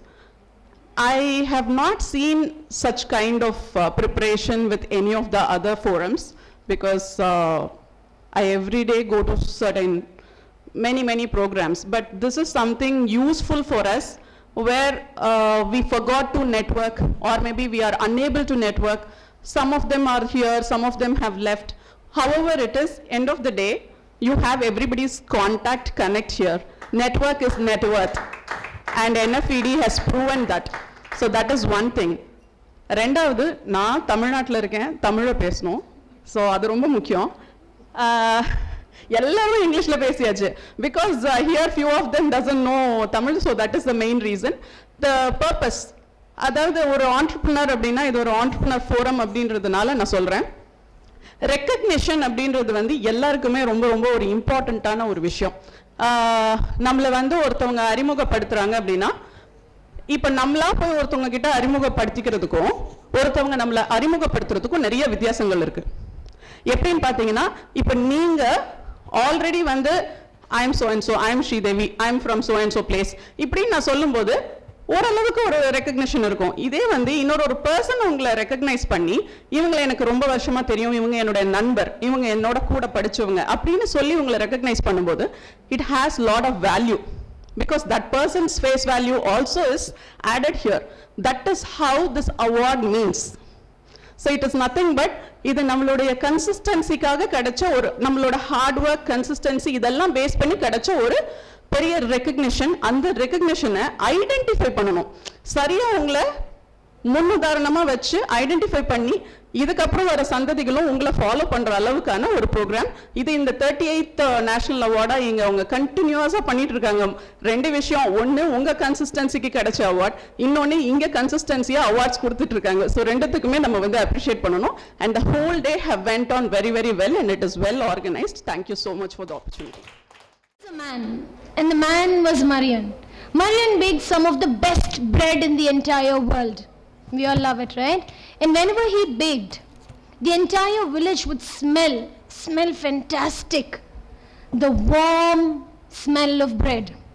Marian's grandfather taught him the art of making this beautiful, lovely, fresh, soft loaf of bread. But Marian obviously couldn't do it alone. He needed help. One day, he noticed that while he was finding it a little difficult to walk, his neighbor, a beautiful lady, let's give her a name, called Devika, thought, okay, I need to help Marian, and she helped him with a little firewood. Now, the man was even more happy, and he wanted to thank her. So every morning he would gift her a fresh, hot, nice, warm, lovely loaf of bread. And when he went to deliver, he noticed that Devika needed some help too. And she was a little, struggling to walk, so she had lots of firewood in her hands. So there was another man. And this man was from Kenya. And this man thought, okay, now I know the art of carrying heavy stuff, so why not build her something that's going to make work much easier for her? He helped her with a small little cart that he had learned to make. And this art of making the cart came in through another designer. And slowly, when it was looked at very closer level, it was seen that everybody needed somebody. Alone, nothing can ever happen. Every person grows, but behind that growth, there is someone who is always there to help. We looked at the industrial age, we looked at the agricultural age, we're looking now at the IT sector and the artificial intelligence era. No matter what come by, we all need that warm loaf of bread. Thank you for baking it for us. Thank you. Thank you for the opportunity. Ladies and gentlemen, let me tell you a story. When I was doing sales, I used to go to small towns. In this small town, there's no entertainment. The only entertainment that you have is theaters. And in the theater, when you go in Malaysia, every theater, there's one community in the town is the Chinese community. So the only entertainment that you get to see is Chinese movie. So if it's anything love movie or anything, I won't understand. If it's a fighting movie, yes, I like it. And one of the movies that I saw was this, what do you call, a fighter, what do you call, he's the number one fighter. So, he's number one, so everybody want to fight him. So, he only unless he kill him, they can become number one. So, what he decided, he intended to go to the Shaolin temple and told the Shaolin temple, the priest, that this is what is happening and I want you to help me. I don't want to fight anymore. So what the monk did, what he said, never mind, you come. So you took him to the room and he put one big rock and give him a chisel and a hammer and tell him, do something. So he took him 1 year to what they call to make a statue. After 1 year later, he said, I finished it. So the monk came and said, no, this is not what I want. Break it. So what he did was, he was thinking what to do. So the next one, he started what he got doing another statue, and this time was a medium statue. And then after 1 year later, he said it's finished. And then the monk came back and said, this is not the statue I want. So he said, you have to do another statue. So this time, the medium statue, he made it a small statue. About this year, 3 years later, all the fighters have come to know that this fighter is in the Shaolin temple. So they came to what he called fight him. The number 2 said, I'll fight him, I'll become number 1. He told him he came to the temple and he doesn't want to fight. He said, no way. I must, unless I kill you, I can become number 1. So he said, okay. So they fought. First, when they, what he called, while I was fighting, the fighter was thinking, now why did the monk, what do you call, ask me to, what do you call, give me a chisel and a hammer to do something. So he fought with him in a big open space. And he found that the other fighter was equal. So he went to the next. So he took him, what they call, moved him to the, what they call, a much more, a medium space. At this time, he was able to, what they call, fight and control, but not really. And then he remembered why he took him, what he could make a small statue. He moved him to a smaller space. And in this one, the other fighter is equal as him, but could not fight that how he could able to fight. He was able to fight better in a smaller temple. Okay. The story is this. Why do we get awards? Awards are recognition to say, like, I'm number 1, this year I got award. Next year, there's somebody else is competing with you. And in order to be there, you have to what? To be number 1, you have to work on it. Okay? And so it goes on. Number 1, number 2. If you want to be number 1, you must come every year to get award here. Alright? So I see most of the people here already know the, what you call, professor. I only know him 2 years. Alright? But at this story I didn't want to share. Literally, actually, I don't like to talk. This is the real story because I talked too much already during my time. Again, she forced me. This is the story of what you don't know. Push me. The next time I come, I'll tell you a story about a push. Everybody in life needs a push, and I'll tell you. But I must keep many stories. Next year, Professor, next time if I want to invite, you must invite. I think you have to pay me my hotel fees, I think. Thank you very much. Well, there was a lot of appreciation. Indirectly, I am alert, Whenever something happens so high, then I will think. I am a lateral rational thinker. Usually people think rationally. They don't think laterally. And people do think laterally, they don't think rationally. Because this is irony. I am a LRT. I always think laterally and rationally, balance both the things. That's what Shyam was saying. Okay, sir used to think, he does things like that only. And somebody has told that I appreciate and I am strict, I am balancing between the leniency and strictness. That and all is not great thing what I am doing. That is my nature actually. So I don't want to give a great attribute to what I am doing. But what I wanted to say is, when you do mistakes are common because sir has already given in the afternoon talk how he has been dealt by me. That's what he said. That what I see is what I view myself towards others. Why I am so perfect or trying to be very perfect. No one is perfect, I agree with that. If I am not perfect means I am extremely ill. I feel like that only. In NASA, there was a slogan, failure is not an option. In NFED, if somebody does like that and all, I'll write a mail. The mail will have a last slogan by chairman, that is, excuse is not an option. If I say the mail having this slogan, they should be careful, because the next mail will be something different. That will dash upon everything. The mail, why we write mails, like extensive mails and giving a follow-up on, not in these awards. Normally I am like that only. Even if somebody, a small level of person is approaching me for writing a mail for any information, I write a proper mail. Even though it's a small gist of mail I write a exclusive mail. A lot of big mails I've written for mostly to Devika ma'am, I suppose. I write a very elaborate mail of 2-3 pages. Even to Dr. Maithili, I used to write. And some of the people who are, even Dr. Rufus, who are all working with me in academic side, they might know what I do. Because why I write an extensive mail is not to get confused, myself and the reader that side. Because the most important part of communication is what you do, the others should know. Otherwise, it's only essay. You can read and throw. Usually today, people are not even reading mails. That's a problem. That's why I put a subject, elaborately I put in the subject. You can see in my mails, my subjects are very big.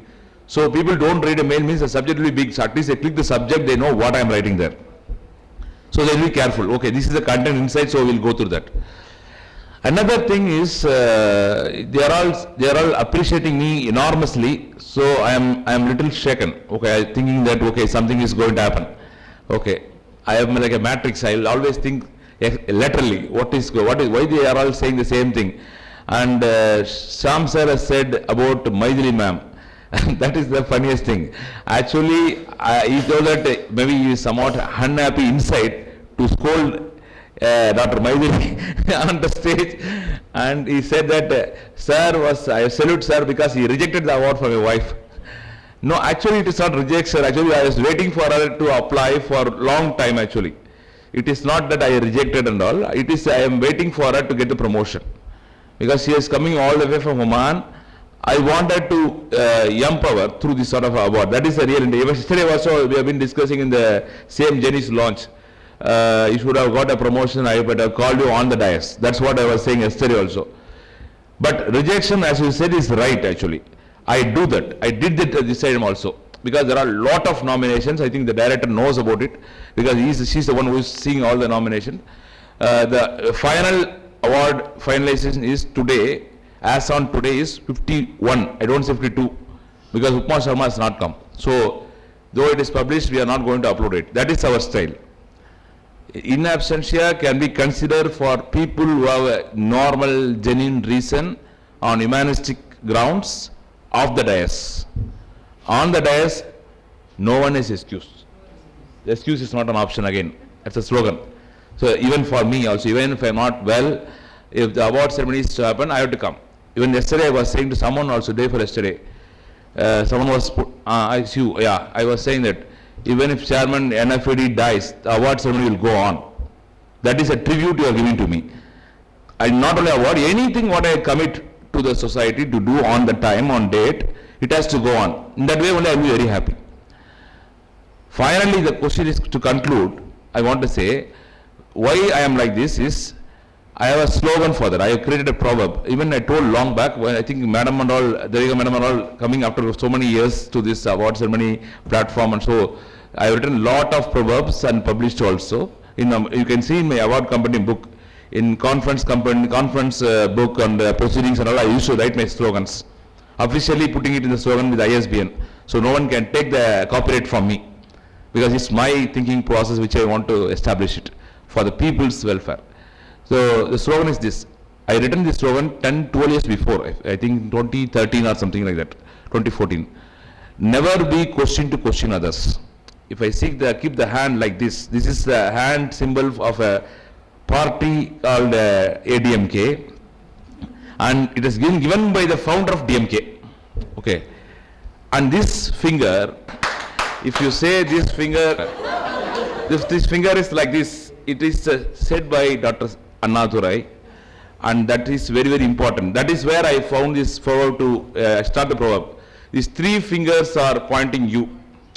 Okay. In Tamil you also say kadamai, this one finger, ganyam and kattupadu. That means duty, ganyam, dignity, and kattupadu means control, self-control. You have to have the self-control to do that. If you do that, again he has to say that it is directly indication and pointing others. You can point anybody. And the finger is the leader. Okay. This thumb is the leader. You point anybody means you are the leader. That means for that you have to have three fingers to be kept on to your toes. If Anna has told so many things in Tamil Nadu, all the people have been blindly following. It's not the blindly following. He did that. He made that. He practiced that. So that is why the proverb comes like this. Though people don't like Anna also, you will like him because of his novel thought process of how you should be down to earth. And even if you are down to earth, you should not be questioned. That means you have to maintain the perfectionism throughout whatever you say. So that is why it made me to write a proverb like this. Never be questioned to question others. So if I had to question, many people said, I can say that it's a like ironical way they mentioned here. Some people might have been affected also, I know that, of being very strict and straight. If I could do it, that's what Dr. Vimal sir has told. If I can do it, you can also do it. That means it's not a simple statement what he said. He has been a school dropout. He told so many stories. There are so many lively sequences he has given. If you can do it, I can do it means, that means there's a give. The problem is the performance. There is the gap is the performance, consistency and performance, and tending towards perfectionism. This is where people make a mistake with me and others. Whosoever getting a bashing from me, as they said, and I get the scoldings from me, or praise from me, appreciation from me. I do all the things. I don't only always scold. I do all the things, but the question is you have to stand corrected. If you don't stand corrected, there is a problem. The NFED is intending to create an entrepreneurial cult is not the entrepreneurial cult. Entrepreneurial cult is, if you see any entrepreneur, they are tending to be very perfect. Those who are not doing that, they are into the, they're palpitating in between. They will not be successful. They can say that they are entrepreneurs, but they are not a successful entrepreneur. Success will come with only submission. One has to submit to the self to do things. And that is what I am doing for so long time. People say, even Sam was saying that, okay, how you are maintaining that? It's not that. I am keeping the highest benchmark. Anyone can come to NFED, anybody can be the chairman, no problem for me. I have no problem because I am like Anna's follower. Okay, anybody can go to on stage, I don't mind because I don't feel they are my competitors. Because I have gone to a graph where they are not going to come. So why I have to say, I want to encourage people to go beyond the graph, think beyond the box. So I don't feel a competitor, but the question is anyone who succeeds cannot break that benchmark. They have to go beyond. Otherwise, NFED will collapse. This is how I am kept the benchmark day by day, day by day. So what happens is, one fine day, if the government sees, okay, fine, every empire vanishes over the time. Like Buddha said, everything fades away with the time. But the regard will stand forever. That is what I told another principle, why I am very strict. That is the deed, value and regard. These are the principles I keep. DVR. So what is the deed I have done? What are the values I have maintained? So that if I pass away, the regards are always remembered by people. Okay, or both positive and negative. Okay, scolding is negative, undermines. Positive is whatever the learning is the positive things, whatever they do. Hope that I think I have given the clarity because I should not go with the prices. The problem is people have that addiction towards prices. One should not go with addiction on pricing, appreciation and all. Always you should be down to earth, be simple, think that it is not the end.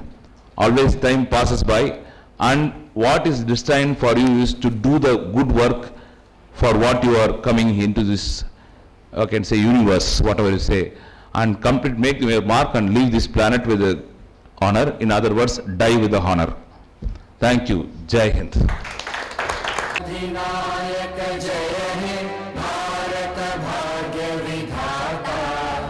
Punjab Sindh Gujarat Maratha Dravida Utkal वंग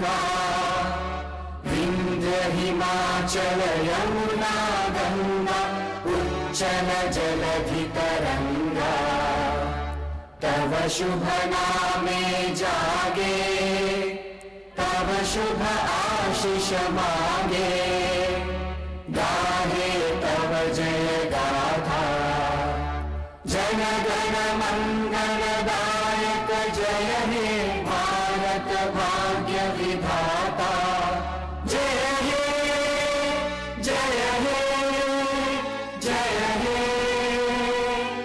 जय जय जय जय हे